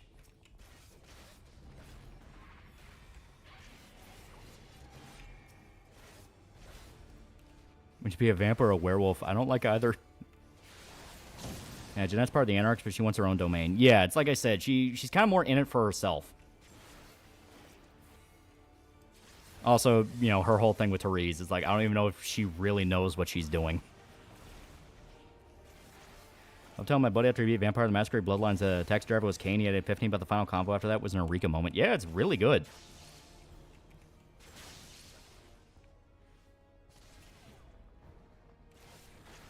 Yeah, Dracula's One World of Darkness basically is awesome. Basically screwed over the vampires while he was still human and kept doing it after becoming a vampire, yeah. I'd be Soulless Husk or Furry. I'm talking World of Darkness. Recently rewatched your Mass Effect video. I was wondering if you'd be interested in covering the Dragon Age series and KOTOR games. Oh, I have to. I have to. Like, I like Origins a lot. I haven't played Origins in a long-ass time, but I liked it a lot. KOTOR would also be really fun, especially considering the state of Star Wars. Humans outnumber them. They learn from their mistakes and can hunt you 24 hours straight. Yeah. If anything, vampires are more limited because they have to only go out at night. Like, sunlight will kill them.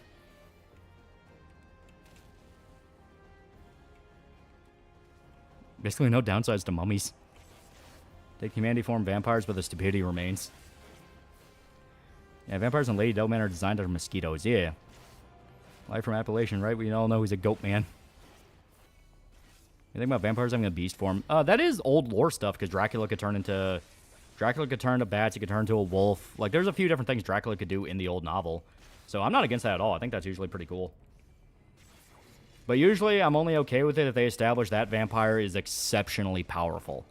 Like, if a vampire is able to do that, it's because that's one that's been alive for a very long time. Their human organization know about vampires and are actively hunting them. Yeah. Origin's the most goated of the series. Liliana, best girl, and Shale is the homie. Also, Logain did nothing wrong. The only thing that fucked over Logain is they didn't let him actually explain his methodology. Many countries or alphabet agencies know about the existence of supernatural and water darkness. Yeah. You mean World of Darkness? Do governments know? Yeah, governments are aware of the supernatural.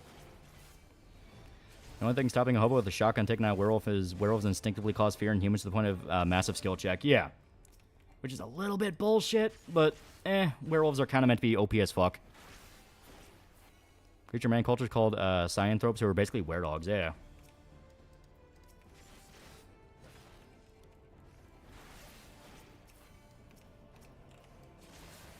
Yeah, humanity's really good at finding new and terrible ways of killing things we don't like. Old vampires understood that. They understood that fucking instinctively.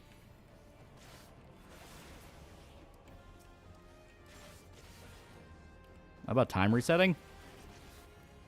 Do you mean like a vampire able to manipulate time? If you're gonna do that, it needs to be like a vampire beyond even all vampires, like a vampire god.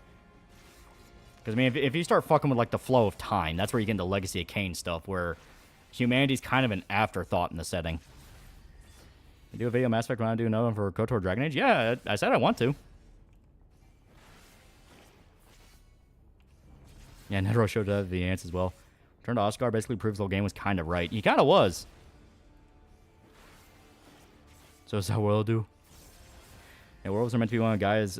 Counter forces meant to keep balance. So there is a reason. Yeah. So if we tame a werewolf like we did with dogs, we have to do the Bow Bow twins. Yeah, it's literally just Dio over heaven. That's what I mean, like... Okay, A1, technically. That was not Dio in Part 6. That was Poochie. He wasn't a vampire. He was a priest. But yeah, no, like... That's where you get into the stand thing, which is a different thing than what I'm talking about. What I'm talking about is, like... Traditional vampire setting, and they're able to ascend to a level to where they can fuck with the flow of time. That's more like Legacy of Kain. Yeah, there's Ascended, Antediluvian, Temporis Discipline. Yeah. And the Antediluvians are, like, flat out, like, incomprehensible. What about fairies in World of Darkness? I don't know much about them, but if I remember right, they go off the idea of they're fucking assholes. Yeah, technically, Alucard was a Cyanthrope since Baskerville was a hound. Yeah. You've heard the True Bruja were debuted in Dirty Secrets of the Black Hand. Was written by a disgruntled, soon-to-be-fired White Wolf employee, so kind of apocryphal. Yeah. Or Sakuya? Yeah, a little bit. Dio over Heaven is in Eyes of Heaven. He was able to reverse the flow of time and the flow of evolution in people. He inverted GRE to just E. But how canon do we want to consider game canon?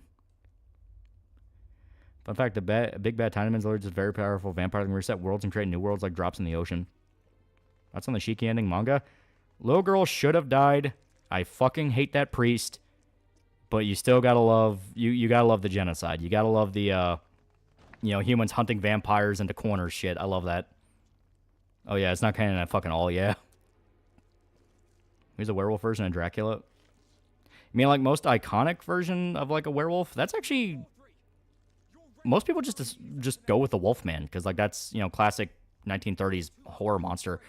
But there's not really a single named reference of a werewolf. It's just always been a general creature. There was that guy from the Cabela's Dangerous Hunt game who could take on the werewolf menace. In fact, about Veilguard, say that Southern Thetis, Ferelden, and Orlais were wiped out by the Blight, so there's a chance that all your favorite characters are dead. Has it ever explained why the dad betrays the vampires in Shiki? I mean, main guy's dad, because if I remember right, he either broke his brainwashing or main guy was able to brainwash him back.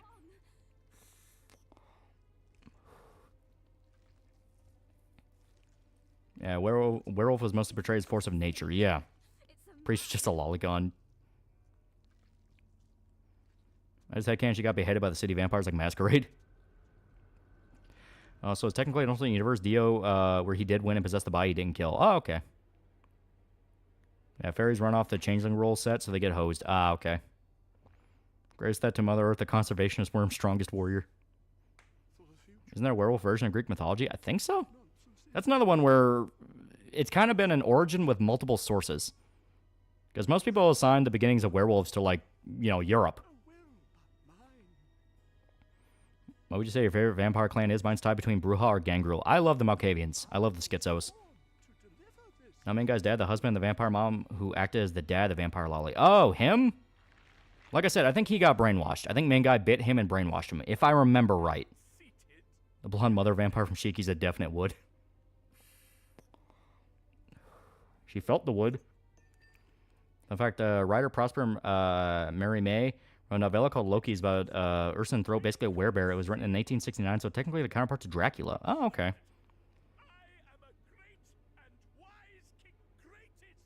And this guy's a fat bastard. He has a great personality. He's probably like a terrible wife, murderer, incest, cannibal, jewel maniac. He's a tyrant.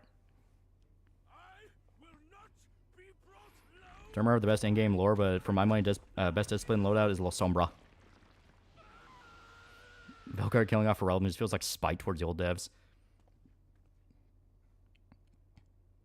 Yeah, I forgot the name of their myths of dog-headed people. Yeah. Roja first playthrough, Malk second, never touch Nosferatu. To be fair, Nosferatu is the one where you play it after you know that game inside and out. Otherwise, you get fucked. Yeah, Vampire Mom from Shiki was depressing. She was really depressing. There's a lot of vampires in it you just feel bad for. I feel so bad for the nurse. I actually talked to my brother about this because he recently went through Shiki, and he was like, yeah, I felt really bad for the nurse. I felt really bad for the vampire mom. Felt really bad for the lady's mom that had no idea about what was happening, and she was just hiding in the attic. I think being boiled alive is the worst way to die is one of them. Lacoyan, the man was turned to a wolf for killing his son and tricked the gods and eating the kid. Oh, okay. Dog-head people from real-world mythology were called Sino Cellophane. Can't wait for the Nosferatu movie. I think it would be really good. Yeah, bitch-ass student deserved worse. Yeah. Yeah, what about the vampire girl who got hit by a tractor? She was just a flat-out serial killer. Like, she was a maniac. True, Veilguard did go through the development hell? Yeah, it's been restarted multiple times. If you get a queue for Crown of the Immaculate, invite me. E. Yeah, Lord Fat Fuck demands more pie. Famous Japanese thief Goemon was boiled alive. Nasty business. Which one I think is hot, Jeanette or Velvet? I think I lean towards Velvet. Jeanette tries too hard to be hot. Yeah, so Sophia's video on Veilguard's great. Really knows what's wrong with the game. Yeah. And David Jaffe was crying over the reception of Veilguard. It's a bad game. It's a very bad game. KOTOR remake. I hope it's never coming out. Yeah, Pink Vampire was just a bitch. She was just a serial killer. Liliana was also ascended to the position of French Pope, too. Orlais was destroyed by the Blight, and they don't say anything about what happened after. She's dead as fuck. It's funny, like, I don't know anything about the story of Velgar, but it sounds like they're just going right back to the Blight and the Darkspawn. Rant for Vengeance, the worst YouTube grifter and racist and Irish and sexist. He's got a lot of controversy and already getting canceled. I have no idea who that is. Fairies and World of Darkness kind of come from their own. I guess it would have to be called Umbrella Realm, called the Dreaming, which is partially supposed to be like the Feywild. Yeah, I'm pretty sure Kotor Remix announced dead recently. Yeah. They don't call it the Taint anymore. They call it the Light.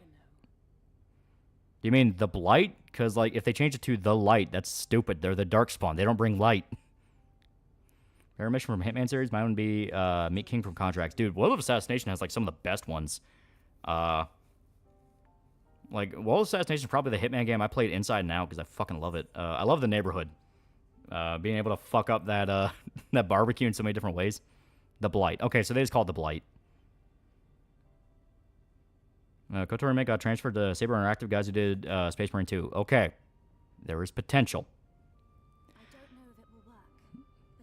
I'm in a Dark as a second edition game. The DM is like the biggest fucking it would have Darkness dev. It would have World of Darkness guy. He fucking hates World of Darkness people. New Life from Blood Money was really good too. That you're not wrong. That one was really good too.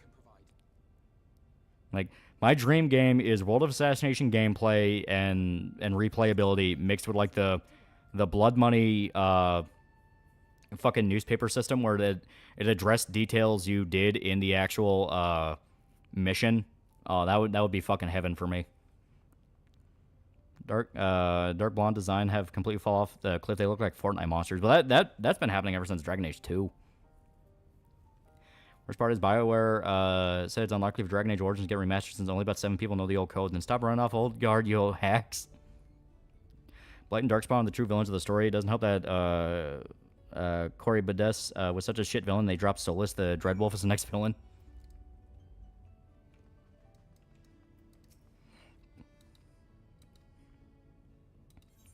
Hitman Absolution is just really weird. There's parts of it that felt like classic Hitman, other parts where it felt like it was trying to be Splinter Cell Conviction.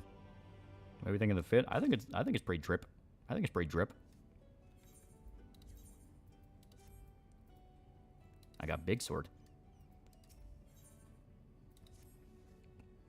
World of Assassination should be called Hitman 1, 2, and 3, etc., right? Yeah. But ever since, you know, you can buy, like, basically the full game as a bundle, they just call it World of Assassination.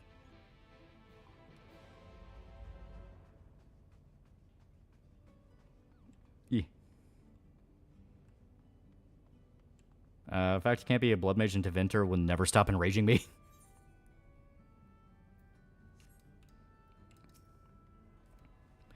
Pro tip, you die from letting you deserve to be mocked. Judge being some bold fucking dweeb is the biggest mistake ever done for Dreadwolf. It was described as a pissed off warrior god that's basically an elder thing at this point.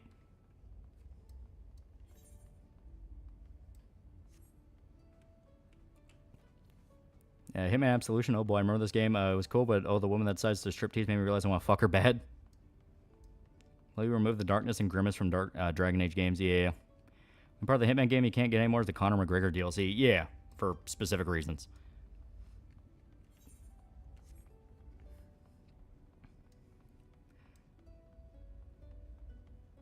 Why can't you be a blood mage in Veilguard? I guess they just didn't want to bother with it.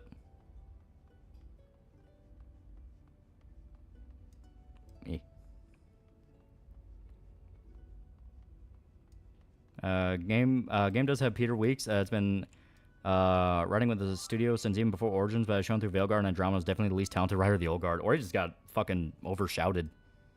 Yeah, can't be a blood mage, deal with it, yeah. Blood mages are a fascist power fantasy. Yeah, according to devs, it was too evil. It's like, fuck off. No power cosplay for you. It's like, too evil, fuck off. Like, Dragon Age 2, you had the fucking elf girl whose entire gimmick is she was a blood mage, but she was like a nice blood mage. Psycho Power 559, $5. If you could use one mechanic from a game for different game series, what would it be? I want the Nemesis system to be more games. Like, fuck. Just imagine, like, other superhero games using the Nemesis system. That'd be dope. Eh. Hell, not even really superhero games. Like, there's a lot more you could do. Oh, shit.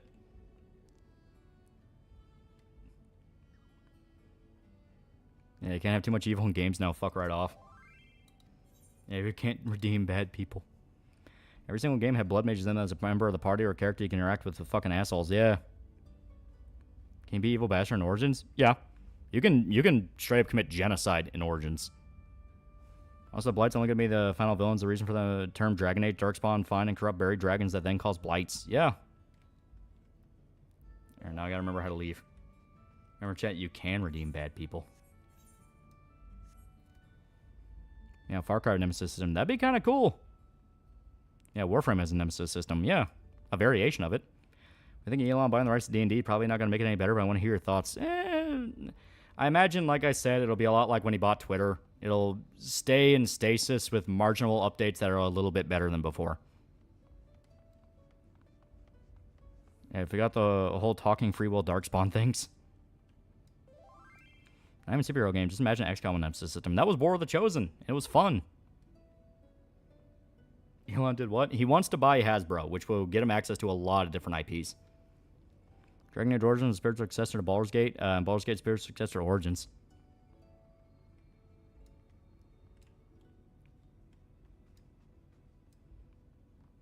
Hell, why would you want to be evil, Origins? Morgan will bury your will demon autism child.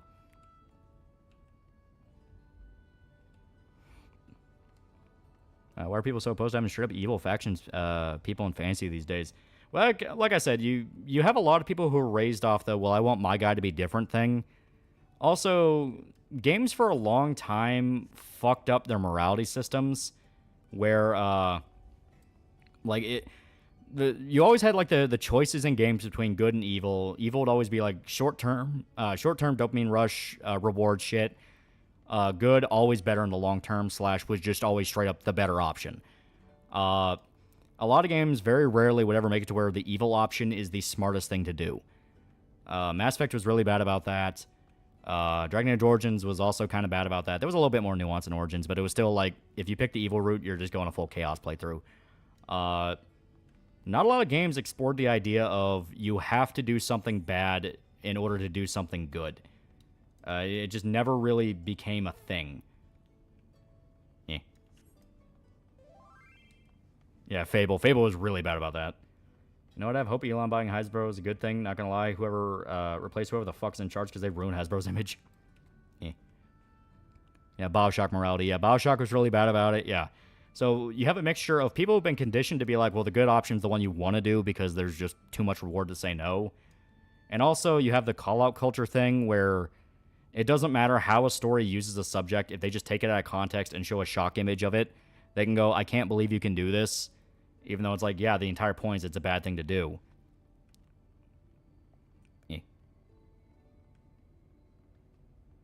But that's how it's been. People are incentivized more than ever now to pretend to be offended at stuff. And yes, it's explicitly they pretend to be offended. They don't actually give a shit.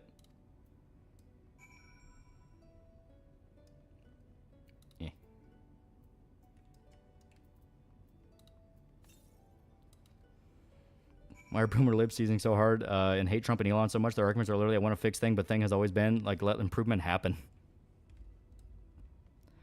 Meryl was an autistic cutie who saw blood magic as more morally neutral. Yeah. And she's not wrong per se out of the sense of you can use blood magic putting yourself on the line. You're not sacrificing other people.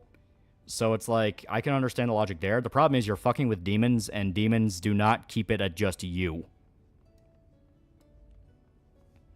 I think the shock values only make people play those games. Yeah, but they still pretend to be offended.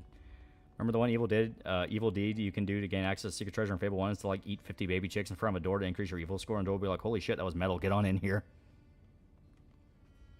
Personally, Origins is the most goated 3 DLCs in Stone Prisoner, Darkspawn Chronicles, and best of all, Awakening, which surprised me how good it is. Also, I thought Catherine should rename his morality scale rather than Order vs. Chaos. Should have been Love vs. Lust. No, it's a Japanese game, but the setting's clearly America. Well, no, they call it that because SMT. Because the Order versus Chaos thing and that. Feral Magic and Dragon Age interacting with demons. That is true. Like, mage students have to go into the Fade. Do you think Shin Megami Tensei does a good job of portraying good and evil? Yeah, because they make it clear it's not that simple. You know, there's very good people who fight for order. There's very bad people that fight for chaos, but there's also people who are stuck in the middle. Roki's buying Hasbro for Dungeons & Dragons. Woki's buying Hasbro to make his My Little Pony OC canon. Even then, blood magic still makes mage vulnerable to possession. Abominations tend to kill dozens. Yeah. You know, that's kind of the big thing with the blood magic. It's like, it's very risky for a reason. It's not just you. Commander Meredith was right to fear mages as after reading her lore, her sister made a deal with a demon as a child and killed her entire village. Yeah. You know, it's hilarious in Fable 1. Play it and level up. The more you level up, the more your character ages. If you power level, you look 8, while your mom, who you meet in the story, is supposed to meet you when you're like 18 in the game. Oh yeah, 80. Shin Megami Tensei 4 was the only game where every choice reflects on our morals, including side missions. Yeah.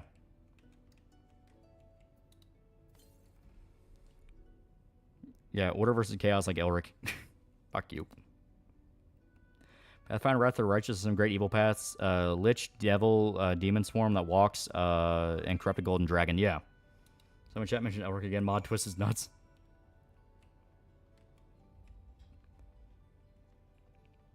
You can use dark magic to de-age yourself, but you have to sacrifice your wife to do it. Yeah. Fable had a lot of weird systems to it. I chose choosing the next Far Cry setting. What would it be? Good question. They've done South America. Maybe like Asia, some form of like a Southeast Asian island. I know 3 kind of did that, but make it a bit more apparent. Darkspawn Chronicles is so great in this what if story. You're playing the bad guys and killing everyone you interacted with in the main game.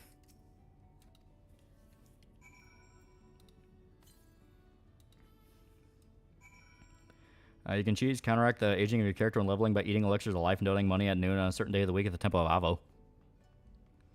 The reason the Templar is so eager to exterminate Mage Tower when it's compromised, that is a mini apocalypse ready to break out and kill everyone in a 100-mile area and more. Yeah. Somewhere in Russia? That wouldn't be bad.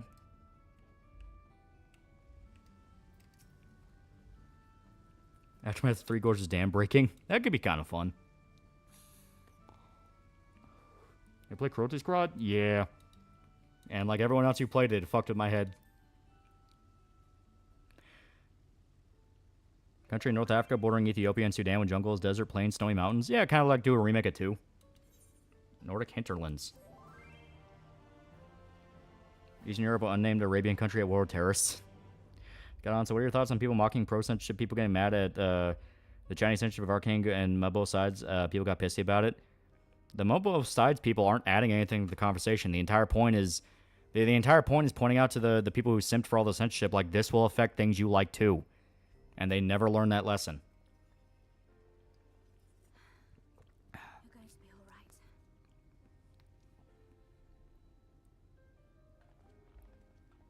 I think that's the last of them. Yeah. We've done all we can for the wounded. Far Cry game setting, the Iraq War, London. Not sure how London would fit in. Say Dragon Age 2 is decent, not the best, but not bad. I didn't like it.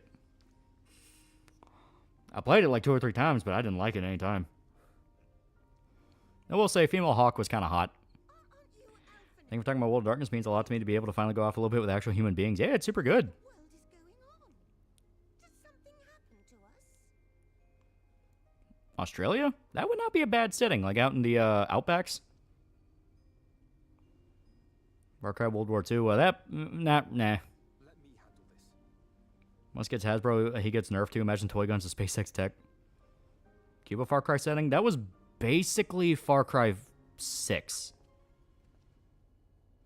No, they wouldn't ever add in a modern Dragon Age. The Broodmother, so brutal. Shame DA stop being grimdark after Origins. Yeah. What I'm about to tell you will come as a shock. Censorship is like an open hose, in my opinion, and eventually you're going to get wet. Yeah. Be loath to believe it. And they only care about censorship when it affects things they like. Yeah, well... I hope that you will listen and So someone posted a video of like a lady trying to talk a homeless guy into giving her phone back. And he kind of explained the mindset and methodology pretty well. It's like, the reason they simp for things like, oh, you know, Black Lives Matter or fuck all cops and things like that is like they view it as almost like a chant. It's a chant you say so you make it clear that like you're on their side so they won't ever fuck with you. So when they say, oh, I love censorship, fuck anime and things like that, they're saying that because they believe it will never affect things they like. It'll only affect things they don't like. And because they're posing themselves as like, well, I'm on your side, I agree with you and shit like that, then nothing they like will ever be affected. It's why they're so blindsided whenever things that they like are censored.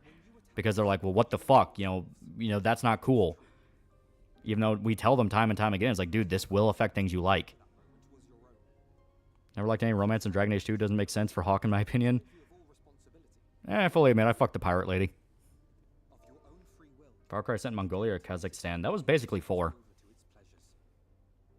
Yeah, herd mentality, yeah. Far Cry 1877. That would be cool if you were in Africa. You are in Africa, and you are traveling around in, like, colonial England era. That would be cool. I like they would care about the censorship in this case. Censorship can be easily fixed via add the Chinese dub to the English version.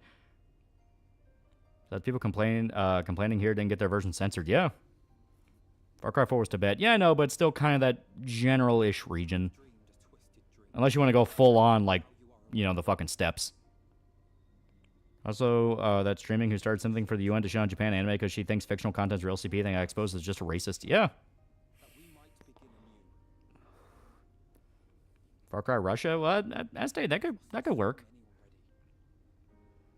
Maybe during the maybe not Russia, but like the Balkans. You know, during the war.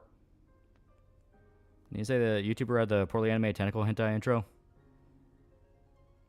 Which one was that? I don't remember that.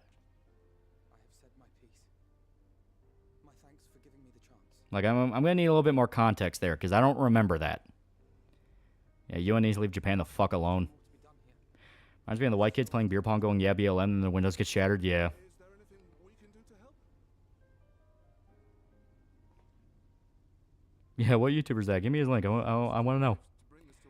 DA2 Isabella had a scene where it showed she had to keep going to the major clinic because she kept catching all the STDs. We need an Arrow 15. You can take my Rachel document in my cold dead hands.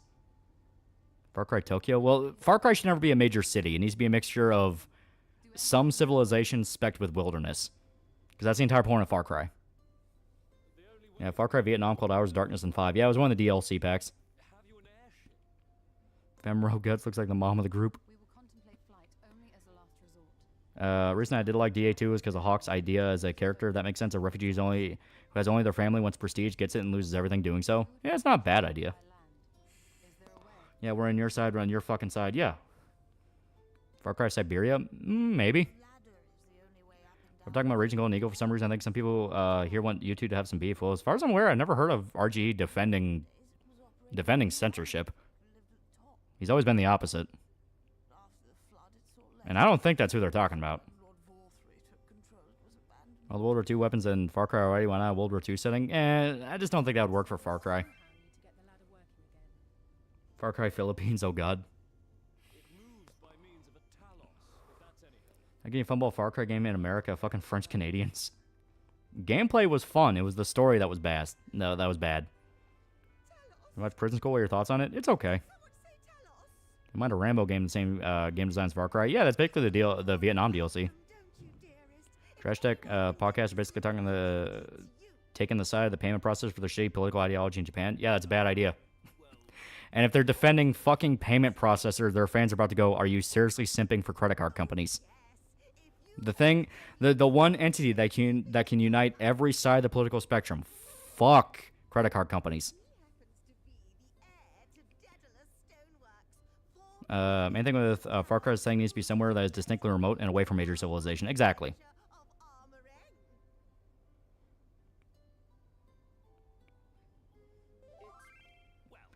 Also, chat, we love Dulia Chai in this household and do not approve any slander against her. She's a very kind, rich lady. Yeah, Japan's making their own payment system as a result. Yeah. Said things to let you do whatever you want. Why you mess with me? Because I won't fuck with you. What the fuck? I'm not supposed to work like that. Yeah, that's basically what happens. I love the plump cat lady. So sweet. She's a nice lady. And almost everyone hates Johnny Somali. Yeah.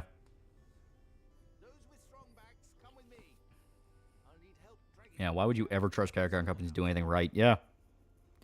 Far Cry said the pre-Civil War U.S. frontier could be interesting. That could be cool.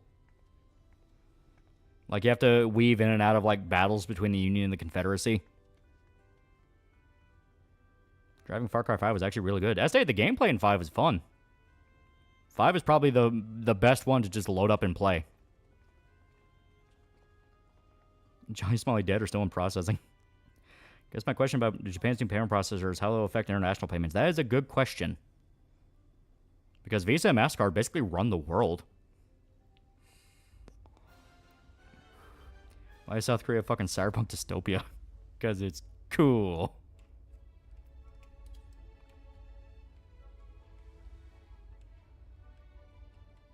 There we go, off and on. Give me my fucking quest. Yeah, Far Cry 5 shovel harpoons, yeah. Far Cry Comanchera. But Far Cry North Korea. That would be ballsy, but I don't think they'd ever do that. Does everyone want to pick on Japan all the damn time just because it's hip to do so now? You gotta remember, Japan used to be able to run the fucking world in the 80s, so maybe there's a lot of bad blood still there. But they want to make sure they can never become that powerful again because they would never have to rely on globalization. Or if they did, they would be the one in charge of globalization. Dang, this company themselves as a whole, but the usual progressive retards mess things up. Yeah, maybe. Reason because the payment processors are basically attacking Japanese contents because they're classing Western system and it's pissing off the payment processor friends. Yeah. DLSI asked Visa why they're censoring him. Visa basically said it was a rogue employee. At least that's what the press was told. Considering DLSI has reverse changes, it's pure bullshit. Yeah, no, it was pure bullshit. That's why the Ministry of Finance in Japan dragged a lot of Visa people into an office and said, "This is not a rogue employee. You are forcing this on us. Why are you doing that?" Because that happened, I think, a month ago now. Where, yeah, the Japanese Ministry of Finance literally dragged a bunch of Visa people into a room and said, "You lied to us. This is not a rogue employee. These are your standards." Yeah, Far Cry set in Japan posts gunpowder rifles. Oh, wait, Far Cry is Ubisoft. Never mind. Scratch that. Far Cry creators don't listen. Reckon Blue Sky could turn to Tumblr 2.0 and contain all the crazies like Tumblr before they collapse? I don't know. I still think Blue Sky's gonna be like a fad, and slowly but surely they're gonna peter more and more out. At this point, Johnny has 3 days out of the situation, jailed by some dumb luck innocent or separating his soul from his body. Yeah, funny enough, Japan being a very powerful economic nation is a popular trope in cyberpunk settings. Well, a lot of cyberpunk stuff was made in the 80s when that was a legitimate fear. Also, Obama's fault for giving him that much power, yeah. Far Cry Iraq War, he plays a mercenary, hide the Iraq War, he can bang prostitutes and do some crazy stuff in that game setting. Fix to this or you are not to go home, Gaijin. Yeah, Far Cry Mad Max, but not whatever the fuck New Dawn was. That'd just be the Mad Max game. Which is pretty good. Hopefully Japan could basically say fuck you to payment processors in the UN. Yeah. And you also gotta remember, a lot of our institutions are controlled by China, who have a lot of bad blood with Japan and want to cripple them, so that could also be a factor. On your stream it's daytime, but my game is nighttime. Check out Arcane Season 2. So what the hell happened? Nah, I haven't watched Arcane yet. Supposedly it is the final season, so I'll probably check it out later. Yeah, it was a month ago, and since then, only more sites have been censored, so they're dropping Visa and MasterCard, meaning JP payment processing is probably on the cusp. Yeah, probably getting close enough to where they're able to factor it in. Alright, you haven't done that yet. Yeah. Tumblr a great tax system, letting you pretty much do whatever you want. Blue Sky doesn't even have that. Hopefully Trump can basically say, China, please fuck off. Yeah. Rather impressive, Japan's become a world power considering they got nuked twice by America. Even so, that 1890 they were medieval in terms of technology and become a power. Yeah. They embraced industrialization in a sort of smart way. Because a lot of it was them prepping for World War II and the conquering of Asia. Japan really likes Terminator and Star Wars. There's so much Japanese media inspired by them, and Production IG made Terminator 0. And Terminator 0 is pretty fucking dope. I mean, you got members been caught being pedos again? Yeah, Japan became a superpower in less than 50 years, yeah.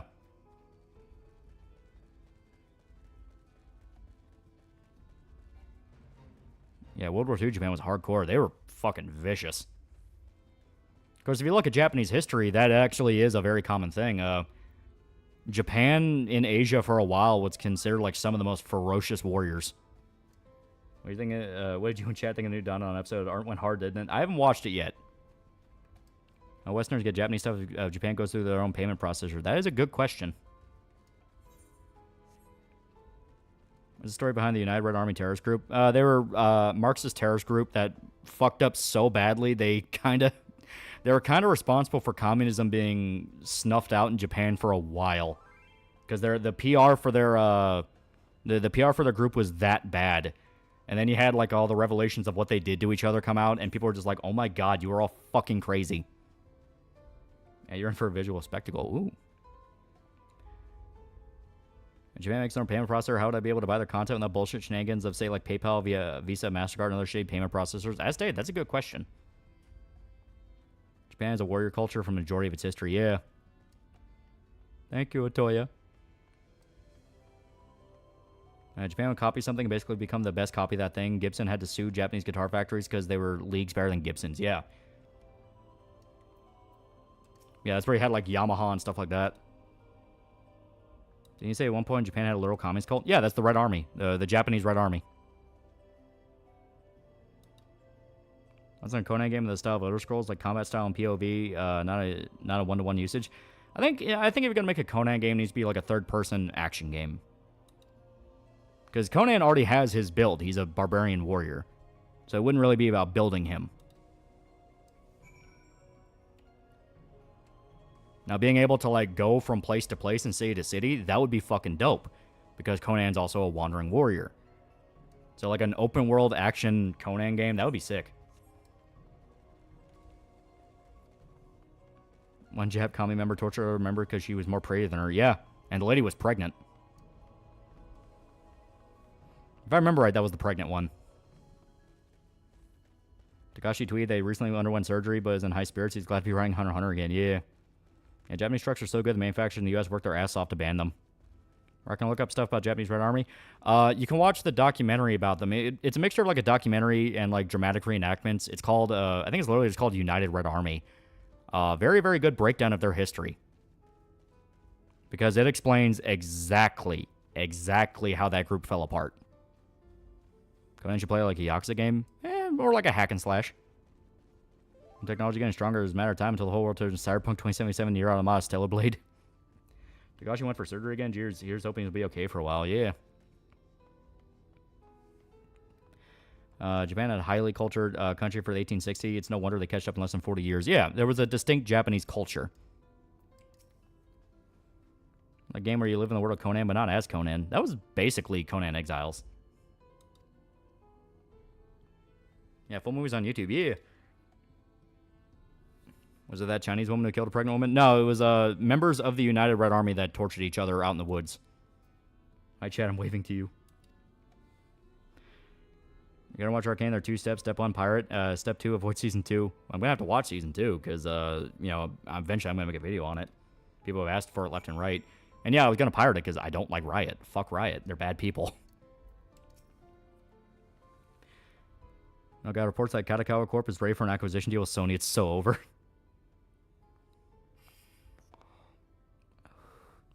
Yeah, it reminds me of a lot of JP Fury artists who are paid to make animation for propaganda purposes post-World War II. Yeah. To this day, Aussie farmers use and love praise the Toyota Land Cruiser. There's a saying, if you want to go to the Outback, grab a Land Rover. If you want to leave, get a Land Cruiser. Jomon period and Yayoi periods led to the rise of Shinto. Yeah. Still can't believe Conan's canon in Lovecraft. Not only that, but he can fight and win.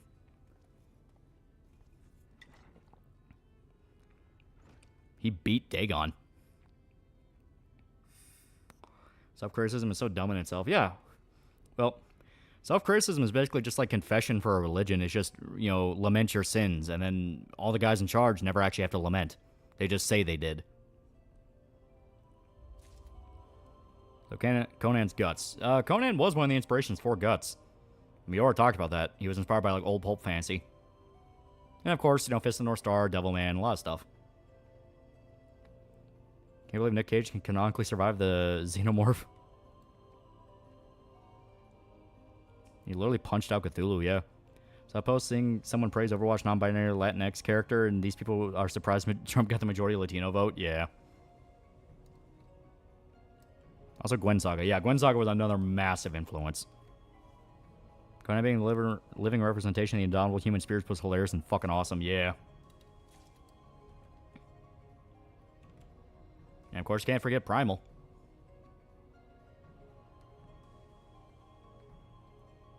Yeah, someone just punched by Katakawa, just kill FromSoft so Horizon could take over Gaming World. You're probably not wrong. Usually Berserk Pachinko Machine strangely sexualized Casca. Well, I mean, Casca is the poster girl. Like, I'm never against marketing materials sexualizing her. It's just, like I said, she's a poster girl. I mean, hell, Casca's plenty sexualized in the manga.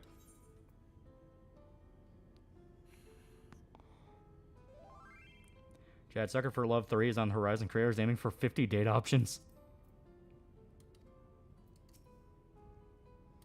I don't know how many numbers it was, so I'm just gonna...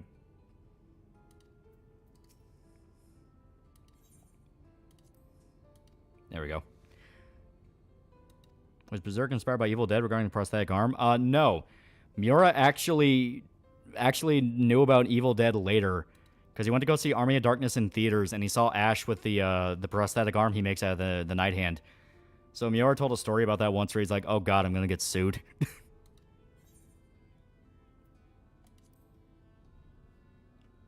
Yeah, Farnese is hotter. Yeah, Japan committed atrocities long before World War II. It's not the first time they tried to conquer Asia. 50, how'd they make that many Eldritch gods for us to fuck?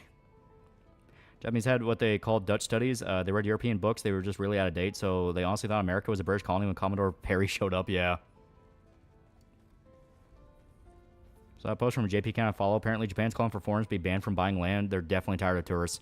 Well, yeah, the idea of foreigners showing up to their country and trying to buy land, that is something to worry about. Especially for how small of an island Japan is. Their land's a premium. Fear Amanda can win a battle of riddles of steel with entities who view him as an insect. Hey, Lovecraft, I wrote my OC beating up your crazy space monster. Nice. They were friends. Love chat's in full support of Eldritch banging. Yeah, boy, let's get them horrors. We ride till we die. Guts does say groovy in the Dark Horse translation. Yeah. Apparently Katakawa wants Sony to buy them out because they're currently at risk of a hostile takeover by a Korean company. Yeah. They're kind of in a situation where no option's good. Yeah, it's mainly BlackRock companies like BlackRock who want to control the world. Yeah, they want to buy up land. Because that's the one resource that's never going away.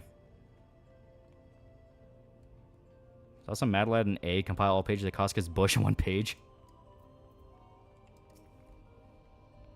Hear about Japanese breeding visas? That's always a April Fool's joke. Seeing how strong the British used to be, I can see why they would think America was British owned. Yeah. Yeah, foreigners shouldn't be allowed to buy land in any country.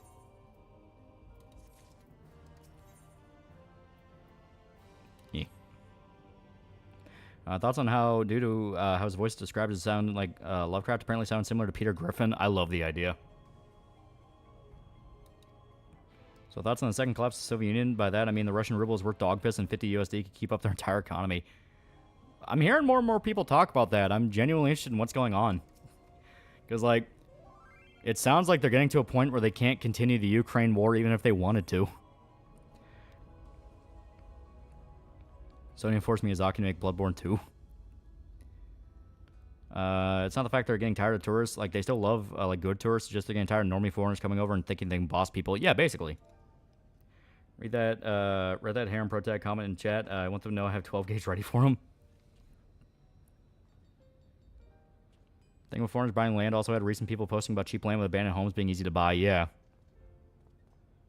Yeah, BlackRock's currently getting sued right now from what I've seen on Kierce's retweet on Discord. That's interesting. The citizens of Yulmore engaging in what can only be described as manual labor. Yeah, plus their nukes are probably depleted. Yeah. See, that would be interesting. Like, if anyone was ever, like, interested in doing, like, an alt history setting... A concept where, like, all the world's nukes have not been maintained properly, and thus they all are depleted and deactivated. And because we are at a point where we haven't made new nukes in a while, no one knows how to rebuild them. That could be an interesting concept for an old history thing. Kind of like, Kind of like Isaac Asimov's Foundation, but with mutually assured destruction mixed with. Where, like, out of nowhere, no one has nukes anymore and they don't know how to get them back. Hello, I fucking hate you. The whole it's so overdue. The whole Katakawa is so dumb due to how many larger comparable anime and manga companies exist. Yeah. I think foreigners should be able to buy land if they can 100% prove they're going to stay there. Yeah, like you're going to move there, yeah. Looks like it's time to sign up to Blackwater and form Outer Heaven. Just saying, I'm going to try to scoop a few of those $5 AKs that inevitably hit the market post-collapse. Yeah, most of the U.S. arsenal, at least land-based nukes, are unmaintained too, yeah. Idiocracy less extreme. Well, that's why I said Isaac Asimov's Foundation. Because Foundation is specifically a story about how everyone's just been living in that system for so long, nobody remembers how to maintain it. So it's not that they're stupid, it's that the information on how to keep everything running is gone. Russian head economist tried to resign when the war started. She's still trying to resign. Putin won't let her go. She's too good. Let's make a point. They all threaten with it still, but because they don't know the other guys don't have to. Yeah, kind of like Dark Forest theory. The ICBM Russia sent to Kiev was supposed to be nuclear, but so depleted it didn't work. It was still a pretty big bomb. Foreigners should be able to buy land, but only if they have full citizenship, no criminal charges, or ties to the original government. Yeah. I always had an idea of glitch when nuclear launching programs accidentally confusing Austria with Australia, and Australia survives nuclear war and has to deal with fallout. Yeah, if the world nukes are not working, World War III would happen more. Yeah, that's why I say it would be an interesting concept for... Hell, if Tom Clancy would still be alive, that would be a fantastic idea for one of his novels. Like now the modern world has to deal with the idea of we've been living under the threat of nuclear war for so long. It changed how we operate warfare. Now what do we do? Conspiracy theory about how making nukes so top secret. People today do not know how they made working nukes. Watching DBZ in Japanese now, Cells VA can fucking scream. Does nobody have Chinese spies in the country who have strong-armed Chinese citizens in other countries? Yeah. Bloodborne's getting a server update in a few days. I'm going to raise my hope as high as I can. I can't foresee consequences for this. I hope Kojima makes a spin on that idea. So Russia's nukes aren't working now. Famously, Russia still has a bunch of stockpiled nukes from the Cold War that they have not been maintaining, because if you know anything about Russian maintenance standards, that happens a lot. They were sending guys out with World War II equipment during some of the early waves of the Ukraine conflict. I will say the U.S. did know about the cause. We were told by Russia, since a rocket like that's always assumed nuclear, so they tell us so we don't fuck with them for things like that. Yeah. Yeah, making a nuke is not that top secret. You can right now find guides on how to make a nuke. Yeah. What I'm saying is like an alt history concept. See that Irish scene kid attacking anime and simming for the UN started to think these people, these types are paid agitprop. I think some of them definitely are. Technically, the start of Metal Gear, the world's countries got rid of their nukes, and Big Boss took advantage and stole nuclear material from disposal sites. Yeah, it's not conspiracy theory. Look up Fog Bank. We had to reverse engineer our own gear because of compartmentalization. Yeah. Yeah, foreigners should be able to buy land of 3 generations of citizenship without criminal background and no spy. That'd be a good idea, but new writers for Tom Clancy novel just want to promote either a Ubisoft game or it's just not the same as if Clancy was actually involved. Yeah, that's a sad part. Some of the World War II equipment makes sense. PPSH are meat grinders, and Malsons are still very capable, just rusted and unusable AKs that have me raising an eyebrow. Look at the AK-12. The serum for that thing was bad. Dead hand theory would be useless, as the Russian nuke are now considered useless. Yeah, Dankla did a Mad Lads video about an Eagle Scout made a dirty bomb not once but twice.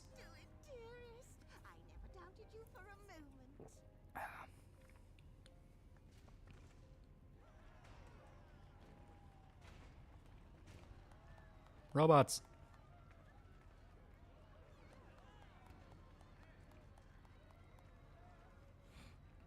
Yeah, Atomic Boy Scout almost made a dirty bomb. Does the Clancy family get royalties from Ubisoft? I think so. They did buy the rights.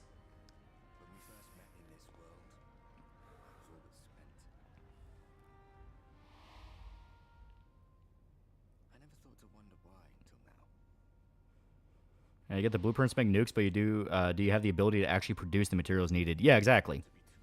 Like, there's a difference between knowing and actually having the ability to.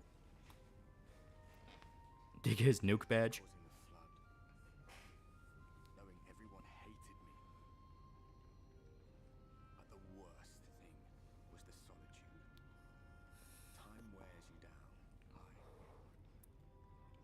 Man, nuclear war is either going to be one-sided or non-existent. Yeah. As well as China proves, it's not unlikely that someone has probably stolen some uranium out of the warheads and sold it, making some worthless. Yeah, it's possible. Especially when the entire idea is we never want to use these. This is atomic love. How do I imagine a dirty bomb would be penis-shaped? I imagine they have to, given it and slap his name front and center. Yeah. Lots of the World War II gear was issued to the conscripts who were meant to die. Fun fact, Australia is the world's largest supply of uranium, beating both China and the U.S. combined. I think that's why China is so desperate to push into Australia. Tom Clancy owned the rights to Red Storm Entertainment, mainly because he helped found it. His family probably has the rights. Of course, if you're worried that the whole thing might come crashing down. So just Russia nuclear arsenal has been left unmaintained and useless, or is it most world powers? The general theory is it's most world powers.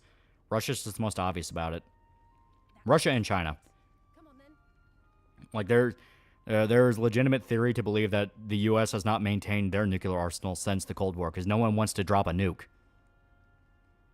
Atomic Boy Scouts named David Hahn for anyone who wants to read about it. Yeah, very interesting story. What's an alternate history scenario you would love to see in a game, book, or movie? As stated, I would like to see the concept of dark force theory with nuclear arms. Like, everyone loses access to nukes, but nobody knows who has them left, so there's still kind of tension in Cold War stuff. I don't know, it's trending, I wonder why. Seeking grain into our space and nuclear programs with secondhand smoke. The fact you can't smoke in the clean room anymore gives NASA all sorts of headaches. Reckon you can encourage a bunch of Americans to move to Australia who could really become Texas the country. Yeah, Tri-Team surprisingly has a very short half-life and must be maintained. Robots brought back to life just be glorified doormen. They're doing a very good job. Yeah, World War III dropped the nukes, but nothing happens. Nothing ever happens. All I'm saying is not willing to take the bet. Russia doesn't have any working ICBMs. Exactly. No one wants to make the bet. Like, calling the bluff would be the biggest gamble in world history. Likely it's as well, we prefer to hit hard and fast, making it so we don't need nukes besides mad for a reason. Yeah. I wouldn't be surprised if Russia didn't maintain the bulk of the nuclear arsenal. I know they maintain at least a handful, just enough to destroy America. Yeah, it's probably the same for everybody. Like, the vast majority probably aren't maintained, but enough to still wipe out all life is kept. Wouldn't surprise me either way. Either the U.S. has been maintaining because, again, fear of nukes, or we have been maintaining since we spent Kamiga amounts in the military. Yeah, nuclear missiles have a shelf life. The fuel and engines are only good for like 20 years. Checked out Stalker 2 Hard Chernobyl and heard mixed views. I'm waiting until I know for sure a lot of the bugs are patched, because it is a Stalker game on launch. I know better. What do you think of the trope that fantasy setting is a far future Earth or human colony? I say that's basically the Xenogears games. Well, Xeno series in general. It's very cool. China's ex-Soviet ICBM, which is worse that China can't maintain shit. Yeah, Tri-Team has a half-life of 12.33 years. Yeah, function nukes might be in the subs. Yeah. Yeah, nobody wants nuclear war.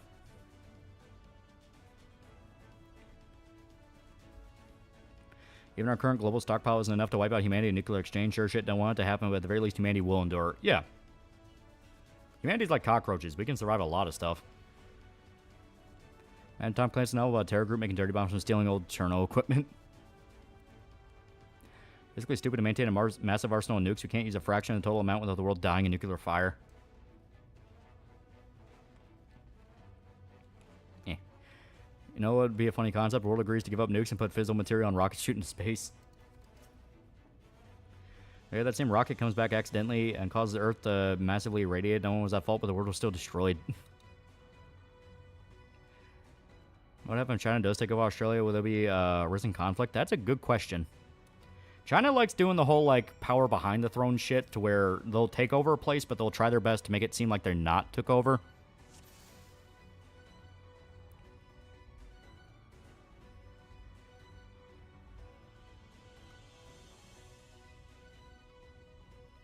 You're looking at me. Nuclear submarine probably will have only real nukes. One of the nukes can make a tsunami big enough to drown the whole UK with radioactive water. Going to a new dark age from all the logistic chains collapsing at once. Yeah. I think the only reason no one wants to reveal that their stockpiles are useless because they know it's the only thing from it's the only thing keeping them from total annihilation. Launch all nuclear bombs at Jupiter. I want to see what would happen.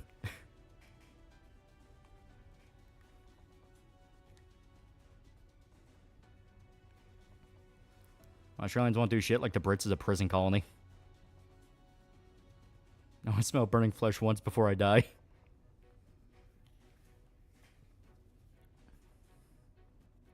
Plot twist, aliens are real and they stayed away because nukes are the only real threat we posed. I think we should nuke the moon as a threat. Yeah, Japan debated invading Australia. They realized that Australia is way too big of a country to even attempt it. Yeah, it is pretty big.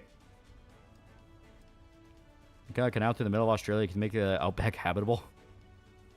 I don't think that'd be a very good idea. Supersonic missile that Russia used was not an ICBM. It flew way too low, and we don't know if it was ballistic. It's a known design they were used to show they have more. Yeah. Well, just the fact they launched it at Ukraine showed it was not an ICBM, because ICBM, the entire point is they are long range. And look at Libya. Gaddafi willingly gave up his nukes in good faith only for the U.S. to overthrow him and got his ass raped with a blade. Burning flesh is an odd-ass smell. Intercontinental missiles are definitely nukes out there that trump the Tsar Bomba. Oh, yeah. Tsar Bomba has actually been beaten over multiple times. Smells surprisingly like ham. Don't ask me how. Australians are the descendants of the prisoners, are also the descendants of the jailers and wardens. I think the aliens are horrified by humanity and figured well enough alone. You have dash mats prevent the sun from melting our dashboards in Australia. The sun hits different here. They could have launched from Vladivostok. I still don't know how to say that. Maybe, but as stated, it's one of those things where it clearly wasn't an ICBM. ICBMs are massive. The entire point is you are hitting the fuck you button. Called long pick for a reason. ICBM is literally a fire and forget weapon. It flies too high to intercept, and it's ballistics, so there's no guidance system to jam. Yeah. Burn human flesh smells like Burger King. Don't ask me how I know.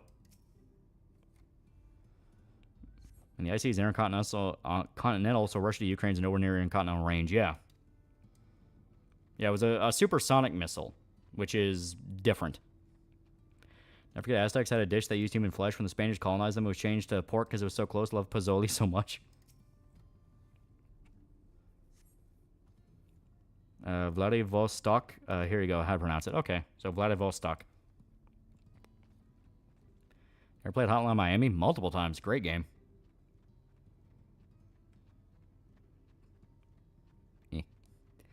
I also have a high enough yield that even though it's unguided, it doesn't matter since you just need ballpark to destroy the target. Yeah. Do we believe aliens exist in our galaxy or at least in other galaxies? I think so. Law of probability means they have to exist at least somewhere else other than us. When's the next Berserk? I want to know too, man. I want to know too. Finish Arcane, dude. You gotta pirate this.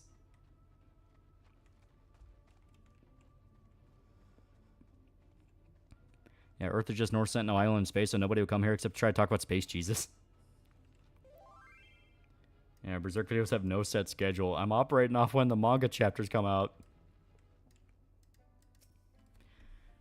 So, entire side for talking nuclear holocaust. Been playing through Final Fantasy X using only overdrives to smell burning. Kinda had to launch close so it couldn't be mistaken as a real ICBM. When supersonic, it was hypersonic. I believe flying from Mach 7 to Mach 11. Oh, okay.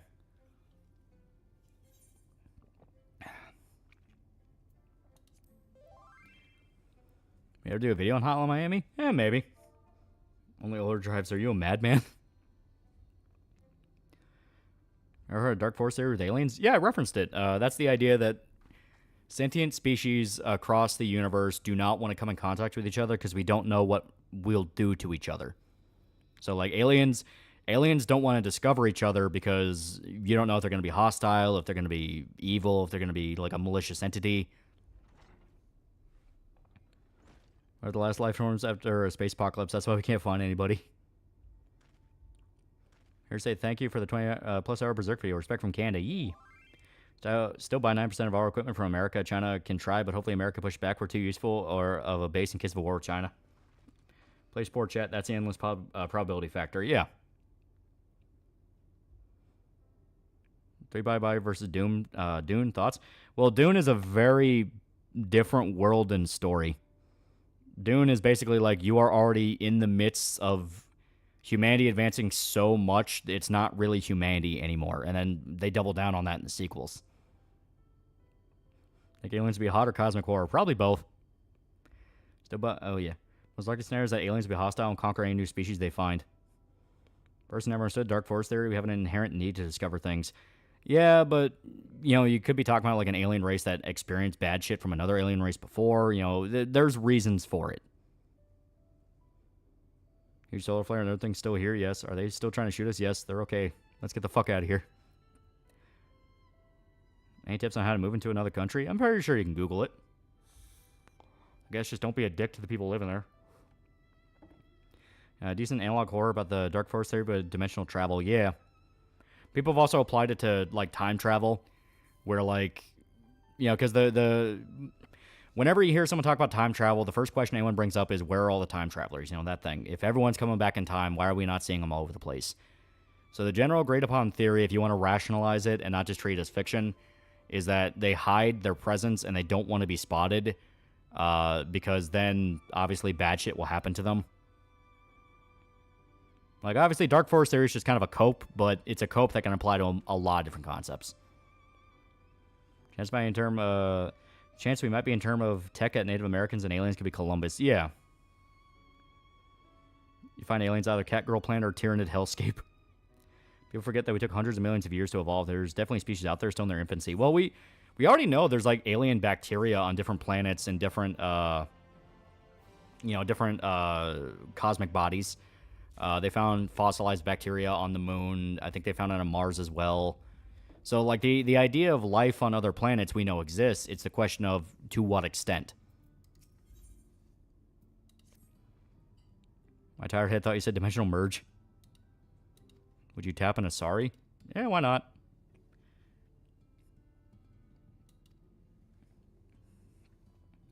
My gun buddy explained it like this. Exploration is the white man's blood.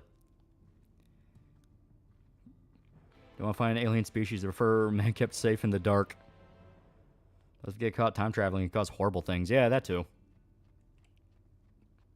So bacteria in the International Space Station that are unique to the station. We made our own aliens. Yeah. You colonize this planet and get this alien under control before they rise up.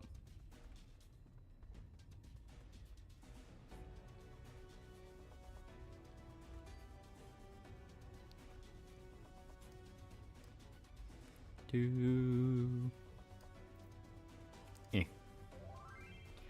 far as we know, we could either be the most evolved life form or somewhere in the middle, possibly even the least. Despite size and shape, who knows? Who knows how perfect organism can be? The most we know is that with our planet, the end of evolution for us is crab. Every life form will eventually evolve to be a crab, but that's Earth. And the Great Barrier is multiple cellular life. Yeah. Here now is that those bacteria do to Earth when ISS gets dismantled. Say if we ever invent space travel, we must invent shields, weapons, and more importantly, stealth technology. Why crab? I don't know. It's just something that they say. It's like, in the end, everything will turn to crab. What do you think happened in Roswell? I think aliens. It's more fun to believe it was aliens. In truth, it was probably like Soviet prototype shit. Or American prototype shit that they didn't want the Soviets to know about. So in short, we'll all be crustacean. Why not Zoidberg? It's a very versatile form for organic life. Yeah, you can survive in like any environment. Yeah, crab is inevitable. Walk like crab, talk like people. Crab people. Unless some alien planet could be going through its own fall, Rome, or World War II. Yeah. Chat, would you be with a species of life form to change the gender according to your wishes? So I'll say about aliens, chat, there's always a chance there's more, but it's a 0% chance it's just us. Yeah. Different factors, different biologies. It's like, it's just one of those things. Like one of the like more out there theories on aliens is the idea of So, you know, when you factor in endless probability, which is that if there's even a 1% chance, it will be repeated infinity across the universe, because the universe is infinite, you know, and because you have infinity, it's just, you're gonna roll that dice eventually. One of the theories on aliens that's a little bit more abstract is the idea of basically perfect clones, where you have another spot in the universe that's an exact replica of the Milky Way, the exact replica of our solar system, the exact replica of Earth, and you have aliens out there that is an exact replica of us. So the agreed upon theory is that there are aliens out there. It'll just be us all over again. Crab thing is called converging evolution. Earth used to have lizard dolphins that went extinct before we got dolphins. Yeah. No wonder cars picked that well in the volcano. Crab thing is a cope. It might make sense for aquatic life to evolve that way, but it doesn't make sense for humanity to start to evolve that way. Don't you want to be a crab? We're either alone in this universe or we're not. Both are equally terrifying. Yeah. So Star Wars, if you want to think about it like that, yeah. Excuse Kojima used in Jimmy Vu's mission in Ground Zeroes. Lobster, not crabs. Crabs die naturally. So, hey, the universe is the multiverse. Yeah, that's one of the theories, yeah. Like I said, this is basically just taking sci-fi concepts. Nobody knows if it's real or not. Obviously. This thing's another version of me. I'll fucking kill me. Yeah, that would be a mindfuck, yeah. Turtles will eat us. I hit the level cap. My Dark Knight's full level 90. You know, this means I have to buy Heaven's Ward, not Heaven's Ward, I have to buy the fucking Dawn Trail expansion now. I want to go to level 100. There can only be one. See my space clone pull out medieval sword. There can only be one. Yeah, to quote Ian Malcolm, life finds a way. Yeah. We evolved into glurns like Tiggy Skibbles. That's if you factor in the monolith. The great all-powerful monolith. Show your gamer subs for more money to buy Dawn Trail. You think aliens have their own VTuber Roshis? Like the idea that we jump realities whenever we die, like during near-death scenarios. Yeah, I think they call that... Isn't that called quantum immortality? Where the idea is you yourself will never perceive dying. You will hop to a different consciousness where you don't die. Line of Baldur's Gate 3 dialogue of Shadow Heart romances Halson. That's literally just Halson. Who would still love me if I was a goldfish? Check Discord. They're telling me there's a version of you somewhere out there that likes light-skinned short stacks.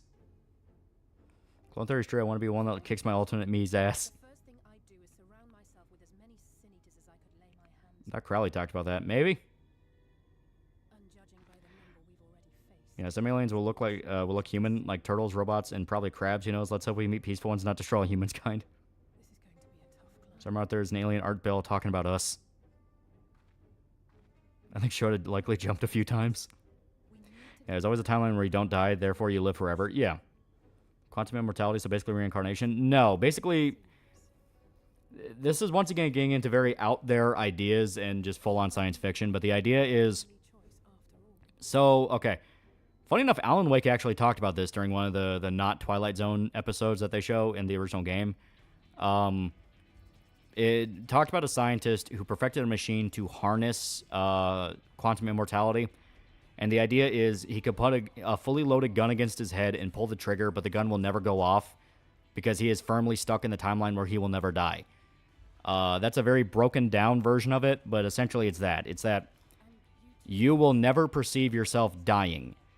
You will perceive other people dying, but you yourself will never experience that. You will constantly move into different versions of yourself that will never die. That's if you buy into quantum immortality. Kind of like the idea of biblically accurate angels and demons just get confused for aliens since they look abstract to us. For Agent 47 from Hitman to be a truly neutral character, have moral ambiguity. Moral ambiguity is good. I'm finding a 200-foot lobster god living at the bottom of the ocean. So clone theory?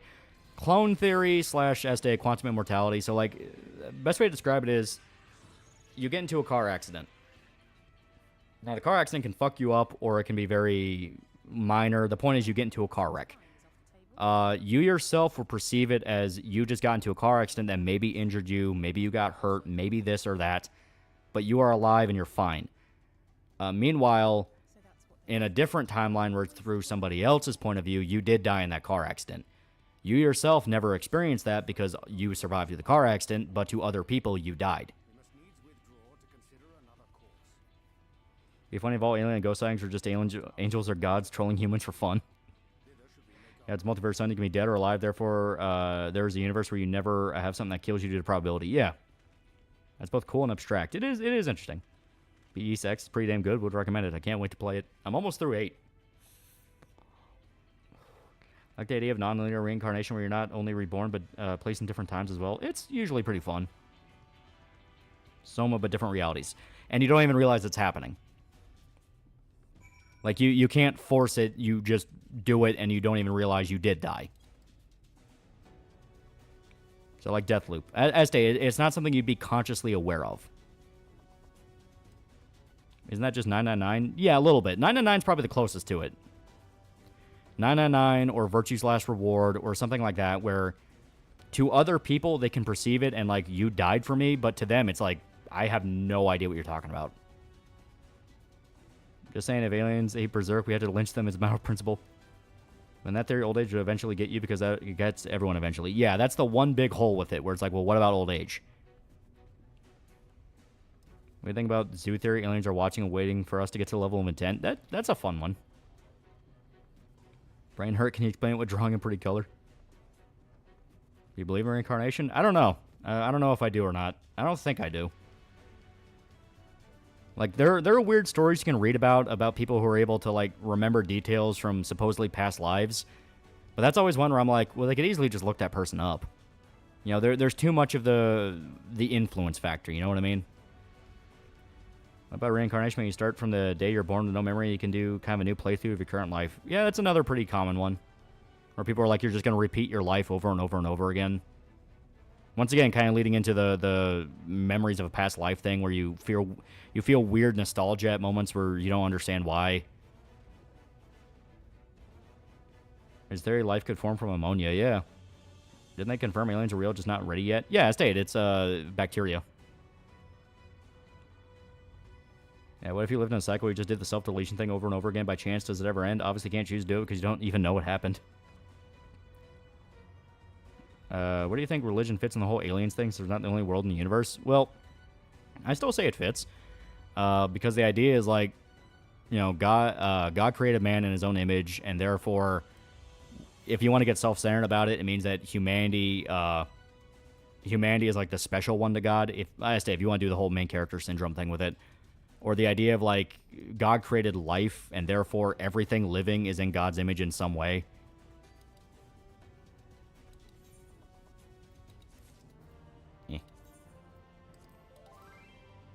Chad, I hate to tell you this, but I'm an alien. You're also in the process of vibe check. You got like one more century before we can make our decision. Work on yourselves.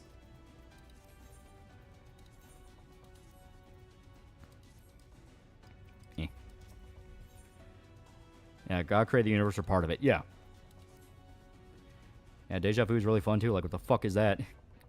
My theory is that our lives are just recorded first-person movies. When we die, our soul goes back to God and he absorbs us, and our lives provide him entertainment. Yeah, for real. Deja Vu feels weird, yeah.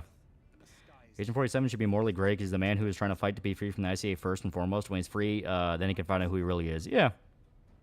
Well, he did heresy. Man was created in God's image. Like the episode of American Dad where Jesus comes back and calls Roger a side project. Did Porky and the Mother Theory achieve quantum immortality, or is he just a regular mortal because the creator said he would outlive everything in a safe capsule, but never leaving it? I don't know.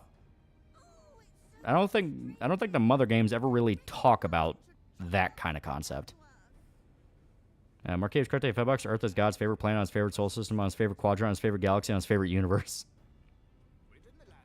Yeah, when God sings with his creations, will a turtle not be part of the choir?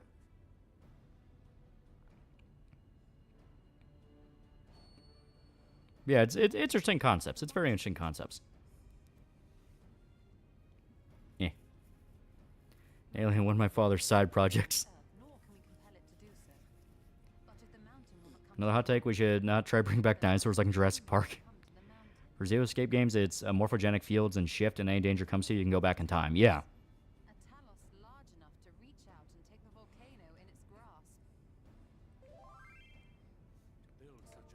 In the meantime, we're working on a new side project where we're growing monster plants with water. I'll update you as you go. So far, Bupkis. Earth is number one. Do you think humans and Earth in particular are kind of special? We're the only planet that has the only Goldilocks zone near a sun that's not too hot, not too cold. Jupiter even protects us from rocks. Yeah. Earth is so specific that you basically have... You have what's known as intentional design theory, which is... Humanity's capacity to evolve is so specific with every single factor it had to be influenced. Like, the possibility we could just naturally evolve into what we are today without any kind of outside factor is impossible. We would still be, like, a few million years before we'd even be able to get to, like, the caveman era if it was all natural. But the fact that we had the exact right environments at the exact right time and the exact right factors won out as they did in our evolution proves that something was influencing our creation. I really like to think about what happens when we die. At least we can all agree that Venus sucks. Fuck Venus. All my niggas hate Venus.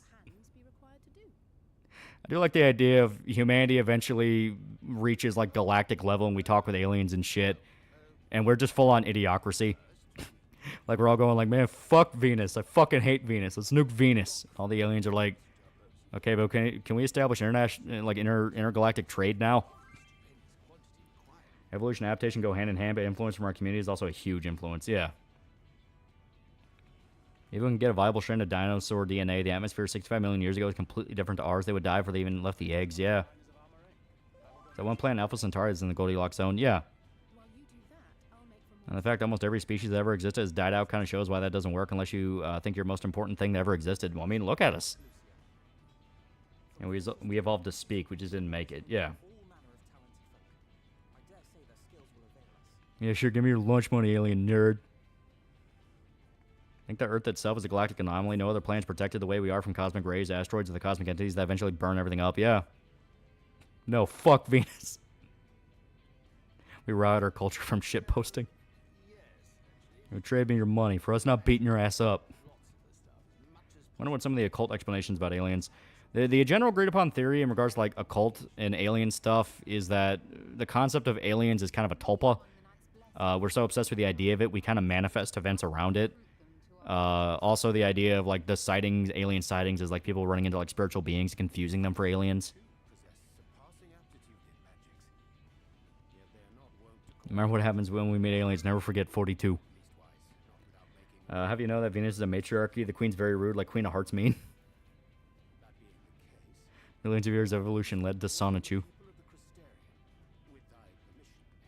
Fellow Xenos, what you fail to understand is that whoever doesn't want to nuke Venus is gay.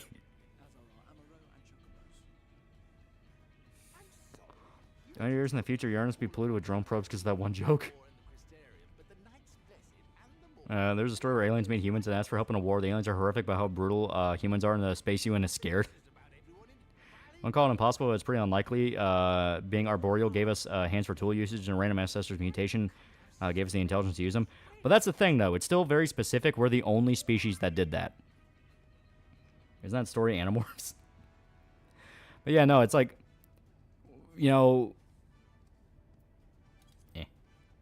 You know, humanity being the only species that managed to evolve the way we did to gain sentience and gain the ability to use tools, problem solve, empathy, we're aware of each other, the value of connection, things like that. That is such human traits that the idea that that's something that we could just luck into feels impossible. Because if you know, every single life on Earth is encouraged to evolve and learn to better increase its own population and things like that. So, you know, obviously the big question is, well, why is humanity the only one that's managed to reach the level we have? You know, how is it that we're the only ones that have been able to develop computers, communication, multiple forms of communication, history, you know, things like that? When you look at other animals, like there's still chimps alive today. Like chimps are now learning to use tools. Exactly. You know, it's like chimps are only just now getting to the point where they can use tools. You know, how is it that we had such a head start compared to everyone else? Other species do that? Nowhere to our extent. What I'm talking about is the ability to look at another animal and go, I'm going to ride you because it gets us to a faster location. And then on top of that, taking that same idea, refining it, and creating an artificial animal to do that, which is a car or a carriage or things like that, and just refining that down. That is such a uniquely human thing. Yeah, chimps are probably copying us. Yeah, it's been proven multiple times. Chimps don't actually understand human dialogue.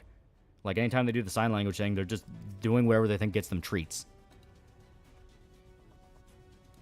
I think the idea octopuses are extraterrestrial in origin. I think they're really cute. Because humanity, number one, didn't have a head start. We branched off from them like they branched off from lower forms of primate. But that's the thing, though. It's like our development and our creation is just way too specific. You know? It's too specific, and we've advanced too quickly to a degree of, like, we have changed the face of the world multiple times over to a degree where it's like, no, there definitely is something going on here. Chimps haven't made a gaming PC, LM mammals. Yeah, they're fishing right along with sharks. They can clean them and hitch a ride at the same time. Yeah, but that's still just instinctual latch-onto thing to get food, and you happen to go to another location. You know? And they learn patterns. They don't understand language, just the pattern of hand signals. Yeah. Octopi are literally building structures now. So you know, species that are in the Stone Age, but one of them is about to fall out of it because shellfish, they're breaking open, is dying out locally. On an existential level, this feels like a philosophical discussion. It's interesting. Yeah. The thing about octopi is that they die after mating for the male and after taking care of the eggs for the female. Yeah. Remember, guys, we're talking on the internet. Exactly. Like, the advancements humanity made are extremely substantial to, you know, compared to every other species out there. That's something we take for granted, you know? You know, that's where, once again, intentional design theory comes in. Like, chimps are just now entering their Stone Age. Orangutans are just now entering their Stone Age. So it's one of those things of, if they're just getting to it now, how did we get there first? Because the idea of it was all just luck does not feel substantial. It does not feel like that's a real explanation. It feels like just, we don't have an answer. Out of curiosity, how do you have a consistent sleep schedule with all these late nights? You think I have a consistent sleep schedule. Is that where Sonic eats his friend Tails and has a big belly now? No human niche, so if we die off, there's no guarantee something will replace us. Yeah. Actually, we even have, we can't even understand each other and have discussions wild. Well, more than that, multiple languages. The fact there's so many different variations of language and dialect and how to talk and slang and the way we communicate with each other. That's another one of those things that is just so specific. Believe in ancient form of proto-humans? I don't discount it. There are humans who are still in the Stone Age. There are uncontacted tribes that haven't changed for hundreds of thousands of years. Yeah. Honestly, octopuses generally seem like they're nerfed.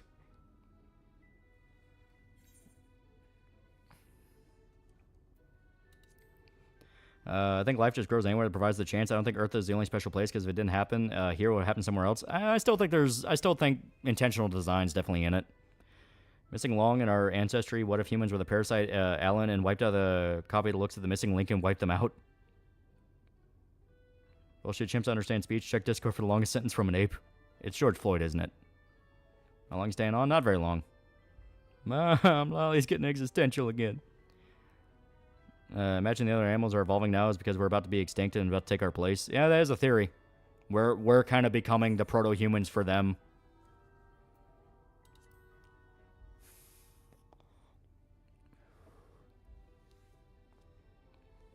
Also, love the fact humans can bond and show empathy to other animals. Yeah. Like I said, there's a lot of factors in humanity that when you actually sit down and think about them compared to other animals in the wild, you do start asking some questions.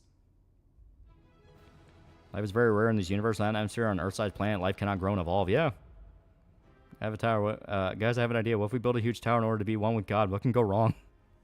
You can download the vid and bring it up on screen for chat and win a speech of an ape.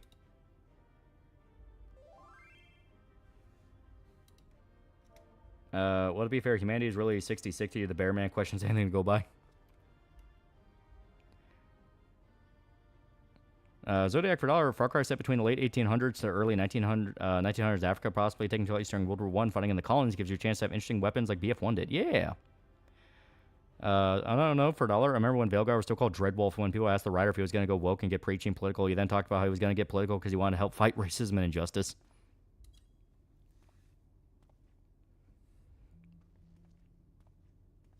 How do you feel about all of us being evolved from one species, or do you think it was some mass evolution event that caused multiple variants to evolve at once into a similar creature? That is a good question. I think the fact we can reproduce amongst each other means that at the very least we share some DNA. So even if you go with the idea of we all evolved from different places, like, there had to be a correlating factor somewhere.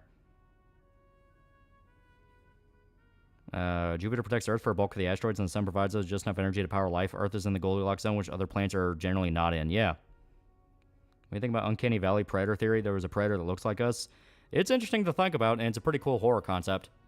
I don't know how much of it's I believe, because you can easily just argue that it's the fact of, like, it's not that we're aware of a predator that looks like us. It's the fact that we're trying to recognize it as one of us, but it's just off enough to where we can't.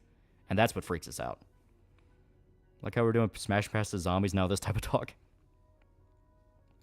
Dang, man, the hard reset insane difficulty slog continues. Please save me from this hell I've committed myself to. Oh, goody. Existential dread time, yum. Imagine there was huge crossbreeding between the proto-humans and differing traits, like combined to what we have now. Yeah.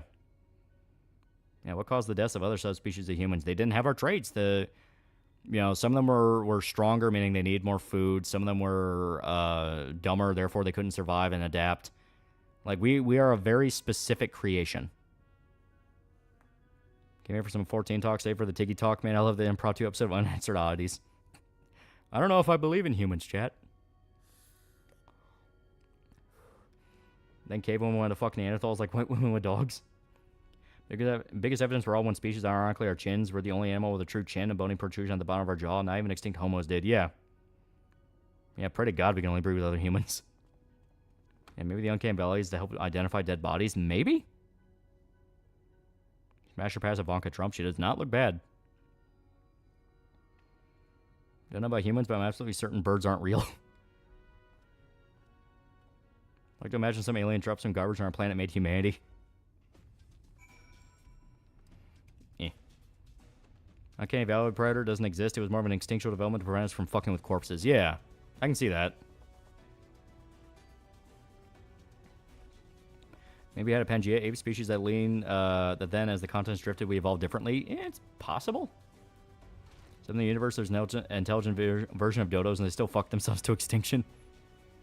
What's on Chris and Child? Do you think is legit or Chris lying again? Hard to say. I've said it before. Like, Chris will usually tell the truth first, realize it was a bad idea, and then start lying.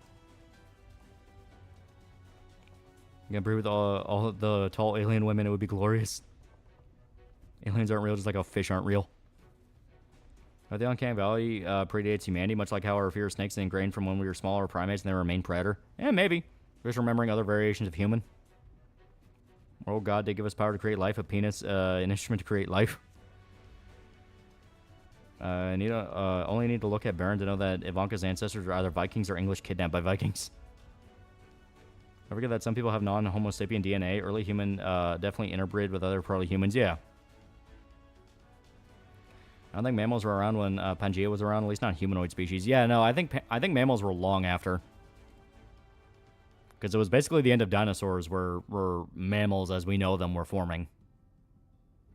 Your blood meridian? Yeah. I think, technically speaking, red or blue dwarf stars are better environments for life to grow due to a longer lifespan. Yet we have a yellow main sequence. It's basically you pulled a jackpot on a slot machine and then did it again repeatedly for an infinite amount of times without ever getting a loss. Yeah. Yeah, some animals can't tell the difference between a dead body and a living body. Yeah. That's why a dog that stumbles into its owner that died suddenly will try to wake them up because they don't recognize them as dead. Apes slowly came into evolution over time. They became proto-humans slowly over generation upon generation, across being turned to us. Yeah. Humans ain't real, brother. They're just distraction from the monolith to hide the fact they're putting plants in our food. You want to smoke some dirt? Now, I smoked the dirt. I woke up 37 hours later thinking I was a warrior, but also a princess. I fucking love Neural Viz. They're so good. The episode where they actually explain the backstory behind the monolith is fucking amazing. That's still like one of the funniest ones they did. Like, they're interviewing the poor cult guy, and it's like, Yeah, no, I love it here. You know, me and my wife, we just want to get away from it all, and we don't have to worry about our possessions anymore. Well, where's your wife? Oh, she's having sex with a Baba Hermini right now. Yeah, pretty much as soon as we got here, she fell in love with him and started having sex with him. We're a culmination of evolution working into an apex, and even then, notice how we're still not technically an apex species beyond being the most prominent. While waiting for his 15-foot tall aliens to adopt him like a shelter dog. Well, I came out here to practice my switchblade. It's a dangerous hobby. Our star won't even go supernova. The sun's too small. The sun will balloon to become a red giant and then shrink down to a white dwarf. Yeah. A lot of people theorize that's basically the end of our cycle and that we'll just repeat everything again. Also, a theory that's funny that early man found some mushrooms and just stood high and gained higher thought. I do not recall saying yummy after every single bite.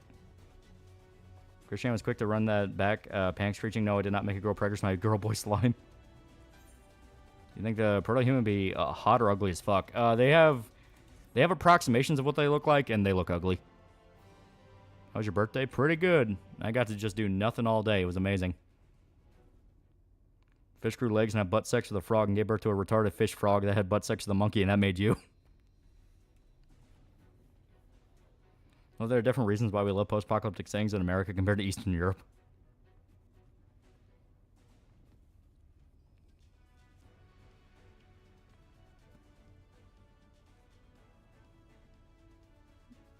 The sun becoming a white dwarf will eventually become a black dwarf, where the sun will cool to be like the surrounding space. It'll also make children out of wedlock and go to prison. Think another Big Bang will ever happen? Like I said, that's usually a theory for like how the universe will end, because you have the Big Bang, the Big Crunch, a few different ideas. So the general agreed upon theory is that when our universe ends, there'll be another Big Bang. Because like the Big Crunch is essentially the idea that the universe will expand so much it'll rapidly snap back into itself, and through that snap back it'll launch back out as another Big Bang. So it's kind of like this endlessly stretching loop where it'll get really, really big to a maximum size, crunch in on itself, blow up again, and just repeat that ad nauseum. Once again, playing with the idea that like humanity will forever repeat our cycle. Big thing with proto-humans, they have more ape-like faces, larger bone protrusions, more pronounced brows and foreheads. Also, their skulls were flatter and lower. Yeah. Oh, is that not... Oh, right, I am here. Not yet. Post-apocalypse stories from Japan always have weirdly comfy vibes. Yeah. Probably because they're very used to their country being blown to pieces. Alright, I gotta get rid of some of this stuff. Once again, I did not remember to do the Chocobo quest. Well, not Chocobo quest. So, Big Crunch and Gurn Login. Fun fact, when the drills collide, you see a Mobius strip, infinity, and then boom, Big Bang happens. Yeah. Yeah, universe cannot stretch forever. Yeah. Hear that in billions or trillions of years, Andromeda and the Milky Way galaxies will collide. Yeah. Yeah, the Big Rip, that's another one, yeah. We evolved in a very interesting way within a large brain, and our unique hip bone and fine motor controls our fingers. We literally hit the jackpot in evolution. Yeah. That's why you have intentional design as a theory. Yeah, despite the saying, universe is not infinite, universe is finite. Yeah. It's just the fact that it's so large and it keeps expanding out. That's why people say, like, there has to be an endpoint. Because all the energy from the Big Bang will eventually be burned out. How the fuck would things get if an alien starship just appeared in our atmosphere tomorrow? I think everyone just kind of go like, better not have voted for Trump. Yeah, we'd die. Neanderthals are the most human-looking hominid, and most approximations look like ugly humans. Basically, imagine your typical Northman and woman, but uglier. Given how massive the universe is, we could be crunching right now and we wouldn't even notice. That is true. The throw was legit the first arms race leap. If God and angels are just aliens, that's another theory, yeah. That God as a concept as we know it, and like demons and all that, are actually ancient aliens that were seeding the planet of life. I mean, that's where you get into like Scientology shit, but you know. All the world gets together to blow it up. That's where the horror sets in. Will the stars go out before we possibly crunch? Alien show up tomorrow. The average reaction be aliens are real. Neat. Yeah, humanity are just a series of throwing bigger and bigger rocks and hitting things with sticks. Everything comes down to rock or stick.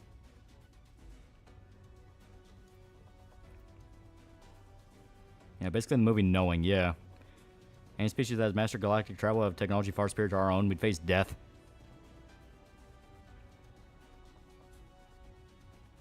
I'm surprised to talk to an alien, man. I got a lot going on right now. Like I said, that's why I like the idea of humanity is introduced to aliens and they just think we're stupid. And not even out of the sense of like, oh, haha, condescending monkey. Like, they legitimately think we're retarded. What's a real game changer is rock attached to stick. Ben's tomorrow, first thought would be, can we fuck it? What do you do? Discover that God's real and he has your face. I'd be terrified. Cue up the Fairly Odd Parents rock clip. Well, we are. If you call America an experiment where God's experiment, sometimes he's like, well, this batch fucked up. I guess we started from scratch. So I'm 100 on pause right now. I don't remember the last time a chapter came out. You're not wrong. Remember Neanderthal ladies had big butts, and that's why our ancestors banged them. Also the inspiration for Venus, Willendorf. When we die, if we look at God? That's a good question. Times change, and humanity's evolving and throwing rocks faster and boiling water more efficiently. I love humanity. Just because we're retarded doesn't mean the rest of us are. That's why we have midwits.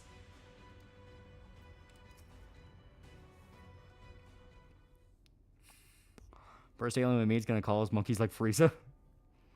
Speaking of Zorgop Neuroviz video, other cult members who are looking to get high and pissed off the cult doesn't have any. Still wonder if the Glorons are involved humans. Yeah. Yeah, that episode was so fucking funny.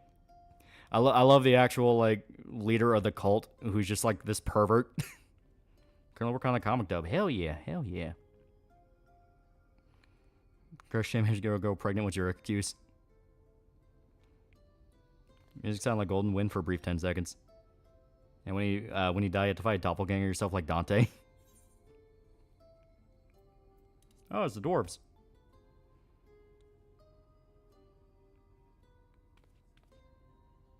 Yeah, we meet aliens with the cone heads. Yeah, just like the episode of Regular Show, Mordecai and Rigby are so smart they don't understand anyone. Everyone else thinks they're insane. Yeah. Real stinger would be you saying to God, "Why do you look like me?" And God says, "Because I'm a big fan." Quinn reviews. So I'm 100 guys using a shark suit was actually a good idea. It is a pretty good idea.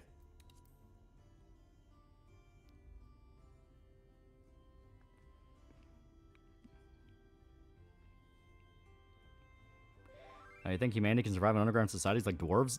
We kind of need some form of vitamin D, otherwise we start kind of falling apart physically. But if you're able to get access to it, yeah, it's possible. And we're not allowed to call you monkeys. Space Council of Human Relations, which is currently being mandated by Giplop, said that's not acceptable. What if the aliens just Mork from Mork and Mindy? Yeah, if God has their face, it's gonna be like Philemon from Persona. Remember reading that humans are supposed to grow the average height by like 8 inches by 2100. Oh, okay. Pretty soon, Asians will no longer be that short. They'll just be kind of short. Good morning, Yee. Jennifer Garner and Ben Affleck might be getting back together. Oh, God, another Daredevil movie. Favorite interpretation of guys like the fauna that just wants chill. Weird thing about our galaxy that's relatively small to the point that it's too silent for how old it is. Either we've been being ignored or isolated. I don't think humanity can survive underground. We need the sun. My tummy hurt. Charlie, the Earth's flat. The Earth's flat, Charlie.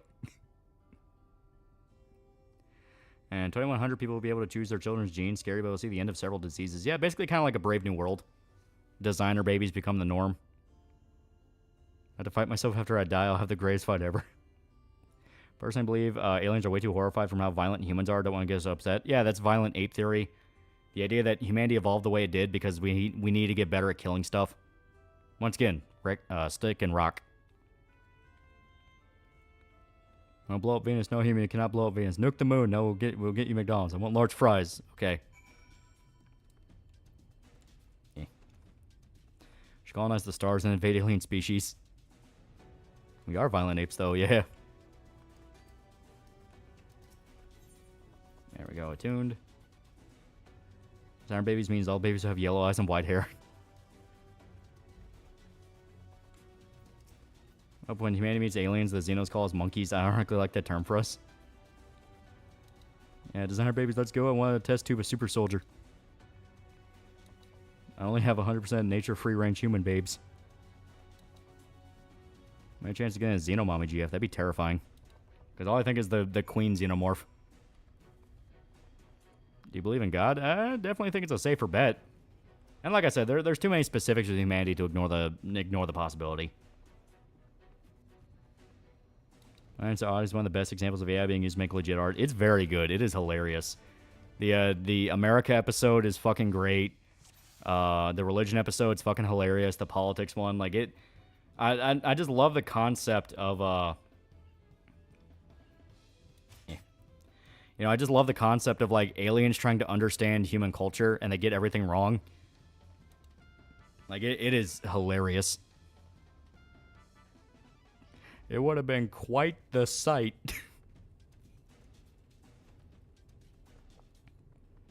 One proof humanity needed sunlight. Just look at COVID lockdown era. A lot of people went crazy. Yeah.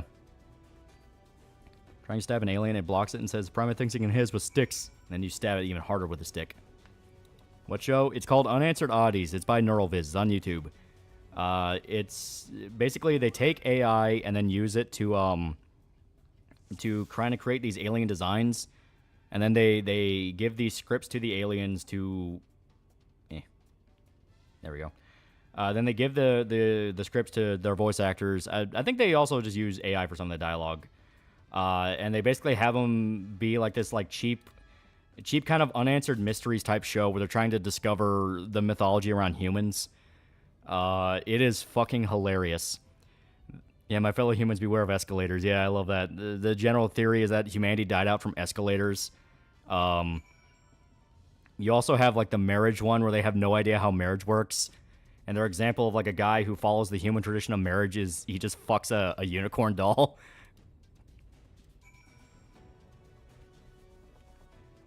Yeah, Tiggy needs to accept Jesus into one of his hearts. Yeah. If we can design the designer babies, my son's gonna be blue. Fuck it. I just came home from spitting. Yeah. Good news and bad news, humans. Bad news first. Your nukes don't work anymore. You can't nuke Venus. Fuck, but we're going to Dairy Queen.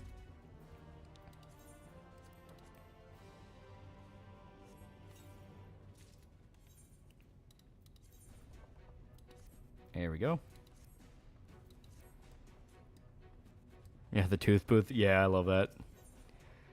Imagine the only thing that survives after Earth is destroys a single Sanchi medallion.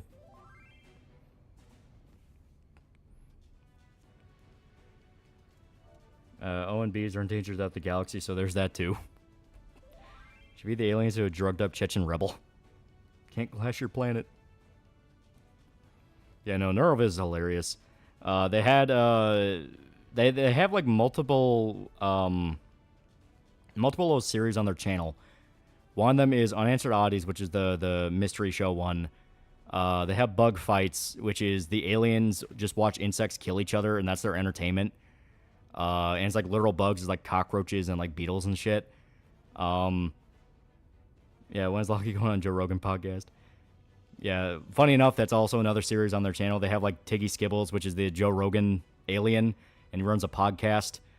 They also have the Cop Files, which is like a kind of like a First 48 type show with the aliens. And that one actually got people like legitimately emotionally invested, to where when there was like a big twist in that one and they killed off one of the main characters, people were legit fucked up about it and like, wait a minute, no, I actually really like that guy. Yeah, the Cop Files is really funny. Yeah, Cop Files are great. I think of the whole Earth theory that there are secret alien civilizations live underground. I'm not sure how I feel about it. Crazy man, actually crazy man, have you ever tried giantess muscle mommies? Yeah, true aliens are the French. Think we're going to war with China? No, our country's too hoard out to China. Sounds great. What's the name? It's NeuralViz. That's the channel. 2 separate words, neural, and then viz. V-I-Z. Genuinely funny shit. It is great. It is hilarious. I explain how volcanoes are Hollow Earth. Yeah. That's the worst popular sci-fi franchise. Why is it Doctor Who? Yeah, Hollow Earth can't exist. Pressure would be too great and heat too extreme. Also, no oxygen means you die. Aliens would just never understand humans because we're total shit posters. What do you think of Garth Ennis and Clayton Crane, Ghost Rider, Road to Damnation? I've been meaning to read that for a while, but I've never gotten around to it. Yeah, greeting humans, we come in peace, but the space ghosts haunting our craft or not. Also, they're ghosts in space. If Rachel was giant but still crippled, would she get around by dragging her legs behind her? Only 2 eggs and a half of sausage. I'm kind of hungry. I also burned off like 1,000 calories for eating it. I guess you didn't have Thanksgiving. Lacrosse comics ain't good. A handful. Don't binge it. You'll burn yourself out really fast on it. When you getting a sash that says neat job, yeah. Yeah, rip Detective Prag Snarbo. He in fact did a neat job.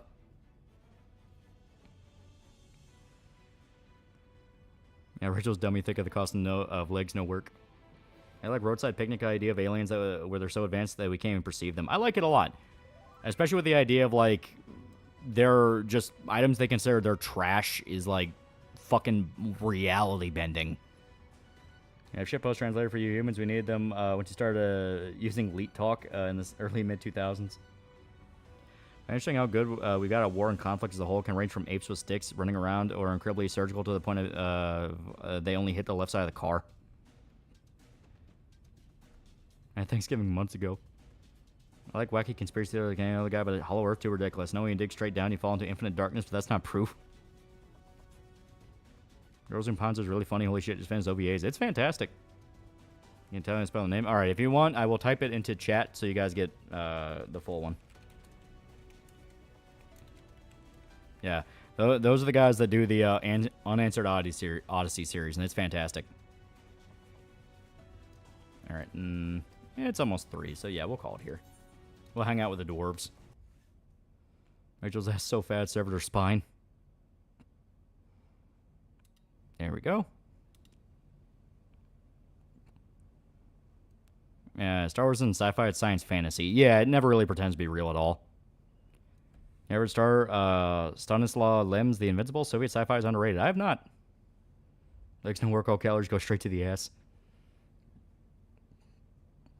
And do you know we're not the only species that wages war? There was an ape war that lasted for like 4 years in Africa, and no, I'm not being racist this time. Yeah, no. Like, I know about it. Yeah, what was that? Mugambi ape war. That's the one Jane Goodall studied. Birds have gone to war. Fish have gone to war. It's an actual, like, thing. Rachel, love, ye. When Russian Combo Geek finishes his dub video for the little project we had, I will show it to you guys, because it'll be cool. It'll be cool.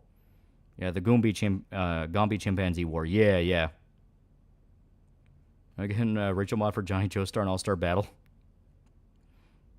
Yeah, ants. Yeah, ants have gone to war, and they've used, like, disturbingly intricate tactics. Creatures of lore, supposedly ate potatoes, enjoyed sleep. Yeah. Download that ape video and show chat the longest sentence by an ape. I guarantee it's probably just going to be some fucking...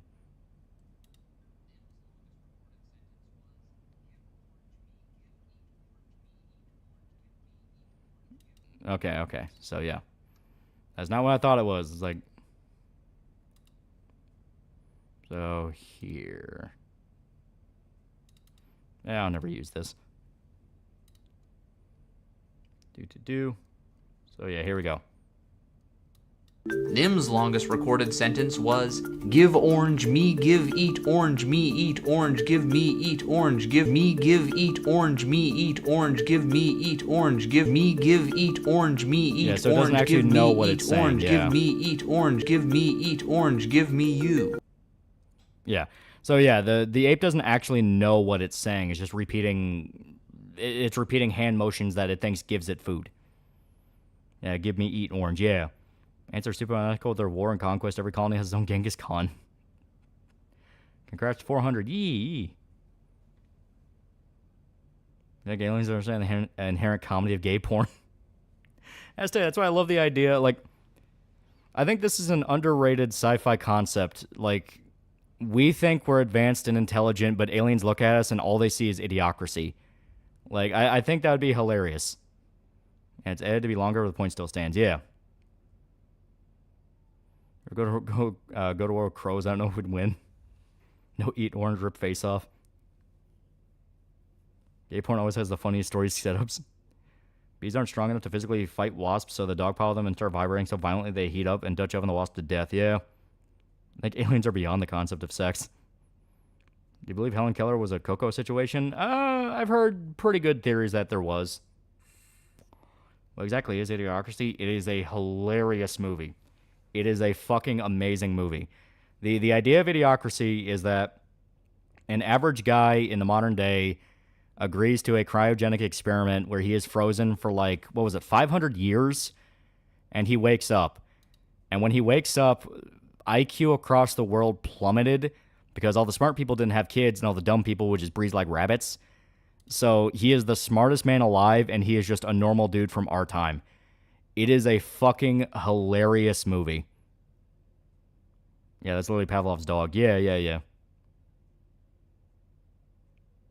And when she was able to communicate, she never stopped talking. Yeah. Yeah, RM3213 for $2. Average conversation between an airman and a marine.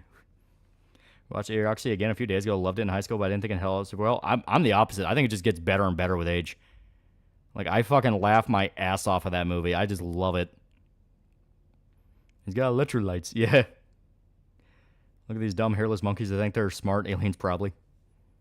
Idiocracy is also made by Mike Judge. Yeah. I mean, that sounds like show at the casino. Give me rolls, give me team, give me waifu.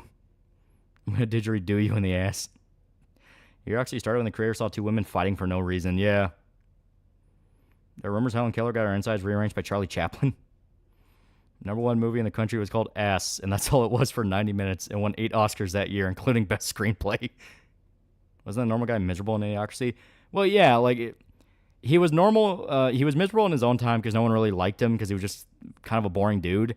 But when he's in the future and he's the smartest guy alive, he's like, what the fuck do I do? Nothing ages better than Idiocracy, yeah. Yeah, you're actually done by Mike Judge, Carrie Beavis and Bud and King of the Hill, yeah. Use water, like in the toilet, yeah. The un-Nazi'd Europe. Yeah, go away, bait. Wasn't it go for 500 years? Guy in charge got to charge for being a pimp to get the female subject for the project. We never got closure for upgrade following him into the future. Yeah, they were teasing a sequel and they just never got around to making a sequel. That's why I believe in zoo theory. It is a funny one. Yeah, President Camacho, yeah. Because it was a professional wrestler, ex-porn star. He was something else. He was like 3 different things mixed together to be like the coolest idea of a president.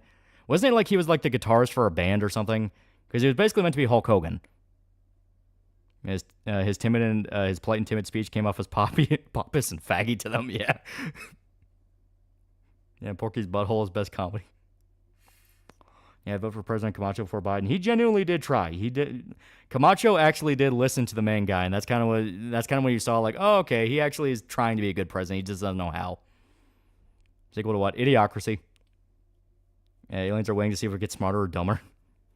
Yeah, Demolition Derby 2. Yeah, he was like a Demolition Derby star. Yeah, 5-time Ultimate SmackDown champion, porn superstar, and president of the United States. Yeah. God dang old Porky's Butthole. Yeah. Yeah, watch Idiocracy. It is a fucking amazing movie. It is hilarious. I love it.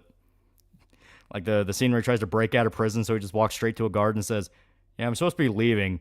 And the guard just goes, well, you're in the wrong line, dumbass. Yeah, ow my balls, yeah. What's in Brondo? It's got electrolytes, but what are electrolytes? There's a thing in Brondo. Office Space and Idiocracy, amazing satires, yeah. President Alexander Herbert Mountain Dew Camacho, inspired by church preacher Terry Crews knew, yeah.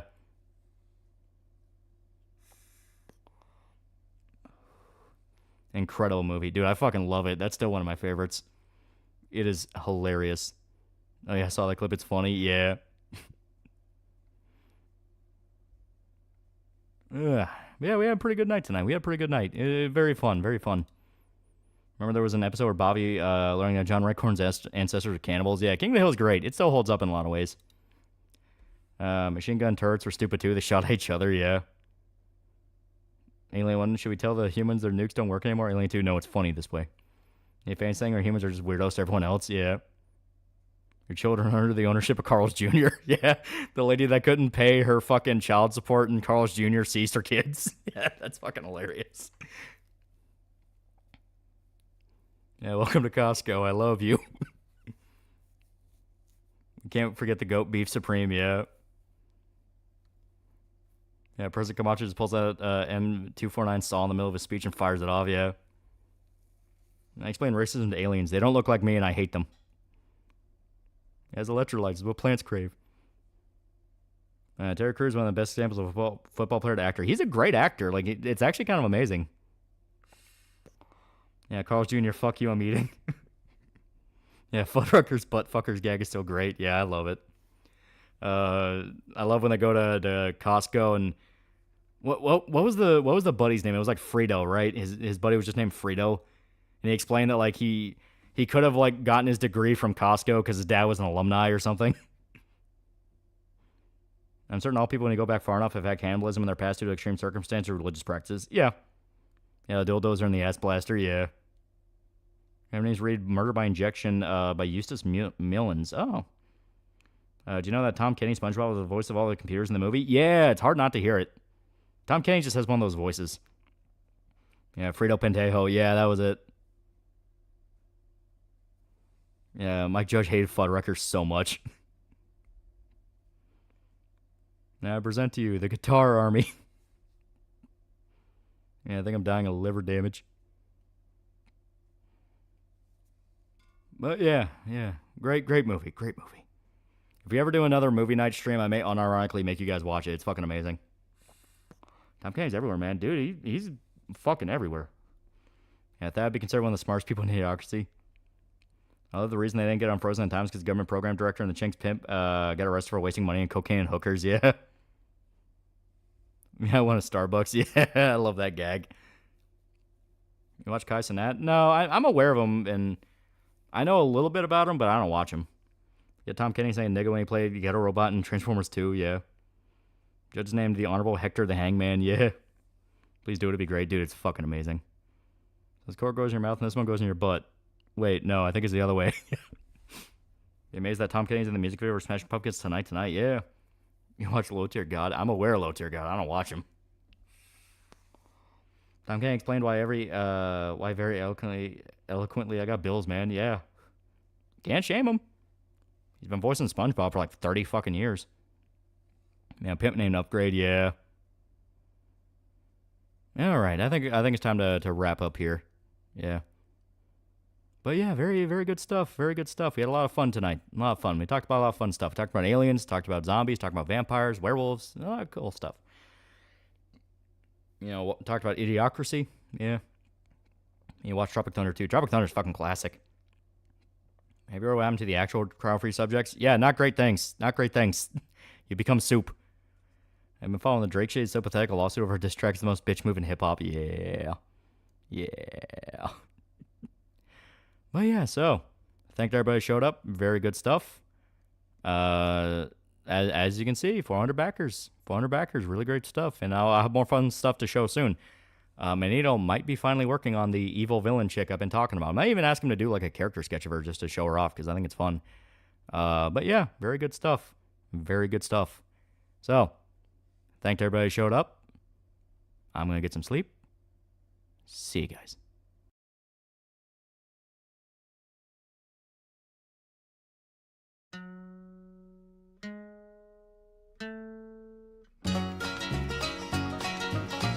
Hearing you're concerned about my happiness, but all that thought you're giving me is conscience, I guess.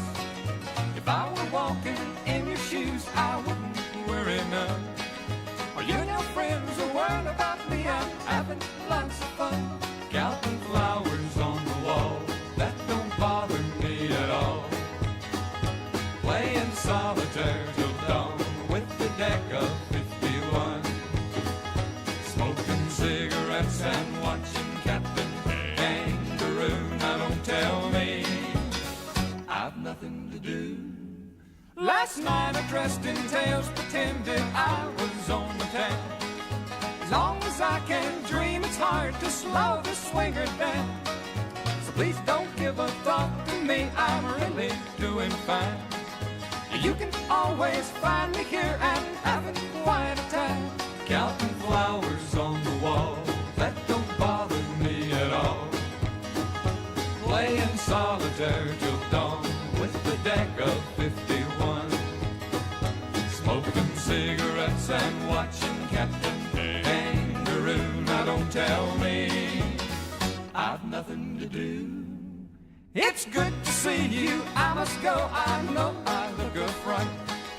Anyway, my eyes are not accustomed to this light, and my shoes are not accustomed to this hard concrete. So I must go back to my room and make my day complete.